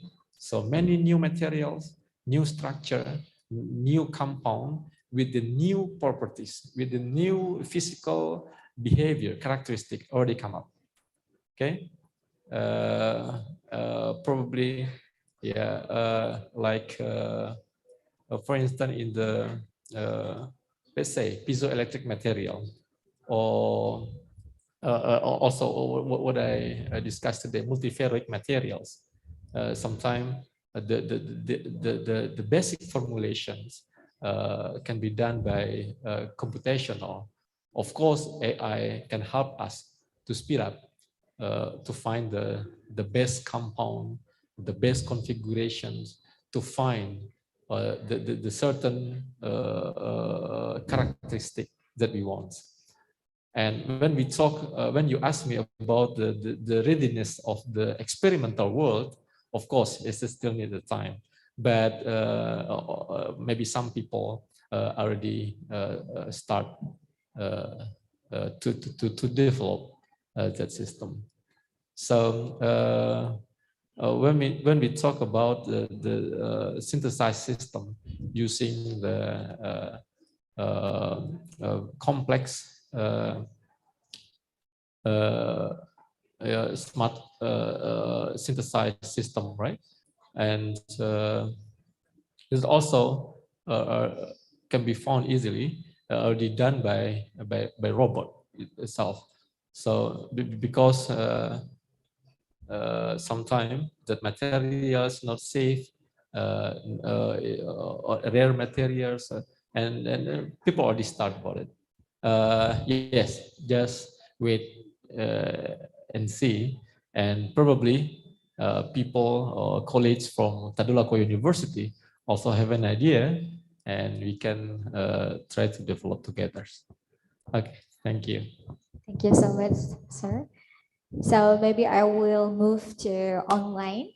If there are some questions in our participants in Zoom, if you have any questions, you can raise your hands by using a Zoom feature or using chat box. I think we have 3 messages. Maybe here we can open that.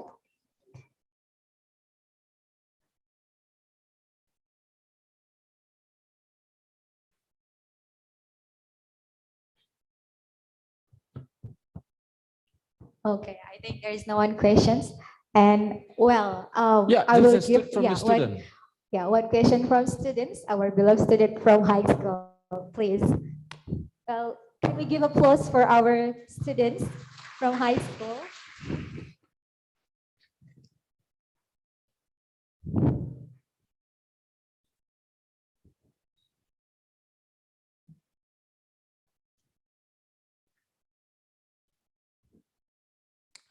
Assalamualaikum warahmatullahi wabarakatuh. Waalaikumsalam warahmatullah. My name is Faluraman. I am student at Senior Actual to Palu. So, Prof, I will join Project Olympiad State of. I will join Project Olympiad Talent of Indonesia, and the criteria of the project is we must solve the new issue, and the criteria of the project is we must solve the new issue. So after see your presentation, I'm interested with your topic. So when I make some project with your topic, can you give me an idea about this topic, and especially with a cheap material? So just that for me, thank you. Okay, thank you for student from SMA 2 Palu. He asked about advice. I So, like it. It's very the spirit. I like the spirit. So you said that you would like to join with the competition, right? This competition, national competitions. Yes. I take a role as a jury in the LKIR, PPRI, PPMI, NIA, and everything. In the last time probably we called it LIPI, right? BPPT, and another company. Yes. What you asked me today is the one most important issue about idea. Okay. When you ask me an idea, of course, it's not probably, I said, okay, you ask me about cheap material, for example. Okay. I don't know, cheap or cheap, murah, right? Okay. The cheap material. It's depend on your preference. What the definition of the cheap material first. Okay. The cheap but less useful is not, it's just meaningless. Okay, so it depends on the, for instance, you spend $1 million to produce a new material, but impact give you 1 billion. It's cheap. But if you put 1 million without any benefit, it will become expensive, right? It depends on your preferred cheap material. But yes, related to your idea, I mean, to find the idea to create the cheap materials. So probably you can start with the what the problem you solve surrounding you. Okay, for instance, you would like to solve about the waste, about the garbage, for example. You have to define the problem first. Okay, what kind of problem you want to solve? Okay, find the problem and you try to find a solution. And then you need to define some parameter to produce some solution. When you say that you need material and you try to find what the best material you want to find. So when you ask me about an idea cannot come as let's say sometimes using when you do something or when you hear someone or when you watch some movie, the idea come up automatically, right? So probably to on you with the idea or the topic of your research, probably we need to discuss deeply. Okay, you need to make conversation with your friend. You need to interact with your teacher probably. You need to ask with some community what the problem surrounding them. And then from the interactions, probably will come some, let's say, potential idea. And then from, let's say, several idea, you can select what idea that be feasible to be conducted. Okay. Yes, you have to let's say use your imagination. Sometimes you have to let's say ya merenung lah gitu ya.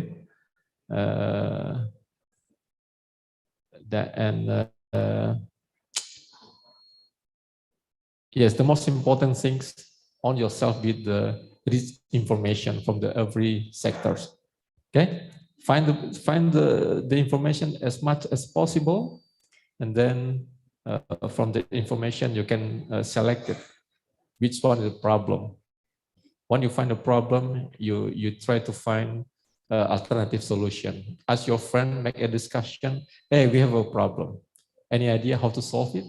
Okay, so to join with the competitions, not always come up with the new materials. You also can use the existing material. You can modify the available material. Okay, because when we talk about new material, we have to create, right? New means doesn't exist currently. So you also can modify, you can combine, we can compare. Okay, not always new, but the idea should be new. Okay, so in innovation, the idea should be new. Okay, but to give an over to solve, to make a solution to some problem, not always from the new materials. This is my opinion. Okay, you can use the existing material, you can combine, you can modify it. Okay, and yes, this is need some time, and sometimes in the competitions there's some thema, right? There's some topic. Sometimes in this year topic a little bit different with the last year topic. The focus, and then you can select it. You can tune the interest according to your let's say your you can tune your interest. Okay. Yes, I like it. And then make a discussion with your teachers. Ask a friend, and then make some trip virtually, for example. Check a YouTube, check the internet. What happened in the world beyond your area, right? Okay. Is it? Can answer your question? Yeah. Do you have any response?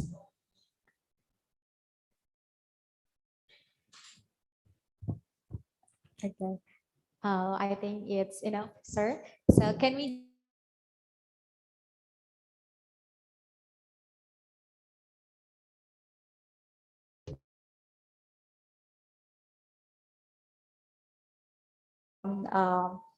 our keynote speaker today, it's for looking a new material, start from our surroundings, and then reflection, make a discussion and collaboration with others. So we can create a new things. And actually you get a lot of nutrition today, nutrition in science, and a lot of information from your presentation, sir. And I would like to apologize if there are some mistaken in leading this session or even missing some pronunciation in English. So as one of our big appreciation for our keynote speaker today, I would like to invite Professor Dr. Yong and Yudi Dharma to receive some gift box for our host university today. And I would like to invite maybe Dr. Sahrul Sehada to give the souvenir to our keynote speaker today. For Dr. Sahrul Sehada, can you? Oh, okay. Well, can we dapat souvenir? It's like a gift. Okay, sir, please move to our position.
Can we give once more big applause to our keynote speaker today? That was a very amazing presentation.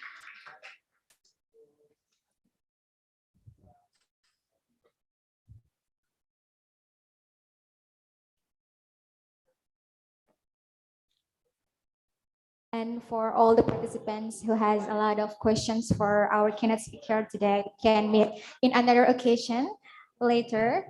And at the end of this plenary session, I would like to say very thankful for Professor Dr. Edi Dharma and by saying Alhamdulillah. Assalamualaikum warahmatullahi wabarakatuh. And I give to master ceremony of this event.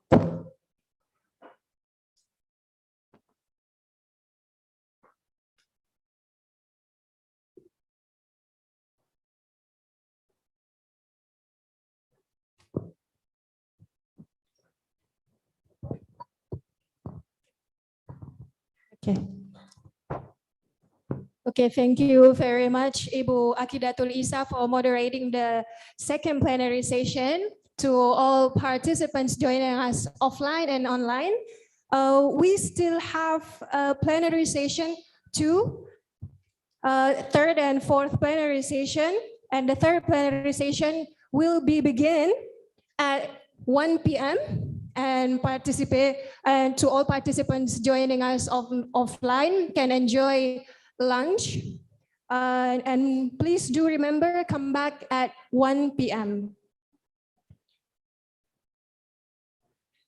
Okay, that's all. Thank you. Yeah, you can enjoy lunch Please come back at 1 p.m.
Hello. Hello, good afternoon, everyone.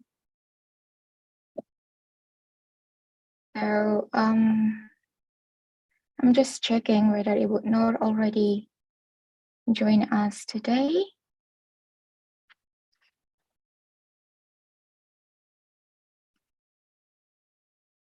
Oh, hi, Ibu. Yeah, just fine, Ibu. Okay, I'll just need to open the event first.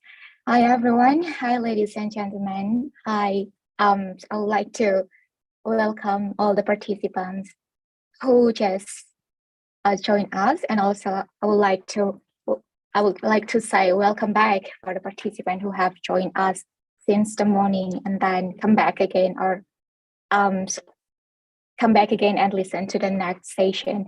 And just want to remind you that this is International Conference of Physics issue, ICoPIs. And ICoPIs is an international conference held by the Physics Education Study Program, Department of Mathematics and Natural Science Education, Faculty of Teacher Training and Education at Tadulako University.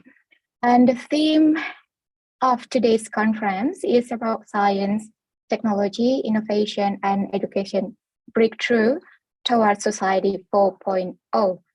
And through this effort, we hope that this conference will provide opportunities for networking and also facilitate cross-disciplinary and national partnership for all the participants who have joined us online and on-site. First of all, my name is Nimade Wiwi Astuti, and I will be moderating today's session, especially for the third session of this conference. And with us, Ibu Dr. Nur Farah Wahida have joined us, and I would like to introduce her before we start the presentation. Dr. Nur Farah Wahida is a senior lecturer of physics education and coordinator for postgraduate studies in physics education at School of Education at University Teknologi Malaysia. Her current research focuses on preparing future teachers, drawing upon educational psychology and cross-cultural studies to inform this practice. Her research interests include teacher motivation, teacher education and professional development, vocational education, assessment, curriculum, religious tolerance education, and educational policy. She has worked with School of Education since 2010. She began her career as a tutor in 2010 and currently holds the position as a senior lecturer. At the age of 30 years old, she already held a Master of Philosophy and Doctor of Philosophy in Physics Education and specializing in the field of scientific epistemology and nature of science. Currently, she is working as a research fellow at Center of Engineering Education to widen her area of expertise into STEM education and engineering education. And in this event, today, she will present about innovative active learning for science educator leveraging ChatGPT. And I can promise that this session will be very interesting because ChatGPT is such a fashionable issue especially in academic and research field, because ChatGPT is very helpful but concerning at the same time. So before we start the presentation, I invite Gunnar to present. I would like to say something to the committee of the ICoPIs. I can moderate all the online discussion and also conversation, but since I also do it online, I cannot see what happened on the on-site. So I would like someone to help me during the Q&A session to facilitate and accommodate for participants on site who want to ask or comment on Bu Farah presentations. Okay, without further ado, I will invite Ibu Nur to present the presentation. But just to remind about the time limit, I the presentation will be around 35. Is that okay, Bu? Yeah, and then the Q&A session is about 10 minutes. Okay, time is yours, Bu.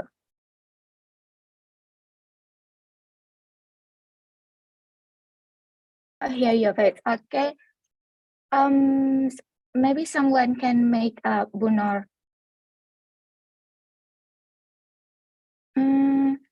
I think Bu Nor cannot unmute. Okay, I think that's fine.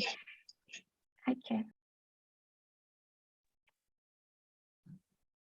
Okay, can you hear me? Is it clear? Ibu Nur still unmute. No, sorry, still muted. Yeah, I'm using two devices. Can you hear my voice? Sorry, but we cannot hear your voice because you are still muted.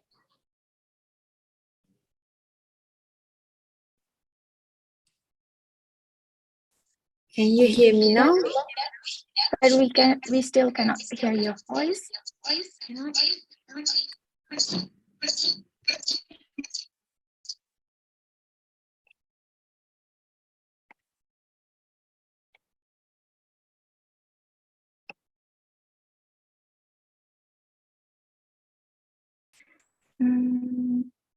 You cannot hear my voice? No, we haven't hear your voice. Is there someone on site can help? No. Are you sure you don't hear my voice? Because I'm using two devices at the moment, No, and we cannot hear your voice. But I'm sorry about You that. really can't?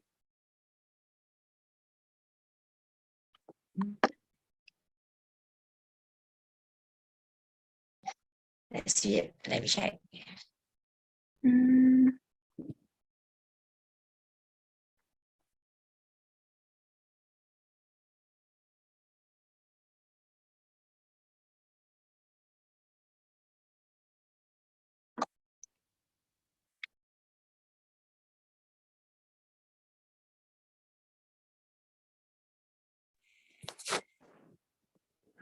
I'm using the second device.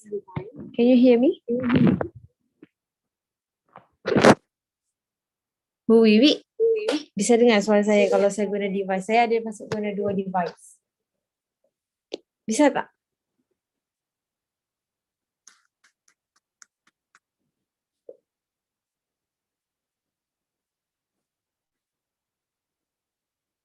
No?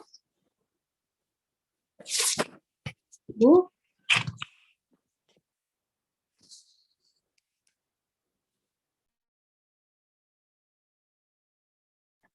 Bu Wiwi dengar tak? Bu Wiwi dengar tak?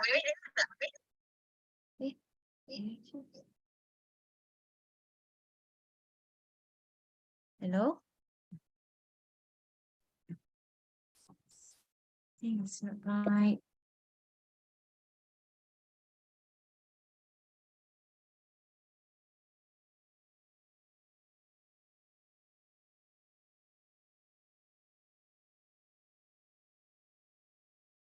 No, we cannot hear your voice. You're still muted. Yeah, I unmuted. No, you're still. Once I try We to cannot speak, hear you you. cannot hear my voice. We cannot hear you. But I can hear my voice on my second devices, which is weird. Is this on the technical part? Can I use chat?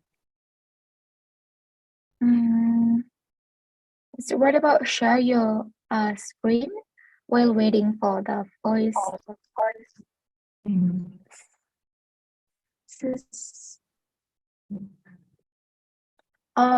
So Dr. Noor actually using two devices, and she says she can hear herself clearly, but I don't know what's the issue.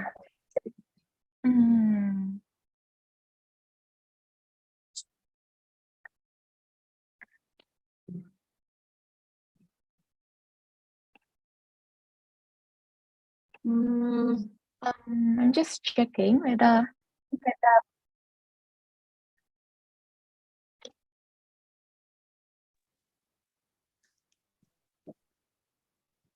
Saya dengar tak?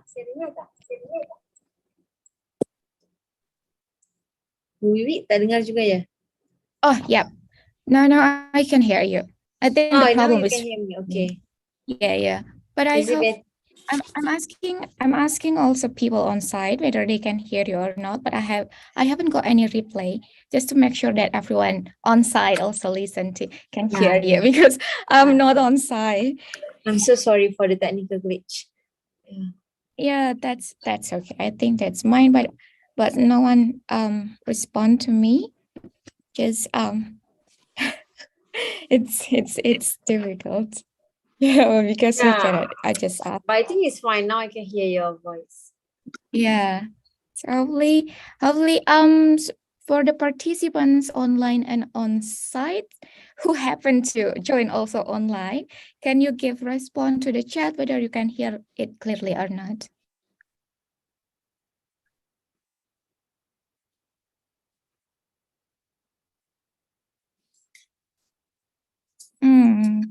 No response. I don't know whether we just can you maybe share your slides too? So just to while I wait for the response from the participants. Yep, I can see. Yeah, I can see it.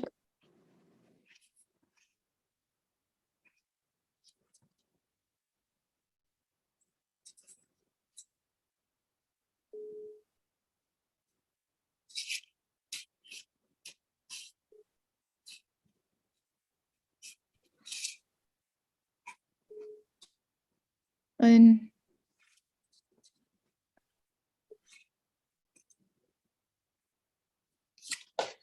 Okay, can I Yeah. start?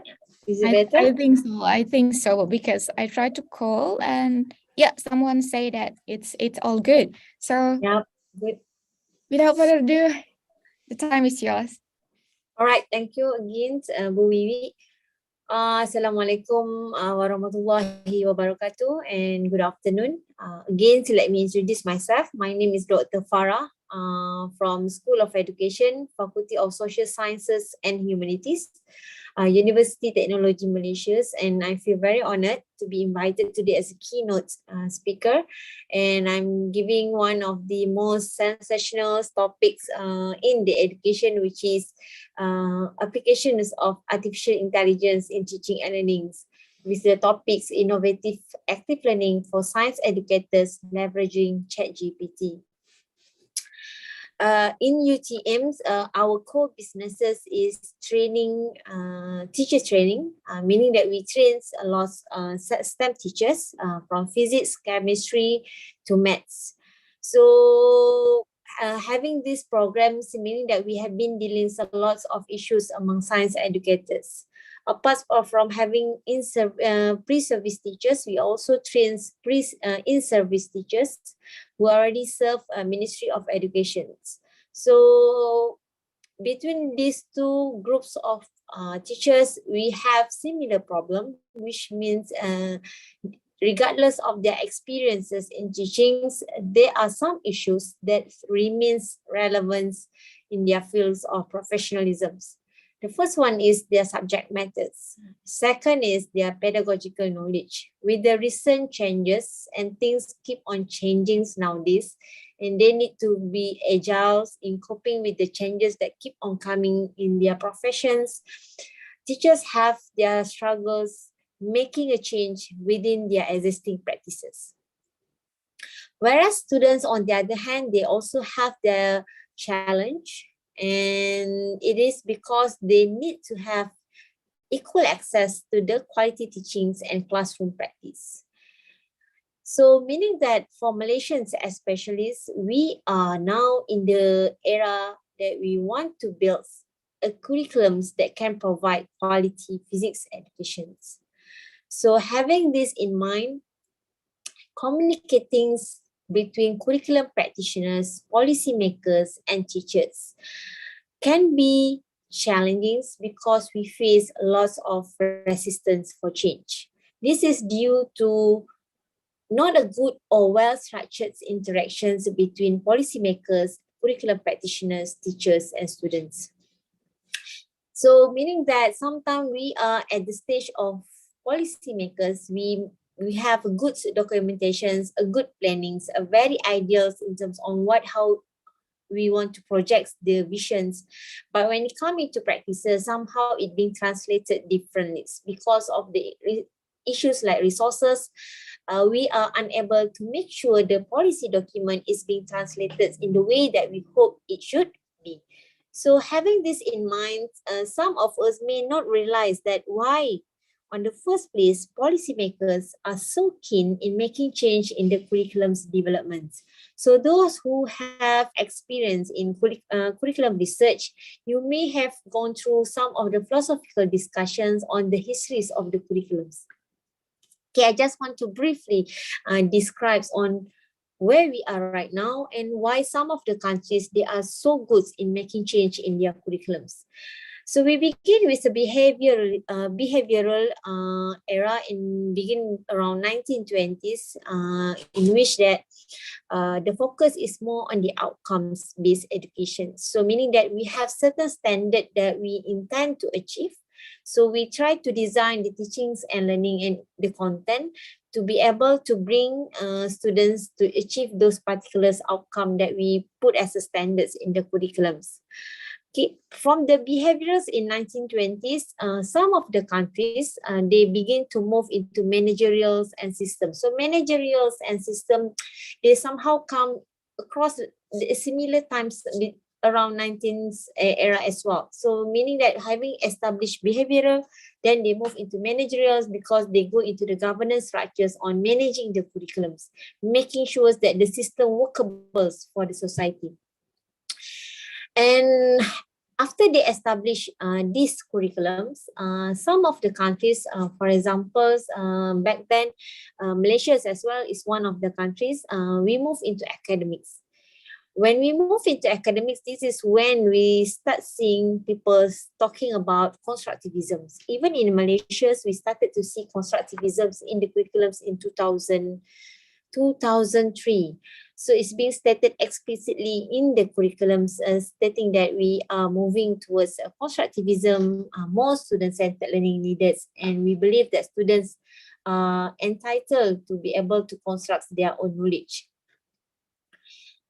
And by having these academics worldviews when developing the curriculums, we also injected, there are some curricular practitioners that are coming from humanistic views that begins to put lots of insights on making sure that this particular student is being at the centers of the discussion when it comes into planning, teaching and learning. So that's why a lot of activities has been posed on making sure that students are given the opportunities, a lot of group collaborations, a lot of assignments given that require students to be given equal opportunities to participate and so on. So we move from the books-based curriculums into humans-centered curriculums by toward the end of humanistics era. So now we are moving to the last era of curriculum that people recognize as postmodern. And postmodern happened to emerge due to the characteristics of the learners nowadays, especially our younger generations who are digitally literate, and so they are very, very much, how do we call it? They are very, we could say that they can be highly independent when it comes into learnings, because they knew is other than teachers, they also have other resources that they can gather through online. So postmoderns, we deals with different types of students in comparison from behavioral to managerial system, academics and humanistics. So if I try to place Malaysia in between these different eras of curriculums, we are still basically stuck at behavior in terms of practices. But when it comes into policy decision making, we are now in the between humanistics to postmoderns. Why?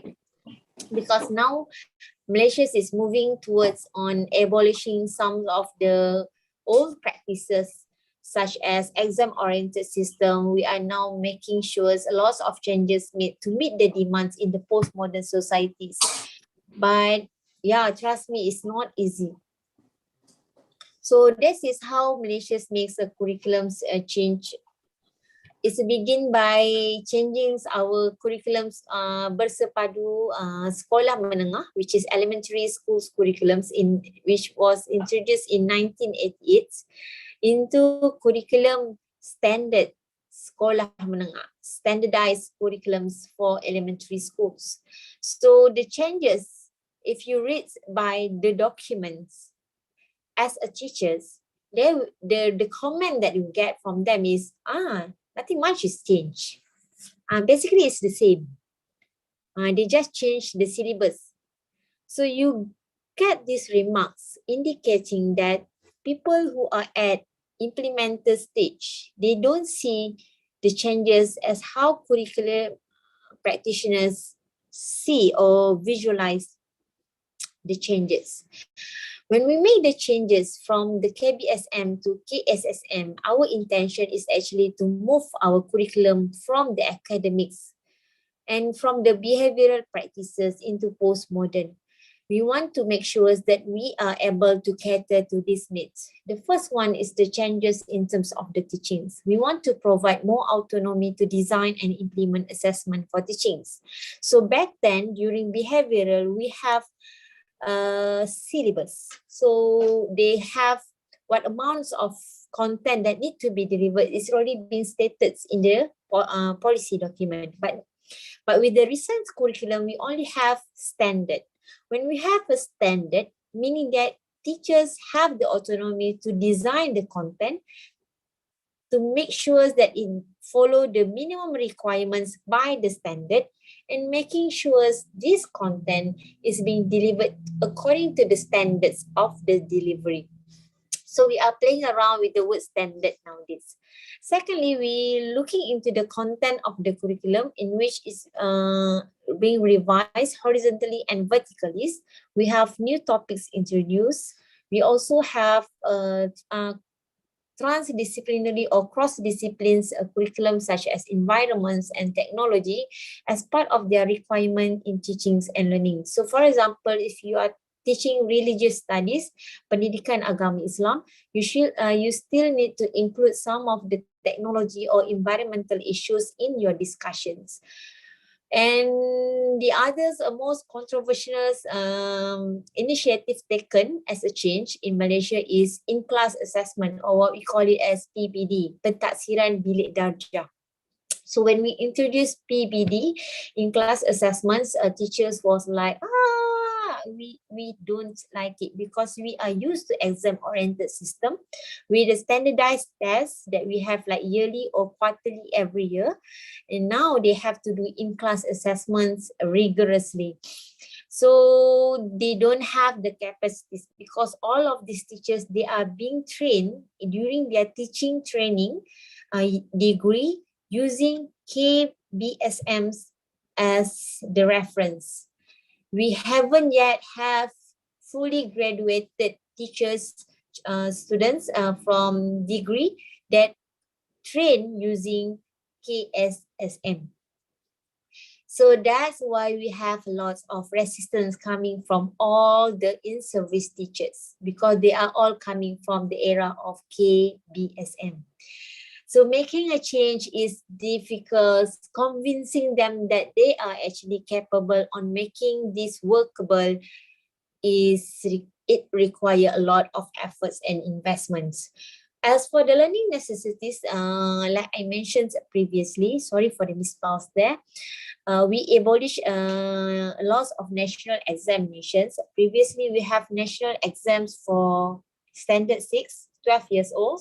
We also have national exam for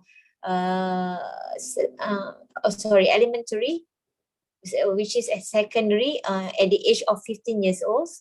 And we will have third levels of national examination during their 17 years old, which is their final stage in secondary schools.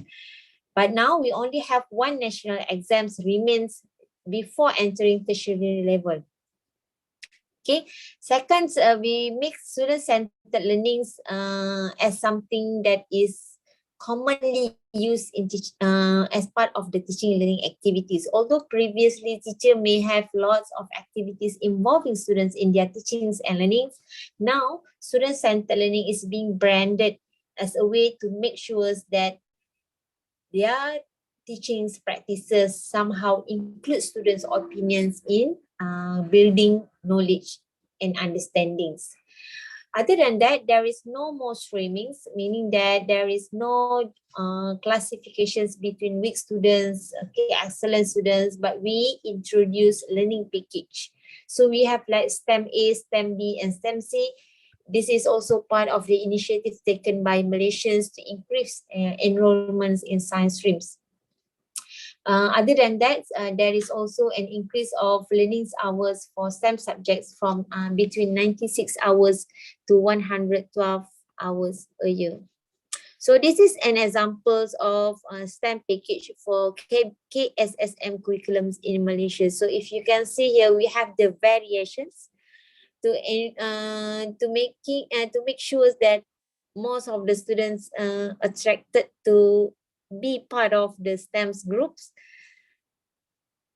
And this is how we begin to preach to the teachers that we are actually moving towards 21st century learnings. So having the 21st century skills, every time we go for trainings with teachers, we will give them these pictures. Have you seen this? Did you know that this is now our targets for the curriculums? And majority of them will say that, no, we are unsure. We never seen these features before. We are not sure whether this is part of the requirement.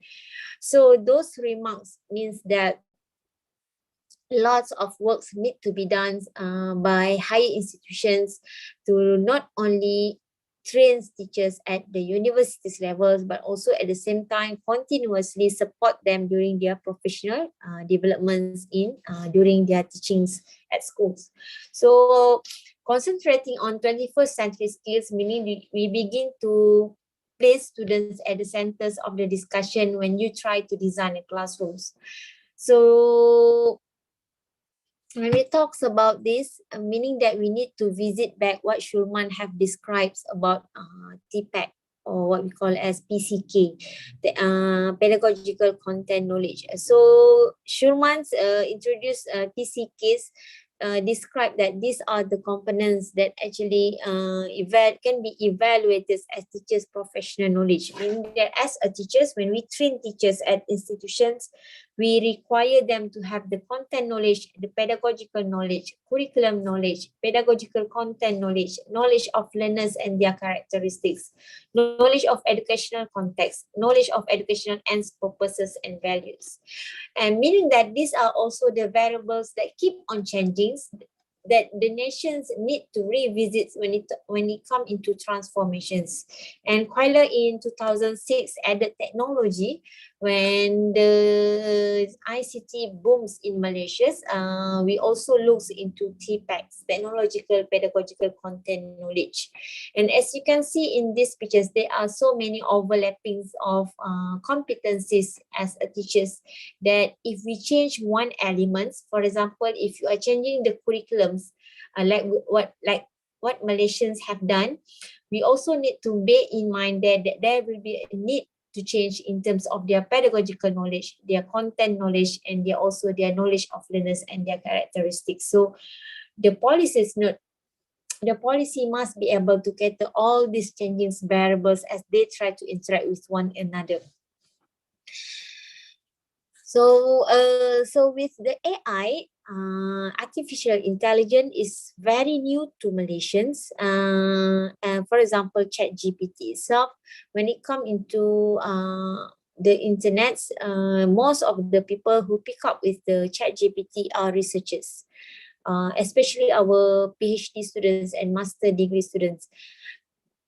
But it's a very small amounts of attentions were given by the teachers with the AI tools. Some even didn't knew that there is AI tools that can be used in teachings and learnings, even a lecturer sometimes. So with the AI tools, I can see it provide advantage that can solve lots of problems when it comes into changes to student-centered learnings. When we try to transition from teacher-centered learning to student-centered learning, most of the common challenge that we have, because our teachers or our educators, they are very obedient, meaning that you need to make a change from teaching lecture-based into inquiry. They do follow the orders. Okay, I make a change. I will use the inquiry model stated by the governments, for example, 5E. So I will follow the first step, second step, third steps in my daily teaching practices. So they are basically just mechanically follow the flows of the activities. This is good as a start, but it is not a good thing to be sustained for a long run. So this is big. So by having the teachers coming more and more doing inquiry in teachings and learning practices at school levels, we at the higher institution, as we try to visit these situations, we learn that teachers is actually unsure how their students can learn from these activities. So with the autonomy given to the teachers to evaluate their students' learning itself, it creates even bigger problems. They didn't know how these activities can be considered as part of the assessment. So we have the issues in which how we should provide the assessment marks for the students if we don't have exam. So people keep on budging and to have the exam bags into the system. And we try to calm down this societies, making sure that things will work somehow, but having this meaning that it requires a lot of efforts to go down to the schools and have a talks to the teachers and provide them trainings on this matter. So, one of the biggest issues again is they are unsure how their students can learn from the activities. The students may involved in the activities, but sometimes among the common issues, they are not ready, they don't have the resources, they don't know what they need to discuss. The discussion end up requires teachers' interventions in which they requires teachers' answers. So having an eye is, for me, is a bless. Yes, definitely. Having AI also have its own challenge. But however, we cannot avoid having artificial intelligence in education. I wasn't sure what is your current state of AI tools in teaching for Indonesians, but for Malaysians, this is something new for us. And not a lot of teachers picking up these ideas into their teaching and learning yet. But if you go through literatures, there are more and more papers coming in discussing theoretically or conceptually how AI tool can be embedded in teachings and learnings. But most of the papers are concept papers, meaning that there is no data driven yet provided how effective that ChatGPT, for instance, can actually enhance teachings and learnings. So what I want to share today is some of the research that I gathered around on how conceptually we should try to accept the use of ChatGPT in teaching and learning, especially for active learning. So you may familiar with active learnings, and you knew that having active learning meaning that we place lots of attentions or we put emphasis on students' personal agency, meaning that their capacity to make a decision, their capacity to build the understanding, their capacity to find the resources. So it involves having the students to personalize their learnings, resources, and their learning space. And this is suitable for the current generation's students, their characteristics in which they require self-paced learning. So having this, ChatGPT offers two, how do I say? It's offer two options that can actually improve teaching. The first one is their natural language processing, and the second one is their text generation. So what is natural language processing? Natural language processing is their abilities to recognize patterns and trend in the languages.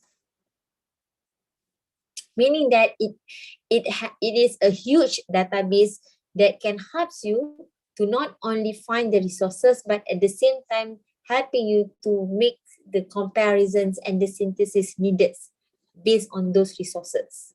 Okay, although, okay, bear in mind, ChatGPT have their own limitation, especially if you are not, if you are using the free version of ChatGPT.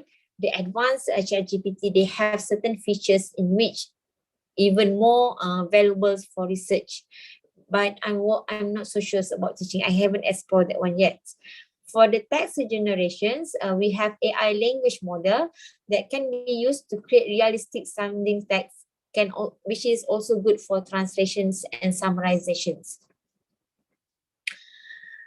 So this is how, in my mind, that AI tool can actually be used for teaching and learning. If you read about community of inquiry, or some people use the word COI, so we need to provide the educational experiences. So to make educational experiences, it's connected to the pedagogical content knowledge, the PCK. So the PCK is teachers' knowledge on having the AI tools as part of their practices. So the instructional design must focus on having the multiple forms of active learnings and how to make sure that these pedagogies involve students in a way that students requires to make a decision. So we move KBSM, the previous curriculums, into KSSM because we require teachers to differentiate between teaching for performance and teaching to test for knowledge. So now we have like two main philosophies behind the changes, but most of the teachers still see the new curriculums as test for knowledge and not for teaching for performance. So teaching for performance is something that we work towards PAK 21 or 21st century learnings. And teaching for performance is also something that we work towards teaching for sustainability. So we move the curriculums into achieving something that is bigger than only covered within the syllabus itself. So the possible areas of ChatGPT that can be used is to generate learning activities is the first, problems to evaluate misconceptions. In science educations, we keep on researching on misconceptions, alternative concepts. We also go into multiple representations to understand why students think, for example, physics, why they believe that physics is abstract. People keep on saying that physics is abstract, something that you cannot visualize. People tend to have misconception. Teacher may have issues on the communication, which is their dialogics of representing the entities of the variables in the discussions, making more misconceptions among our students. So ChatGPT is really good in managing misconceptions because you can ask everything and they can actually help you to clarify those misconceptions. So students basically have their existence on making sure that they can cater their own misconception. But again, it requires teachers who are planning on helping students to use the AI tool to help with their misconceptions. Second is estimations of problems, we also call as Fermi problem. It helps students when you have different problems given to the students for class activities that require them to mix a comparison or comparative studies between problems. This can also be used using ChatGPTs, having the students to place the problems in the ChatGPTs and makes an analysis together with the AI. The third one is the rich context problems, or sometimes we call it as complex problem solvings, which can also be done using AI. The fourth one is critical thinking involving drawing conclusions supported by evidence. Okay, fourth one, I think the most common ways of how people use ChatGPT nowadays, especially researchers. But for teachers, this is very good because we often have problem with students in class. Whenever we have a discussion, they don't exactly know what they have in mind to be bring into the discussion and share with their peers. So having a ChatGPT that autonomously can help them to provide the required resources for discussions can actually enhance their critical thinkings. and help them to draw or synthesize certain information for conclusions, and also sometimes for make the decisions. We can also use ChatGPT for reflections activities, and the second last one is optimizing experiment design, especially if you are working with the time limits. Like Malaysia's, we have like 96 hours per year for physics, which is not much, meaning that we don't have the leverage on completing all the required experiments activities. So teachers need to plan for flipped classrooms somehow, to have students to plan their experiments before coming into the lab. So having ChatGPT helps on students to learn how to design or to make a comparison between different designs of experiments before coming to the labs and execute the actual experiments. And the last one is to activate a personal agency, such as self-regulated learning. So this is an examples of applications on how we can use ChatGPT, and this is the thing that I did with my class in teaching and learning, in which I provide some scenarios that require them to design the prompt needed to be used by students if they are teaching with the AI tools, and how this prompt that can be used as change of inquiries in the discussions for between peers or groups, large groups discussions. And you can see that the details provided by ChatGPT is suitable for elementary use, and it's also suitable to be used by teachers. So other examples of ChatGPTs is this one for Think Pair Share. And this is also good on discussions about photons. This is I get it from other publication, and you can see that it is very convenient in Think Pair Share, and how they can actually make a comparisons of opinions based on the outcome that they receive from the ChatGPT. So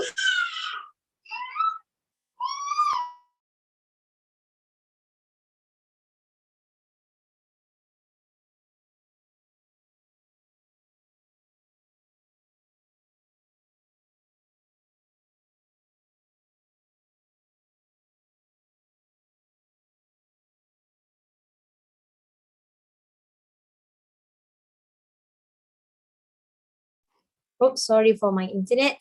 So if we go through again to the community of practices, community of inquiry and active learning techniques, from the simplest to the complex. Most of the issues, if you read from the literatures between the spectrums of active learning, is scaffoldings. So having ChatGPT is actually helps in enhancing the scaffolding processes, because students can have like instant response on how they can actually scaffold, and second, they can be creative enough to create content of learning for themselves. So ChatGPT actually enhance the one that overlaps in community of inquiry, which is educational experience. But we need to be cautious against by using ChatGPT without proper planning. Okay, it may somehow lead to the perceptions that students is actually only finding answers. So it goes back to the fundamental questions: how we actually train our teachers in order to use ChatGPT or any AI tools in teachings and learning. So it have a specific set of skills that yet to be determined by literatures or other research, which I only label it as a skills to create solutions. So we need to teach our students or our teachers on how we can actually support student personal agency. So how we are going to support that the discourse that requires students to learn and to build their own prompts. Prompting is important. So prompts is very much equivalent to discourse or science discourse. Whoever here that did a research on dialogics, so building a prompts, meaning that building teacher skills on how you can actually align the activities in a more meaningful manner. And also teachers must avoid from getting one right answers when using ChatGPTs, because we target on the variations of answers. Having a variations of responses is something that you hope to get when you aim for student-centered learning, because you need that variations for further discussions. If you just aiming for one right answer, then we go back to square, in which is traditional teachings. So that would be my presentations to this, and with this I would hand over to our chair. But for further research collaborations on these topics, you may contact me through email or WhatsApps, because we are looking for partners on this particular interest for international collaborations through matching grants. And that's it from me. Thank you, everyone. Assalamualaikum. Waalaikumsalam. Thank you so much, Dr. Farah. That was really interesting and also very insightful presentation. ChatGPT in terms of research is really it's like two sides of coins. At some point, it's really useful, especially for the non-English native speakers like myself. Like ChatGPT really helped me to, okay, this is how I should like write it academically. But at the same time, it also concerned with the moral and ethic. But in teaching, after listening to your presentation, I really like understand ChatGPT have a really strong potential for the teachers, especially pre-service teachers. For in-service teachers, maybe it's really difficult to up to date with the technology. But for in-service teachers, since they are, let's say, digital native, they maybe, for me, for example, they will know more about the ChatGPT better than me. But yeah, like you say, there are many challenges that as a lecturer who teach in the what is it called, teachers faculty, it's really our job to make sure that the teachers, the future teacher, we have the capability to get along with the ChatGPT and can move from the traditional teaching, from textbook oriented to the more technology oriented. Thank you so much for the very insightful presentation. And now I invite participants online and also on site to give comment or questions to Dr. Farah about using ChatGPT in teaching or learning. Yeah, I saw someone raise his hand on the venue, but I actually cannot really accommodate it online. So I need someone in venue to help me to accommodate the Q&A with participant in the venue. Maybe Dr. Sahrul or Master of Ceremony can help me.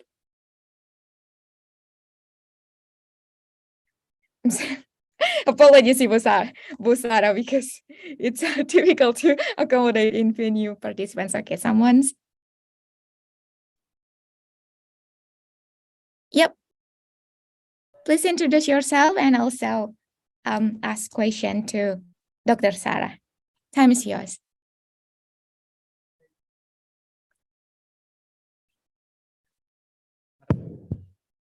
Okay, thanks for the time. My name is Rian Andriawan. As a student in Physics Education program of Tadulako University, I would like to ask the questions. My question is, how does ChatGPT impact for education quality, especially to the students' learning interests? Maybe ChatGPT can make students lazy. How do you think about that? Thank you. Okay. If I'm not mistaken, your question is about how to make sure that ChatGPT will let's say sustain the education quality. Yeah, that's a good one. Yes. Yeah. especially to improve I go students. back. I think I go back to my last slide just now. I mentioned on the cautions of using ChatGPTs. It lies on your design skills.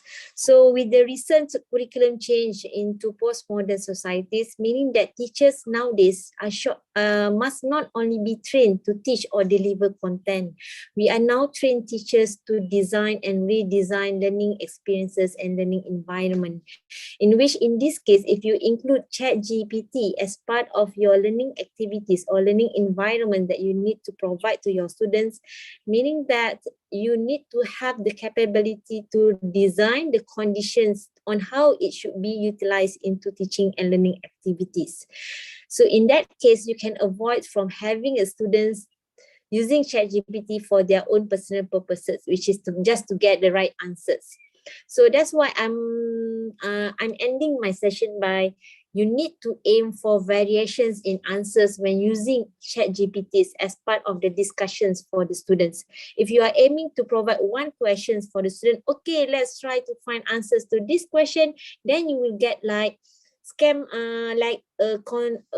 like a very similar patterns of answers from the ChatGPT. So basically, you just get one final answers from the students. This is something that we want to avoid from teacher-centered learning. Teacher-centered learning is so limited because it only involves few answers coming from the students, and those answers are basically similar in terms of their responses. Having ChatGPTs allow us to get different answers. So the variations of the answers is something that teachers have to design, and now so means that teachers now are not designing their teaching, we are designing learning. So this is the things that as a lecturers at higher institution who train teachers, we are look forwards on changing the perceptions that teaching is no longer designing teaching practices, but designing learning experiences. So learning comforts. Yeah, thank you so much. It's echoing. Thank you so much, Dr. Vala.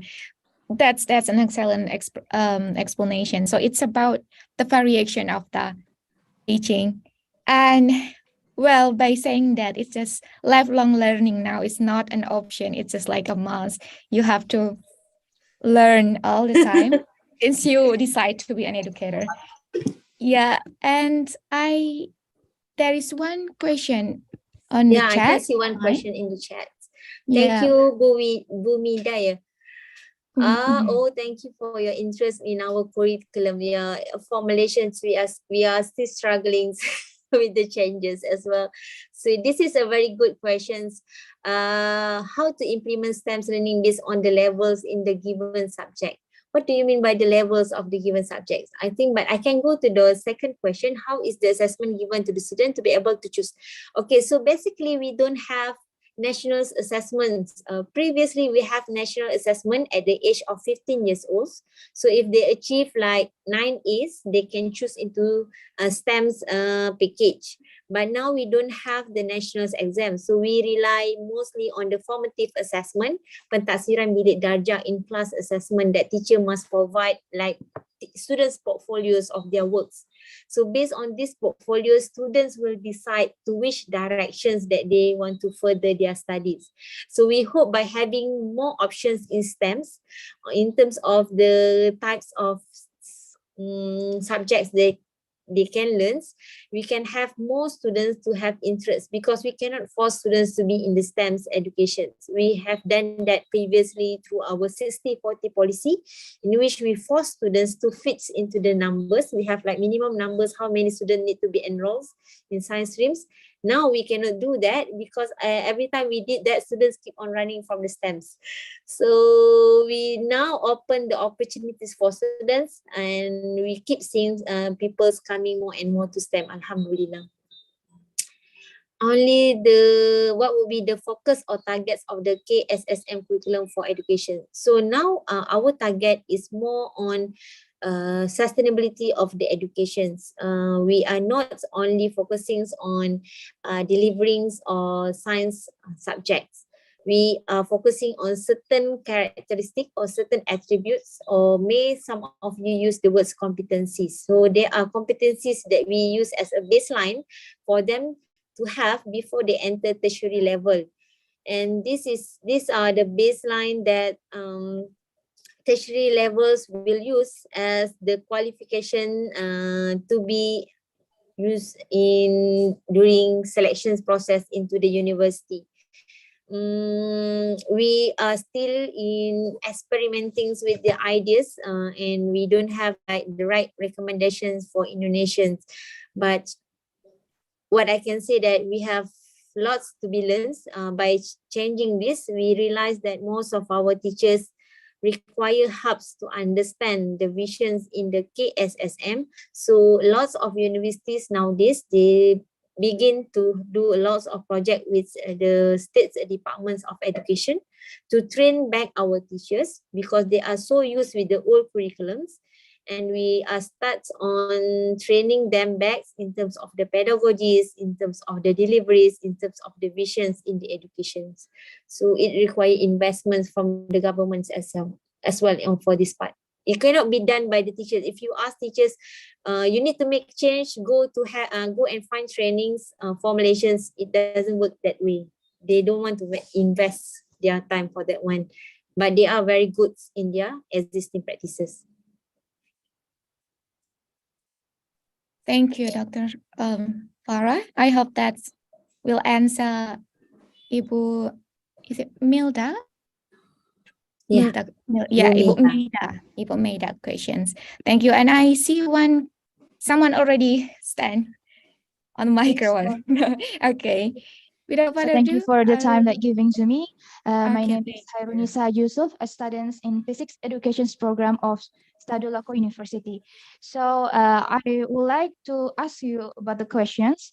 First, I would like to say that this research is very interesting. So, but my questions is, who is the main target of the ChatGPT, and is that the ChatGPT can be used to any levels of students, and does the ChatGPT can be provided to all learning activities, especially in physics learning? So thank you. Okay, good question. So so do you mean by any levels, meaning that different levels of students? Okay, now I understand. Okay, so ChatGPT is good for students. Okay, basically you will say that student who enrolls in physics, they are an excellent student, because physics is not something that people willing to learn. Okay, so yeah, we have different levels of students performance in physics, and ChatGPT is actually very good for low levels performance students, because low level performance usually not because they are not good, it's just because they lack of resources. What do you mean by resources? Meaning that they are unable to develop artifacts for learnings. This is the words that people use in the literatures. Artifacts of learnings mean they are unable to create content for themselves. So with the new recent generation, that we have lots of content creator in the media socials, meaning that they are actually capable to create content for themselves if this content is actually something that is relevant to their understandings. So having a ChatGPT is actually allow them to stimulate those experience on creating content. So it's a very good not only for the low levels performance, but it's also very good for the higher level performance students. Okay, so this allows students to have more autonomy on what are the things that they may miss during the discussions, or what are the things that require for them to understand these particular topics. It's allowed that opportunity for the students. Previously, if they don't understand something from those discussions, or they don't understand the questions given by the teachers for the group discussions, they don't have any other resources other than their friends for the answers. But now they have the ChatGPTs to help them to design back their understandings and get into the games of the discussions and scaffolds for the answers. So this is the opportunities that AI provides for all different levels of students in physics. Yeah, thank you so much, Dr. Farah. There's someone's raised hand on online. Ibu Firda Fauzia. If you are online, and if you are there, you can ask question directly to Dr. Farah. Ya, silakan Bu. Alright, thank you for the chance. I think I wanna appreciate the presentation because it blew my mind since there are still many teachers considering that sometimes technology or like kind of ChatGPT is a competitor, but in this case, you have shown that it is actually not. It can empower the learning itself.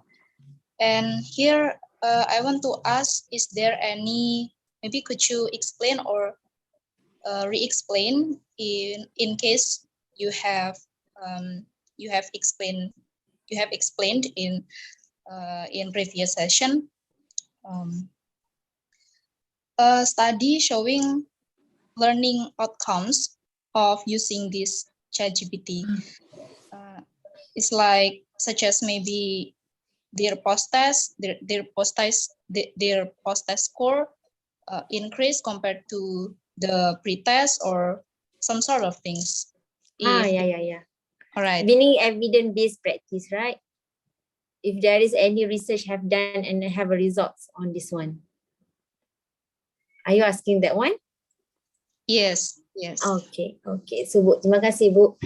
Again, that's why I invite opportunity for collaboration for research, because this is a relatively new area of research in which people begin to discuss in the literatures. If you go through literatures in physics educations or in science education, you begin to see ChatGPTs being discussed as part of the initiative to move forwards in science education. So there is no, at the moment, not because there is no publication, there is no definite answers how effective of using AI tools in teaching analysis, because this is still new.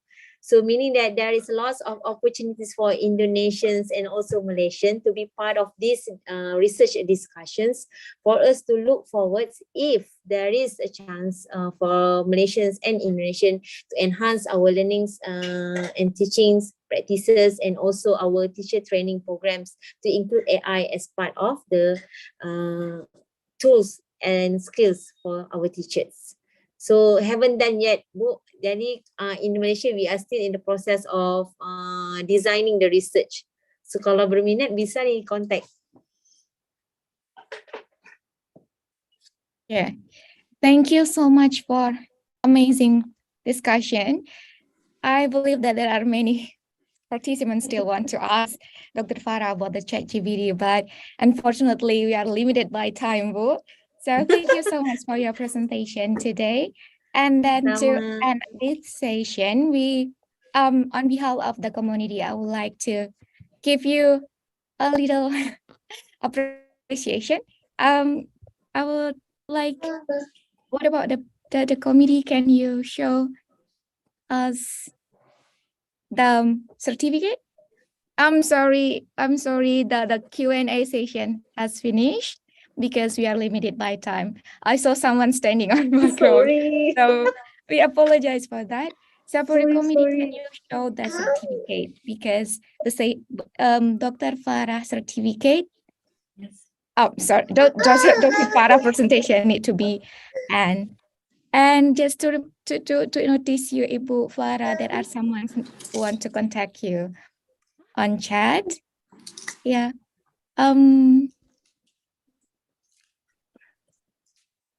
Okay, Ibu, thank you so much for your presentation, for your wonderful and insightful presentation today. And this is certificate of appreciation that the committee want to offer you because of your willingness to share your knowledge and very wonderful presentation. Thank you so much.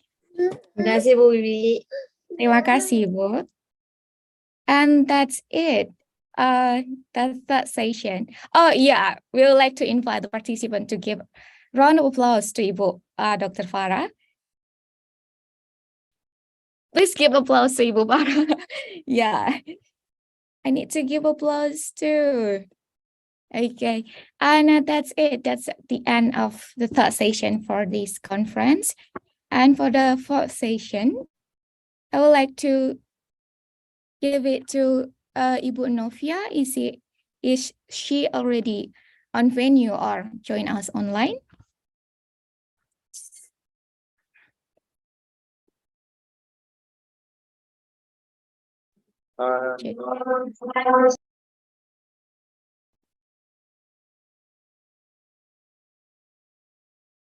I'm sorry, Miss Wiwi, Miss Novia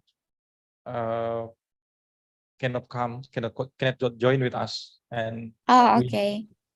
Miss Wiwi will continue to be moderator.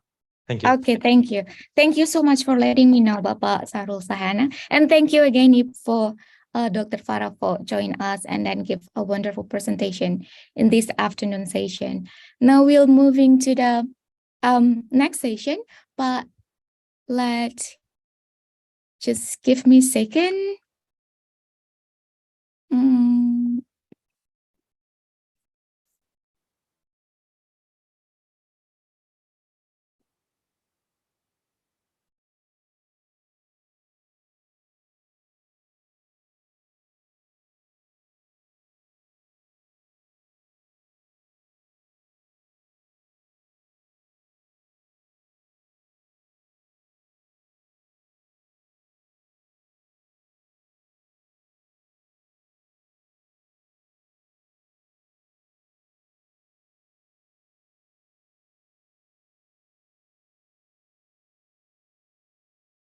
Okay, apologize for that because I need to double check. Hello, good afternoon again, everyone. Welcome to the fourth session. I guess this is the last session for today's the day one conference, ICoPIs, the third ICoPIs conference. So with us today is Bapak Satria Sulkarnain Basri, Dr. Science. Yeah, just Okay, so hello, yep. good afternoon. Hello, yeah. Hello, Pak. How are you? It's quite well here. It's fine. Well, good. Thank you for joining us in this afternoon session, Pak. Okay. Oh, may I know where are you now? So I'm in Tokyo, in Japan. So yeah, is my voice can be clearly Yeah, heard? your voice is Okay. clear. Yep. Before I please you to begin the presentation, I would like to introduce you to the participants briefly. So, Bapak Satria Sulkarnain Bisri, Doctor Science, is an associate professor at Department of Applied Science and Chemical Engineering at Institute of Engineering, Tokyo University of Agriculture and Technology, Japan. He received his Bachelor of Science degree in Physics, Bandung Institute of Technology, Indonesia, his Master of Science degree in Physics, Tohoku University, Japan, and his Doctor of Science degree in Physics also in Tohoku University, Japan. In the field of research, his research interests focus on the nanomaterials and nano devices, functional materials, electronic device, electronic and energy materials, optoelectronic and energy harvesting devices based on designers, solution, processable nanomaterials, and iontronics of nanomaterials. It's so difficult, sir. Yeah. And for today's session, just to confirm that you will talk about physics and engineering of nanomaterials for a sustainable future, managing cooperation and competitions, right? Yeah, before further ado, I invite you to start your presentation. Time is yours, sir. Okay, so I will share my screen first. Yep. So can you see my PowerPoint well? Just a second. Yep, I can see it very well. Okay. Yeah, good afternoon. So thank you very much for the invitation. So it is a pleasure for me to present research. So today I will like to talk about, okay, the title is a bit broad, let's say the physics and engineering of nanomaterial for sustainable future. And yeah, the tagline is managing cooperation and competitions. But mainly what I will talk about is about this small stuff, the nanocrystals. And with the cooperation and competitions are the, let's say, basically we need to make the material to cooperate to show, to demonstrate some good physics. And we need to also to manage the competitions between several different kind of physical aspects in order to harness the material itself. Yeah, actually, I just moved to Tokyo University of Agriculture and Technology. So since last year in October, so yeah, I start build up my own research group in the Department of Applied Physics and Chemical Engineering. Although I'm a physicist by training, since it is also part of the reorganizations of the university, so I also part of the division of advanced and electronic engineering of the research institute inside the university. And the group that I established is on the sustainable quantum devices. So let me introduce a bit about the university. So actually, PUAT, we call it that in short, is in Tokyo. So it's like yeah, actually it's only like 30 minutes from center of Tokyo. We are a national university.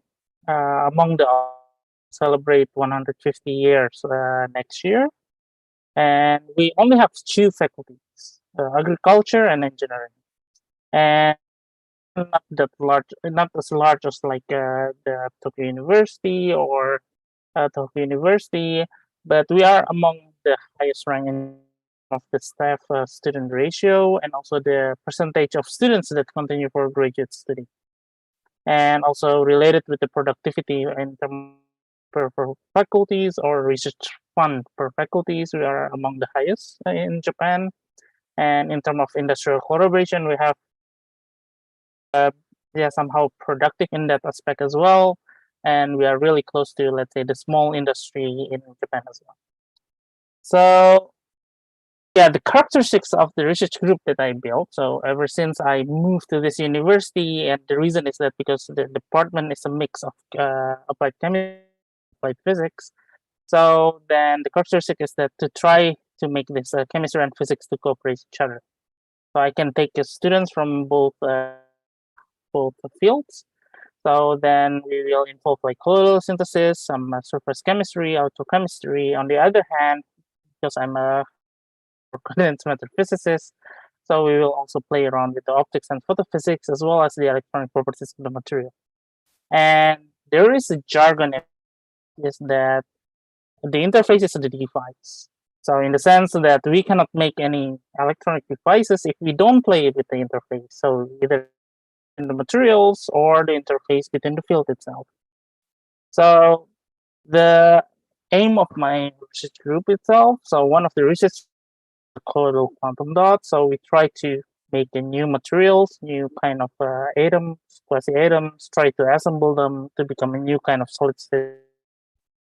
So in terms of patient, basically we are doing fundamental research in the sense that like the electronic control of giant superlat these quantum dots, do things related with the single quantum dot devices for nanoelectronics, and also try to explore many benefit of this related with the electronics, photonics, as well as phononics. Because the size of this material is actually in the sweet spot where we can play particles, three class of particles. And then being said working in engineering school, so basically the research should be also that's the reason why this research is very relevant towards the application in energy materials, like in supercapacitor, solar cells, also nano, and as well as we are thinking about the precision agriculture.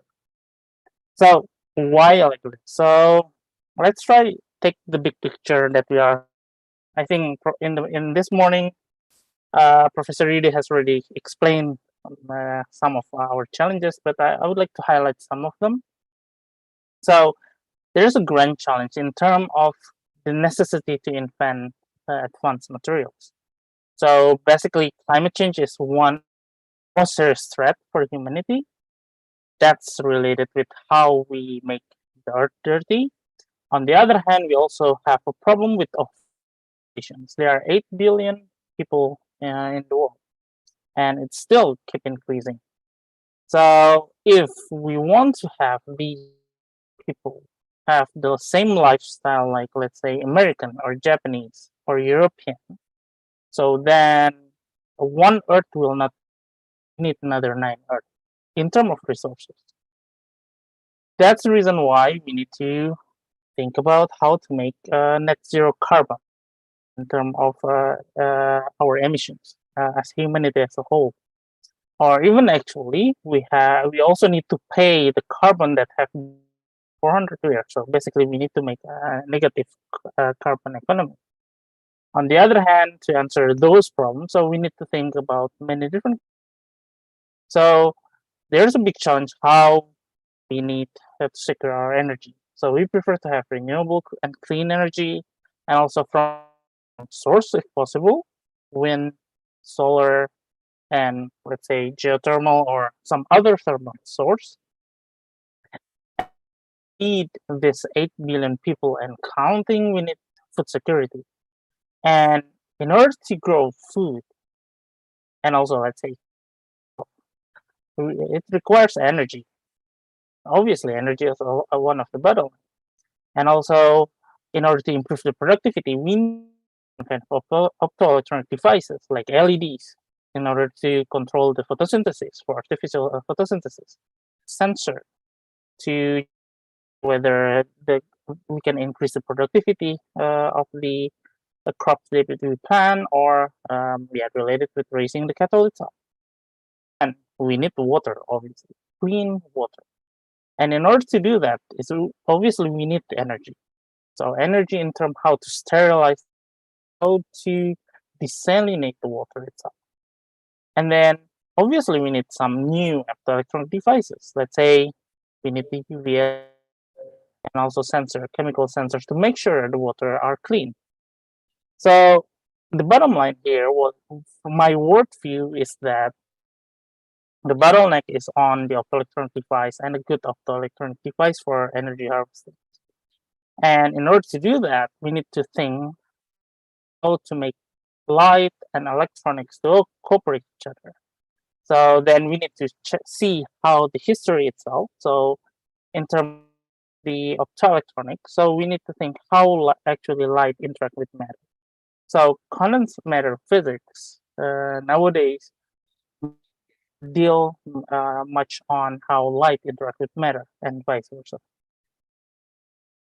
And it's not about like, okay, the light or light reflection only or refraction only, which has already covered by the old classical physics.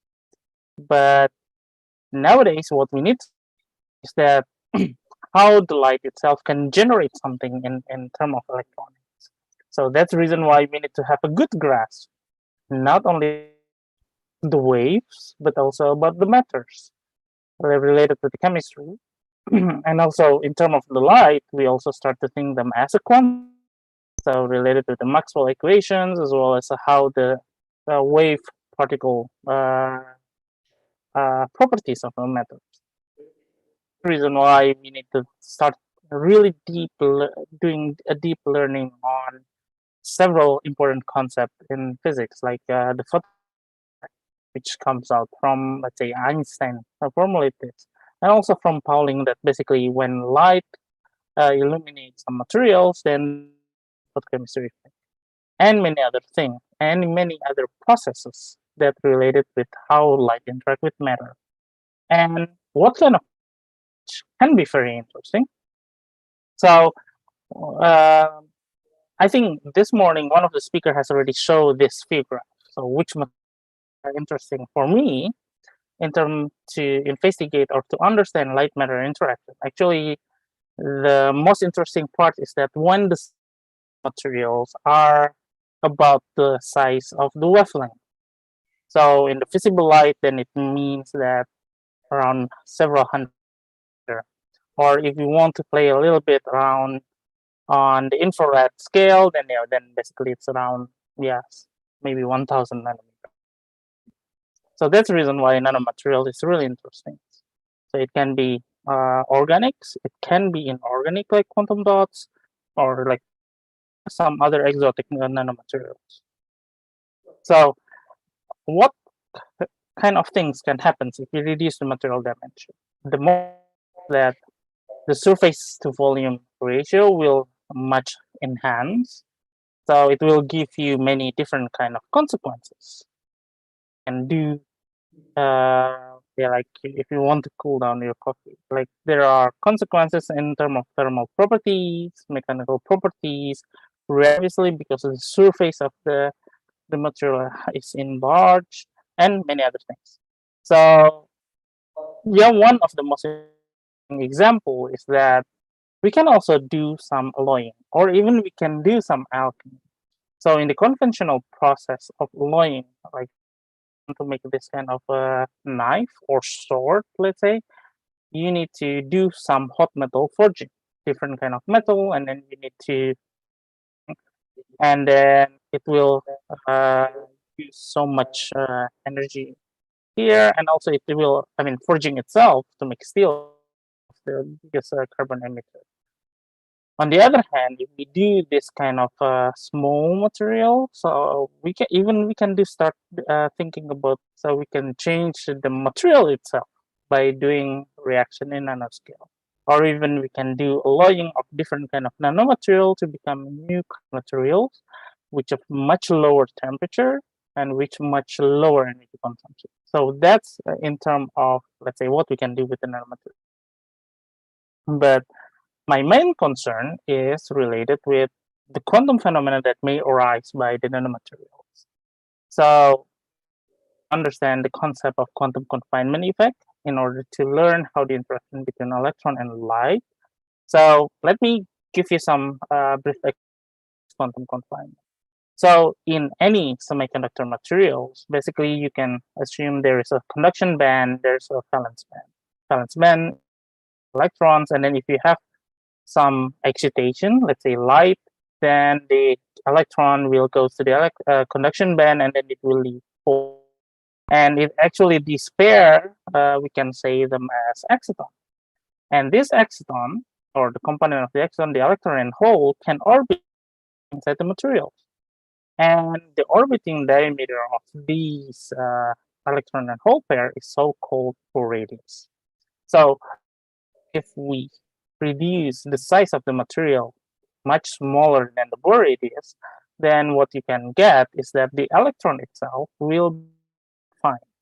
So in the sense that the electron wave function will be within this material, but basically it has to go out, to spill out. So what are the consequences? The consequences are that we can change the properties of the material, band gap of the material, by simply changing the size of the materials.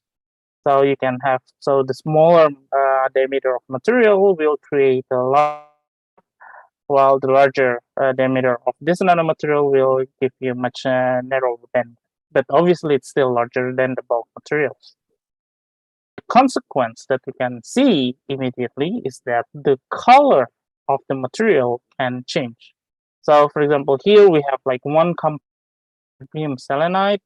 Just simply change the size, you can get this kind of colorful color from blue to red, and many other things. So basically, you can do this kind of tunability even using the same similar. Well, if you work with organic material, you need to design new molecule, but in this case, by simply utilizing the quantum confinement effect alone, you can have this kind of and also another consequence of the quantum confinement is that you form a discrete energy level. In bulk material, in three materials, you have continuous band structure, just the continuous conduction and valence band structure. But once you low dimensional, you can have this discrete energy level in terms of 0D or confinement, like this 3. But obviously, you can also have nanowires, you can also have nanosheets. So basically, you only restrict making the confinement in this, then you can have different kind of confinement properties. So this kind of thing, even you can make with the same compound. So you can make, you have graphite, which is 3D material. You can have graphene, which is 2D material. You can have carbon nanotube, which is one-dimensional, and you can have carbon dots, which is 0D material. So even with the same compound, you can also do the same thing with inorganic compound itself. So it's how to make the nanomaterials. Yeah, there are two approaches. Either you do it top down, you just crush them into smaller particles. You can do it some kind of bottom up. So you synthesize, you grow the material. So crushing them can also means that you mix different kind of and then you crush to make particles. Yeah, which is actually it's analog to when you try to make sambal, nanoparticle sambal, let's say, in order to coat your rendang, let's say. So, but there's a limitation. This kind of thing will have limitation in the size. The particle size will be much larger than 50 nanometers. And also, we don't know. We cannot control the crystallinity, and also we cannot control the surface condition. And the thing is that the extern bore radius usually less than 50 nanometers. So in order to have this quantum confinement effect arise, to make a particle much smaller than this. On the other hand, the bottom ups, when you start to grow the material itself, there are many things, many approaches to MBE like this. Like I think Professor Udiel has already shown about MBE as well. You can make this kind of quantum dots, but a molecular beam epitaxy can also means money burning equipment, because to operate that, it will require a lot of money. You need to cool down the source, you need very high energy consumption itself. But it can give you high quality quantum dots. Still, you will have size limitation, and also the thing is that you will have distribution of the quantum dot in the random form.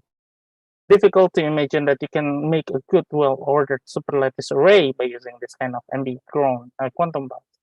There's also another way. If you make a this and then you just create a powder, and then you try to make it as nanoparticles. But yeah, the thing is that it only bound nanocrystal, but obviously there's still size limit. There's still also crystallinity problem, as you can see here. And in order to make them soluble, kind of special treatment. But anyway, I mean, these methods you can also start using to make this kind of even like a top-down approach to make another quantum dot, which is you just make a virtual quantum dot by making a quantum well, like on substrate.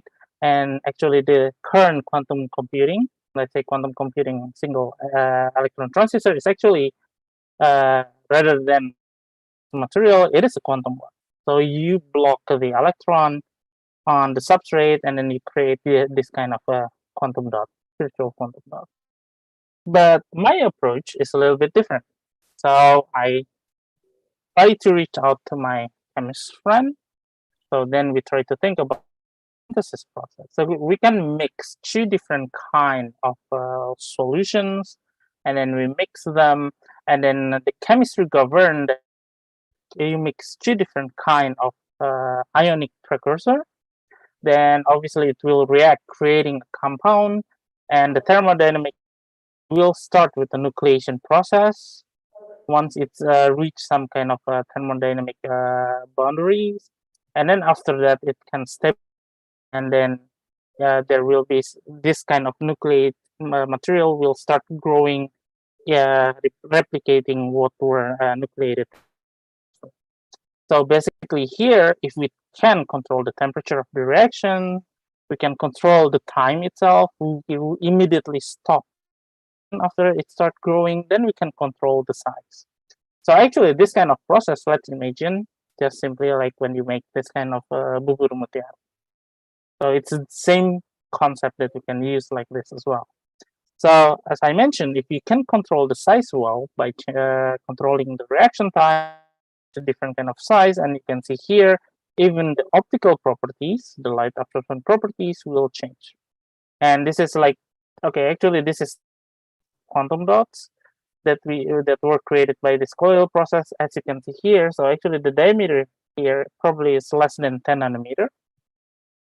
And these stripes, or even like this checkerboard structure, is actually the atom itself. So you can see the crystallinity of quantum dots made by this colloidal quantum dots or colloidal process is completely single crystalline materials. So it's different from, for example, the plasma synthesis and the other methods.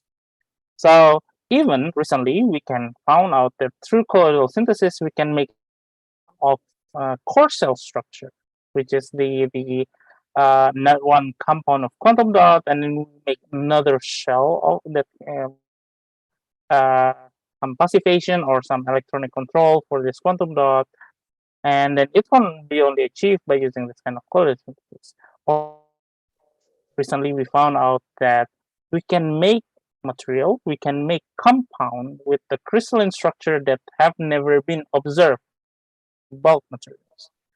Because through this colloidal synthesis, we can create some new kind of compound. Like this one is tin sulfide. In nature, it comes in orthorhombic structure, so we call it Herzerbenzite. I think it can be found in island as well, or even in Bangka and Belitung Island. That's the natural tin sulfide compound. But pi SNS, which is the type tin sulfide, have never been observed in nature. So, but you can create synthetically by colloidal synthesis, and you can find out some new properties from these materials. Because this material can be chiral, it cubic ways. So now we are start thinking, what can we do with this material? So we just on its early step. But okay, but here now I'd like to talk about the cooperations and the competition itself. So quantum dot, as you can see, really promising for many applications. It can create this energy level, which means you can have a good luminescence efficiency of the material. You can tune the band gap and have tunable color, but that kind of properties come from the individual properties of the quantum dots. So some of the application can start. So you can disperse the quantum dot in polymer matrix. You can try to create a window as a waveguide, for example. So if you shine the light from the sun is shine to this polymer composite, it will absorb by the quantum dot, but then the different kind of color which can propagate to the edge, and then you can start thinking putting solar cell there. So you can have this transparent solar cell window.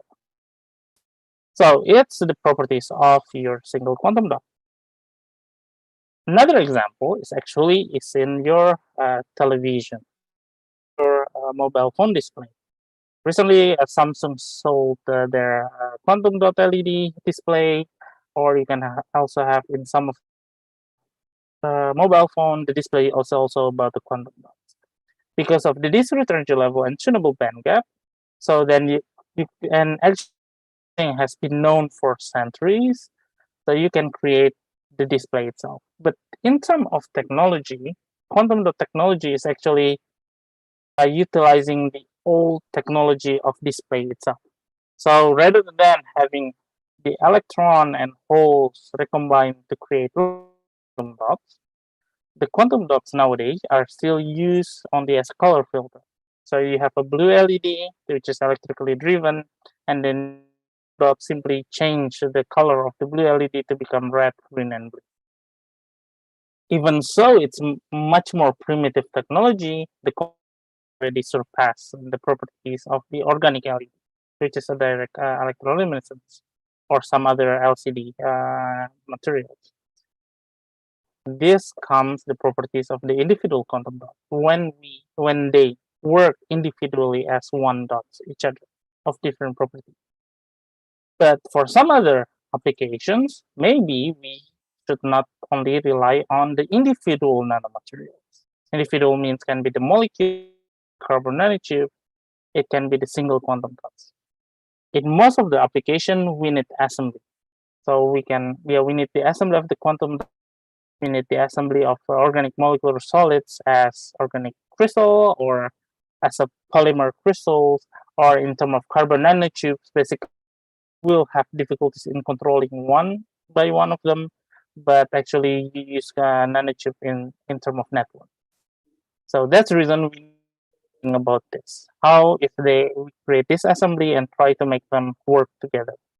And also, we need to tame the collective behavior, let's say. Why? Because one of the reasons is that we want to have the same technological advancement like the organic LED.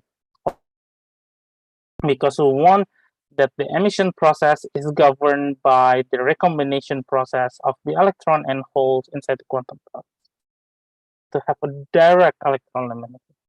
So it means we need to manage how the electrons or holes to transport from one quantum dot to another quantum dot. On the other hand, also, the quantum dot is really prospective for solar cell applications. I will explain you later why, but basically we need to understand the principle of the solar cell itself. So when you have light, then you excite the solar cell materials, it creates electrons, and then these holes and electron need to go to the electrodes before it can become usable electrical power. It means there is a optical process happens, and there's also electronic transport process happens. And we need to ensure that both can happen. So in terms of colloidal quantum dots, as I mentioned you before, we can tune the absorptions, and also we can absorption of the solar cell material to match the spectrum wavelength of the sunlight itself. And you can use different, or even you can just simply change the size. And it is solution processable material, so that you want to have this flexible solar cell, you want to have painted solar cell, or even inkjet printed solar cell. And another merit of the quantum dot for solar cell is that the fact from a discrete energy level, like a quasi-atom, it actually gives you some kind of quantum magic that you cannot find about materials. So in quantum dot structure, or in quantum dot materials, actually you can create two pair of electrons from a single photon. So it means quantum mechanically, you can have quantum efficiency of 100%. So you just need one particle of light to create two particles of electron and two particles of holes. And even spectroscopy, we nowadays we can see that quantum dot can have quantum efficiency up to 140%. So imagine and absorb the sunlight by several watts, and then you can get electricity of double of that, or maybe 150. And well, nowadays we know that the maximum efficiency of solar cell is like maybe 20%, 30%, something like that. So quantum dot kind of prospect. But the problem is that again, we need to go back to the working principle of the solar cell having this efficient process itself, but we need also to have this electron and hole transported to the electrode efficiently. And this is something that we don't have now, because dot usually covered with this long oleic acid ligand, which are insulating, although they are necessary to provide solubility in the solutions. So there are several ways that we can think, okay, how about we change this long organic insulating ligand with the shorter one, so that the electron easily move from one quantum dot to another quantum dot. So then we can start designing what kind of the molecules. So there are thousands, and then we can think about that this molecule can act as a crosslinker. It can also act as trap passivation, or even some molecule can create some other trap, and even it can give you some additional electrons, some additional charges. So we need to create this kind of, and even we can also think, or obviously we need also to think that this kind of ligands, when we change them, this the short ligands, we need to make sure that the quantum dot itself can still be stable in some kind of organic solvents because we want to have solubility. So then, how we can make assemblies? So making assemblies from ink or assembly from processable material, actually we did that every day. We do that every day. Just look into your coffee. So just surrounding your, sometimes you drop your coffee and actually it creates a thin film of coffee. But actually making assemblies are not trivial. It will relate it with how the solvent evaporate in terms of your coffee means the water, and also how the nanoparticles or even like say your coffee molecule will interact one into another when the solvent dries. Coffee ring effect, and then depending on your substrate, either it's your table or your clothes, then it will also determine of this film onto your substrate. So the easiest one is actually do some kind of drop casting, but obviously the most sophisticated is by performing spin coating. So we can do spin coating of this quantum dot while change this long molecular ligands by performing layer by layer. So first we spin coat the quantum dots and then make them as like 1 or 2 monolayers. And then after that we put some, let's say, shorter ligands which has stronger binding than the long ligands. And then we can create this cross-link film. And we can do over and over devices. So we need to make sure that when we do this kind of ligand exchange process, then the optical properties of the material doesn't really change. And then we can make the electronic device like solar cell. So this is just simply by performing 25 time layer by layer spin coating, create a 5.2% quantum dot solar cell. And if you do some other much more sophistication of electronic, then you can even enhance further the efficiency. You can introduce some other materials, let's say, to help how the electrons transporting each other, and then you enhance the efficiency. And actually, quantum dot solar cell is efficiency are keep increasing from year. So silicon solar cell is around here. These are the silicon solar cell. These are the quantum dots, and these are the orbital. And obviously, recently, perovskite solar cell is also start increasing. But yeah, in terms of multiple possibility to get generation, basically we need to keep pushing forward the quantum dots ourselves. Okay, it looks nice, but a physicist.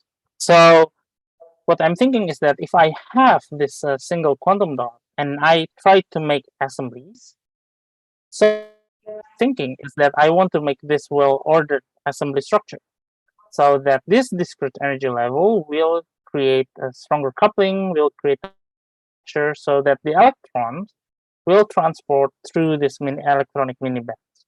So which are the efficient transport itself is really important for quantum dot applications. This is the dream. This is the ideal case. But in reality, so and do spin coating well, in reality, your quantum dot film are actually still something like this. It is a highly disordered system. So dot or quantum dot materials or nanocrystalline material are actually a nightmare for physicists. So because it's like clean system, while this one is not clean system. So that's the reason why my research is try to ask dot orders, so then I can start performing electronic transport control and try to enhance their device applications. That's to try to find out what kind of assembly method that can be performed. You can do deep coating, just simply dipping some your substrate into the quantum dot solution, or you can do liquid air interface. So, and actually these 3 different kind of assembly will give you different kind of assembly structure, even though they start with the same material. Spin looks good actually still give you random assemblies. On the other hand, deep coding apparently found out that we can create this kind of assembly, which can be useful for some applications. But interestingly, if you do this liquid air interfacial assembly, which is actually you do this every day when you eat soup, when you have oil on your soup, for example, there are this kind of Langmuir type film create many different kind of things. So it can create a compact assemblies, and then you can start thinking about to use this as a platform of charge carrier transport. But when you do that, you need to start to change your paradigm. So rather than thinking that the quantum dot or the nanocrystal itself as a spherical object, but actually it will have this kind of faceted structure which is inherited from the crystalline structure. For example, in the case of lead sulfide quantum dot, it will retain the 100 facets, and it will also have one 111 facets like this, and then it will have also the 110 facet. And since we work, then we need to start consider that the oleic acid molecule will have different kind of interaction properties for each different kind of facet. So what we know is that on 111 facets, this oleic acid will much have strong bond. On the other hand, at 100 will have the bond will be much weaker. So then we need to find out a way how we can try to selectively remove this oleic acid quantum dots. And actually, this technique is a good test bed. So then we can replace this liquid with the bottom liquid rather than anything else. We can either use methanol, DMSO, or acetonitrile, and then we try to create the film, and we found out depending on the solvents, we can end up with different kind of assembly structures. So if the stripping are too strong, then you will have this kind again of random assemblies. But then if you can strip only the 100 facets, and then you can start creating this kind of square pattern. And then if you can somehow clean up the surface without stripping too much of them in any part of them, then we can end up with a honeycomb structure. So it looks nice because it can also give you different kind of properties. So then you can even find out that assembly retains its quantum confinement properties because we can see that the band filling of some of the discrete energy level. So I don't want to go in detail here, but we can advance further. So rather than just only stripping like one part of the surface, so another second step of cleaning, stripping of the ligands. So in principle, we only deal with the last mile issue. So just at the beginning, they will create a square structure. And then after that, we strip the remaining ligands.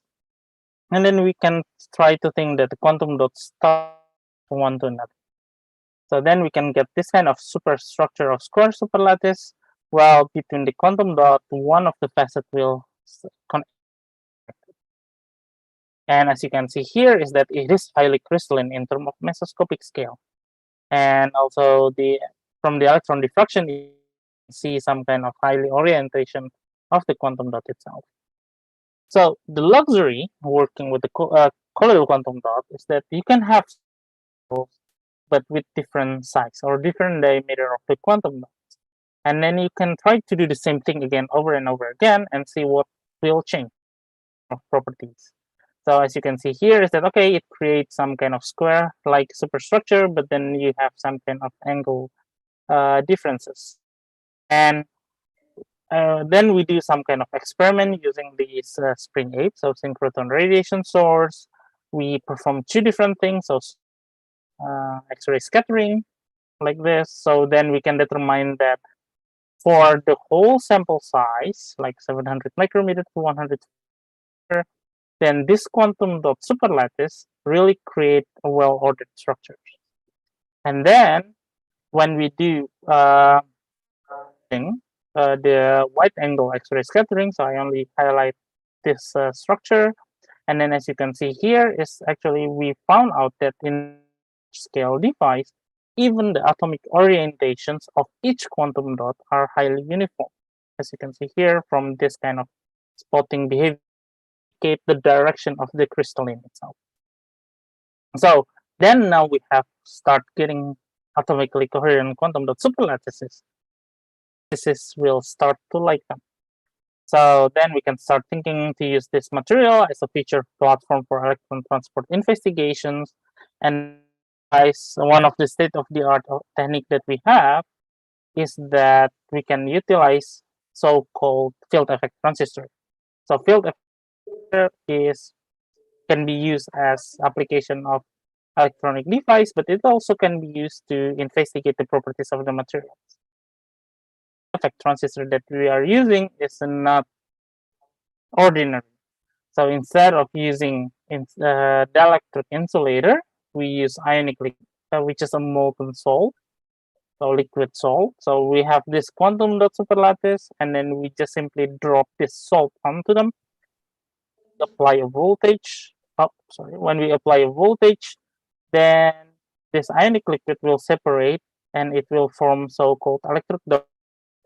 So it will create a capacitor with a very high capacitance because it creates a molecular capacitor which is very thin. And it will, then you can start to control the number of charges that can be inside your quantum dot superlattice. And from nowadays solid state physics, we need to start to realize that the definitions between insulator and metallic material not only about the band structure itself, but also it's related with how much charge carrier exists in that material. So you tuning of the properties of the material simply by changing the number of the charge carrier inside the material. And field induced doping through this gating or iontronic itself is one of the methods. So then we have this, our quantum dot. As you can see here, actually this is from optical microscope. So you can see that this is actually a monolayer of the quantum dots. And then we put the ionic liquid. So we ionic liquid on top of this structure. And then we utilize platinum foil and then it becomes a transistor. So transistor is a current switching device. So in the sense that at some gate voltage, when you apply voltage, at some gate voltage, there will be no current. But then in some other gate voltage, you will have very large current. Actually, this is the basic of your. So this is the 0 state. This is the 1 state of your binary process inside your computer. And then in case there are 2 parameters which are important. So how much the current that can flow inside the transistor itself, and how good the difference of current and also the on current. And as you can see here, if you have this epitextually connected quantum dot, you will have much higher and also much better ratio, on-off ratio, than if you have this ligand connected quantum dots. And then obviously the difference dielectric and ionic liquid gating is that you can govern the number of the charge carrier inside your quantum simply changing the gate voltage. And actually from here, what I can say, maybe later on you can learn about it. So basically these are the proof for quantum dot, although it creates superlattices, it still retains the discrete energy level properties. So yeah, this is again the luxury of working with the quantum dot is that we can use the same compound using different diameters and then to see how the transistor behaves. In the case of quantum dot linked by this molecule, then the larger the quantum dot, actually the mobility of the electron is decreasing. And then, but then when we have this epitextually connected quantum dot, then actually the it doesn't change so much. So previously, what we think is that why this happens, because when you have the smaller quantum dot, then the much higher coupling of the electron wave function. So then the mobility is much higher rather than if you have this large quantum. And actually, this is something that in the whole quantum dot field, we start know about this. But on the other hand, behavior where we change the size of the quantum dot and the mobility doesn't change a lot is something new. Because that the charge transport process, it's not happen like one electron jump from one quantum dot to another quantum dot. So it may be of transport mechanism. So we do a lot of work.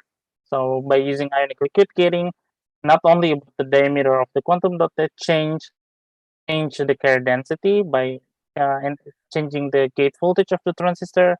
And indeed, as you can see here, is that in the case of more quantum dot, the mobility is always decreasing, and then on the other hand, while you have epitaxially connected quantum dot, the mobility starts. And then as a physicist, what I do is to perform low temperature measurement. And then we by making a cryostat connected into the glove box, and we do the measurement down to like 10 Kelvin. And what you can see that for this quantum dot, epitaxially connected quantum dot, by changing the gate voltage, we can change the behavior of the material from where the conductivity will decrease by temperature to become a metallic behavior. And the conductivity of this quantum dot assembly surpassed the so-called quantum conductance. And the mobility itself is very high, like 10 seconds. And actually, we need to believe that whether this is a metallic behavior or not. And then actually, the United States formulate some theory to establish some theory that basically the metallicity can be achieved if we have actually connected and if we can control the connection point, and then you can control the charge carrier density of the quantum dot itself. And actually that's what we did. And what we observe is that our behavior is really consistent with this theory itself. Okay, so what I show you is actually we can enable the metallic behavior from this quantum dot superlattice. So what is the important thing here? So then it means the charge carrier transport has already formed the mini band structure that what we want. But on we start thinking that probably from this material system we can start getting some exotic behavior. Like recently, the one of the condensed matter physics is that if you have two layer of graphene, like a graphene seed, and then you just simply make, then you can create this graphene to become superconductor, or even this graphene system can create a magnetic.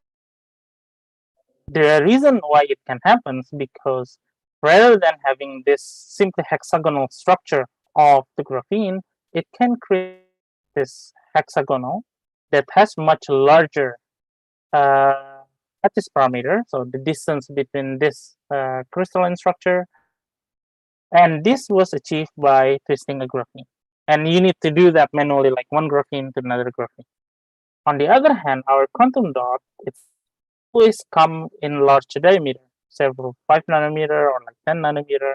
And if we can create a superlattice out of them and to show the material, then the expectation is that we may found some exotic behavior from this quantum dot structure. Either it is a topological system or activity and many other things. So this is still new material system. So that's the reason why we published last month in Nature Communications, and in many newspaper and many media pick it up this as an important result.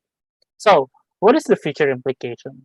Then again, by having higher conductivity and much better charge carrier transport, then we can have realizing this efficient solar cell. Solar cell maybe like a 50% power efficiency, or even completely fulfilling the quantum dot promise. And obviously, quantum dot is also important for infrared imaging, which is useful nowadays in your mobile phone as well, and also in, for example, for self-driving car. And even in case of for agriculture, infrared imaging, it's also important, for example, to know the quality of your leaf, also the quality, for example, whether the fruit is ripe enough or not, and many other things. And obviously, we doesn't need to make always ordered structure. We can also create this kind of nanopore structure. Then hopefully we can create this kind of quantum dot supercapacitor for energy storage for your electric car or many other things. And then, but what I told you basically limited on lead sulfide, lead chalcogenide materials, because as a community we have already worked with this material for like years. So then we have surpassed these different kind of steps. But then the problem is that there are a lot of minerals. They are obviously in Sulawesi, a lot of minerals. You can have nickel sulfide, you can have nickel cyanide immediately in your neighborhood. You also have iron and many. How about the other compound as a quantum dot? Actually, if I divide the step like this, they are still in this level. Basically, we can just start making these materials, but we don't know how to find this kind of step to stabilize them in solution, to deal with the trap issue, to make them reliable electron transporting materials, and then creating doping and super. So this field is really open to anybody, and even this primitive level itself has already meaningful for many kind of application in the future, especially for these materials which are non-toxic. And actually, that's something that we also did in our group. So, for example, by SNS quantum dot, we developed them. We try to realize the photodetector, but obviously this is the primitive device. And obviously, we need to keep researching on this. But I think for most of you guys in Sulawesi, if you can deal with nickel chalcogenide or many other minerals, try to make them colloidal nanocrystals and keep elevating the research, then you can get a good result out of it. So to conclude, yeah, basically to create to establish materials, new materials, then we need to manage the between different kind of physical concept, different kind of interaction that happens inside the material, and try to this quantum dot or this material to cooperate one to another to create some new kind of properties. So I hope you can keep in mind that sustainable future, when we develop new advanced material, we need to deal with, try to think about nanomaterial because it can create low carbon and you can get some exotic properties, and obviously you can start to think about new physics related with the electric or heat transport or optical properties. And obviously we as Indonesian, so we are blessed with many different kind of natural resources. Actually, there are many other compounds which are still not well investigated in terms of nanomaterials. So before I end, so make all solar cell in the world based on lead sulfide quantum dot or perovskite materials. So for example, just make everything by lead sulfide quantum dot. So actually we can solve the whole energy problem in the world by simply performing mining for 2 days in Kalimantan or in Sumatra, and also 2 weeks of sulfur in Asia.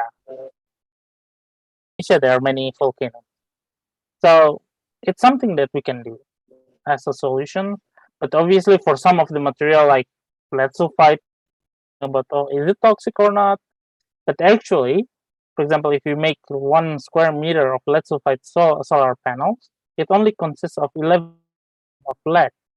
And actually, every day when we eat rice, this is the reference in like 1 plate of rice in the United. So basically, it has already consist of 11 microgram of rice. And actually, in Tangerang, in Serpong, the lead it can be like as high as 400 microgram per plate of rice. So actually, yes, some of the toxicity is not a big deal. like to acknowledge my collaborators and team. So this is my team in Britain and like some Indonesian student as well. And then now in 280, new student that start working with me. And this Wulandar is actually former student of UD, Professor UD, who is now PhD student taking and also with me. And for Quantum Dot, we also have partner company, which one of the CTO is also Indonesian. And to make a good research in physics or in chemistry, we need to try to involve many different kind of people. Kind of research, we need a chemist, we need a good material scientist, we need person who can do calculations. That's the reason it's not only managing the corporations and within the physical concept, but also we need to manage those kind of things with people as well. So with this, I would like to thank you. So I would like to all of your questions. Thank you very much. Thank you so much, Bapak Satria. That was really a wonderful presentation. It is really useful and insightful.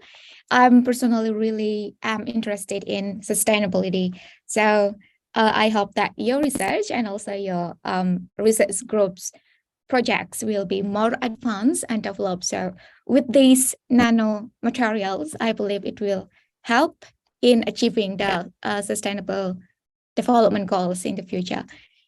Okay, because of the time limitation, I will limit the Q&A around for 5 minutes, if that's okay for the committee. Yeah, so now I invite all the participants online and also on site. If there's some of the participants want to know more about the nanomaterials or how these nanomaterials research can be improved or useful for the future generation, this is your time. Okay, someone's standing already. Yeah, time's yours. Please introduce yourself and then say your question. Okay, thank you for the time. My name is Nur Aziza, a student in Basic Education Study Program Tadulako University.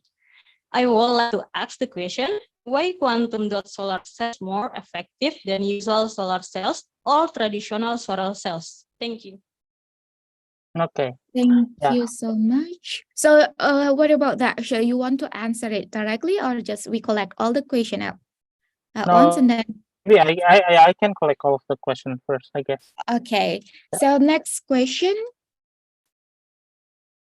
Okay, thank you for the opportunity. My name is Uswatun Hasana. I'm a student in Physics Education, Tadulako University. So I have questions. Could you explain to us what is other potential application of quantum dot? Thank you. Okay, the second question is about other application of the quantum dot. So I believe this will be the last question. Yep, time is yours, Miss. Baik, okay, thank you for the time. I'm Gitananda Saputri, a student in Physics Education Study Program Tadulako University. I would like to ask the question, do you have idea for experiment or suggestion for studying in quantum dots topic? Thank you so much for the that's all interesting questions. Okay. So I'll let you to answer all the questions.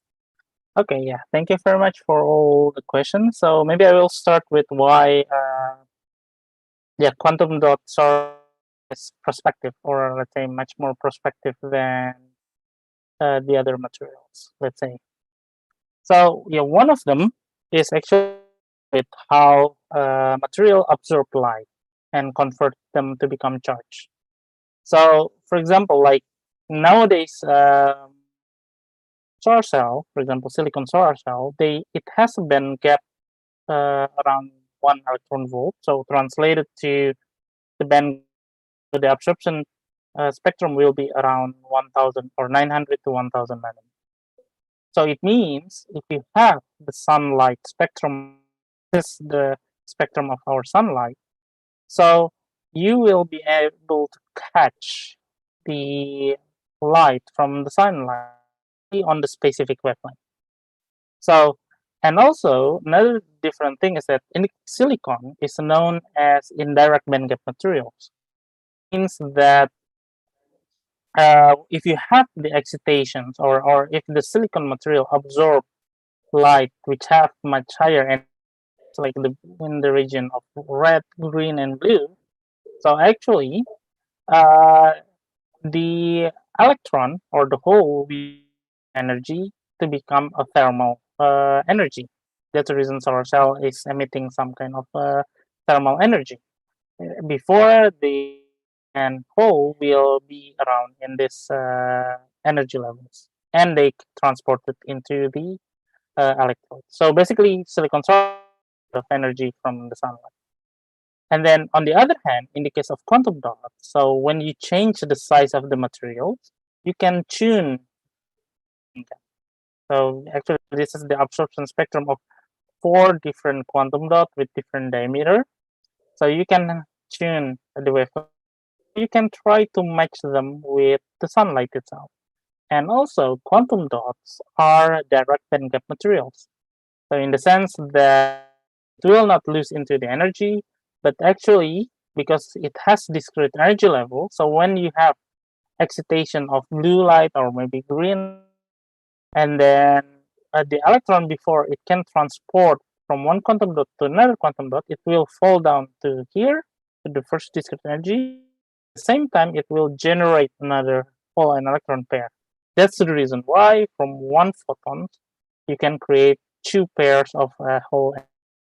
It can create much more charges than the conventional bulk materials.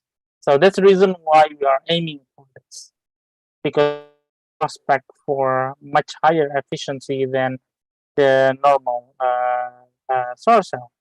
And also another important thing is if you deal with bulk material or silicon solar cell, if you see your silicon solar cell, usually they are thick, so several micrometer or maybe 1 millimeter. On the other hand, in case of quantum dots, because it absorbs light so much, even like with a very thin material, so the thickness of this source cell is only like 250 nanometer, so you can have already get this high efficiency. So that's the reason we're really aiming on this one. And as you can see, silicon is quite stagnant for several tens years. On the other hand, emerging solar cell is keep increasing like this. Okay, so then I would like to answer the second question. So what are applications of quantum dots? So quantum dots are a good light absorber and also light emitter materials.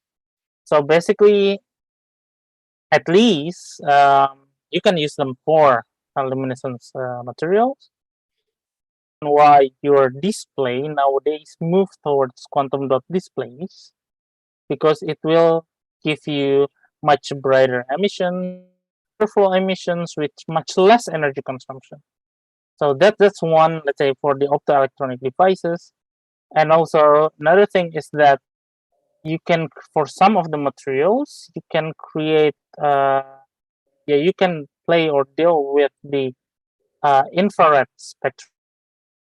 So spectrum beyond 1000 nanometer, which is really important for your sensor, to make sensor for your self-driving car, mobile phone, for your IoT device, and many things. That's for the sensor, or even for some other quantum dot material, good emitting and also good absorbing materials. You can also use them for biolabels. You put into your body some where are the cancers, where are in terms of biology, in terms of botanical, then you can try to find out where are the plants, just to deal with, for example, whether some some urea in your plant is well, and many other things. So that's actually quantum dot has much broader application, because you can make 3 different kind of compound kind of application. So you really tune the properties of material for your applications. And obviously the compound is many different kind of. it ends up to the question number 3. So what kind of interesting experiments for quantum dots? Okay. So if you see this chart that I made like this. So, okay, obviously different kind of application will require different kind of physics. So if you want to make a thermoelectric or lasers using quantum dots, so then basically you need these all criteria fulfilled. So one of the research that you can do is try to keep increasing from one step to another step for each compound. For example, for lead sulfide, then I need to do many other things. But the simplest experiment that you can do is that to try to create the other kind of compounds which are less investigated. So even like as I mentioned to you, like I mean, yeah, nickel is around Sulawesi. So you can think how if you can create nickel sulfide quantum dot, try to control them, try to find out what properties. Can we use them? I mean, can we use this nickel oxide or nickel chalcogenide quantum dot or nanoparticle biolabeling, or just some as emitter or some other kind of applications? Start from there, and then you can try many compounds, different kind of material, and then after that you can start involving some other chemistry. For example, you play around with the organic molecule to try to find out. And if you want to start invest more on the physics research or electronic transport research, then you can deal, so to try to make them good assembly process, whether the electron can transport to one another or not, and many others. That it's really broad open. So even from the making of the material itself, is there are many different kind of topics. The properties of the material itself, it's also another different kind of topics, and obviously to find out the applications, either sophisticated application, simple application is also really wide open for this field. So I hope I answered to all of your questions. Yep. Thank you so much, Shah, for your brilliant answers. But due to the time constraint, I'm afraid that I need to end this session. Thank you so much for your wonderful presentation. But before we end this session, we would like to give you certificate of appreciation. Dr. Sahrul Saihana, do you want to officially share the certificate to Bapak Satria?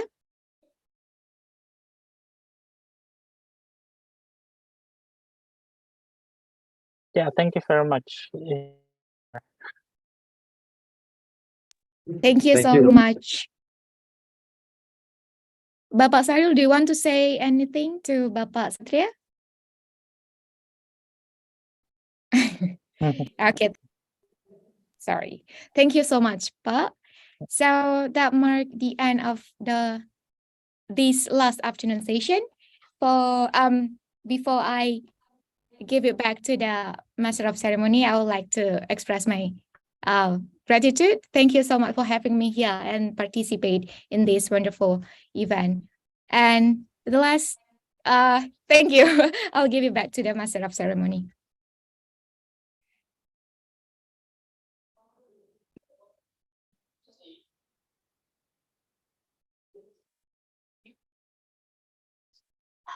Thank you, Ibu Wiwi Astuti, for leading the last session for today. Ladies and gentlemen, in tomorrow's international conference, we have parallel sessions scheduled. The presenters will share their knowledge and research findings. Please note that participant registration will begin at 7:30 a.m. There will be a total of 10 breakout rooms available in a Zoom meeting for the parallel sessions. The presentations are set to start at 8 a.m.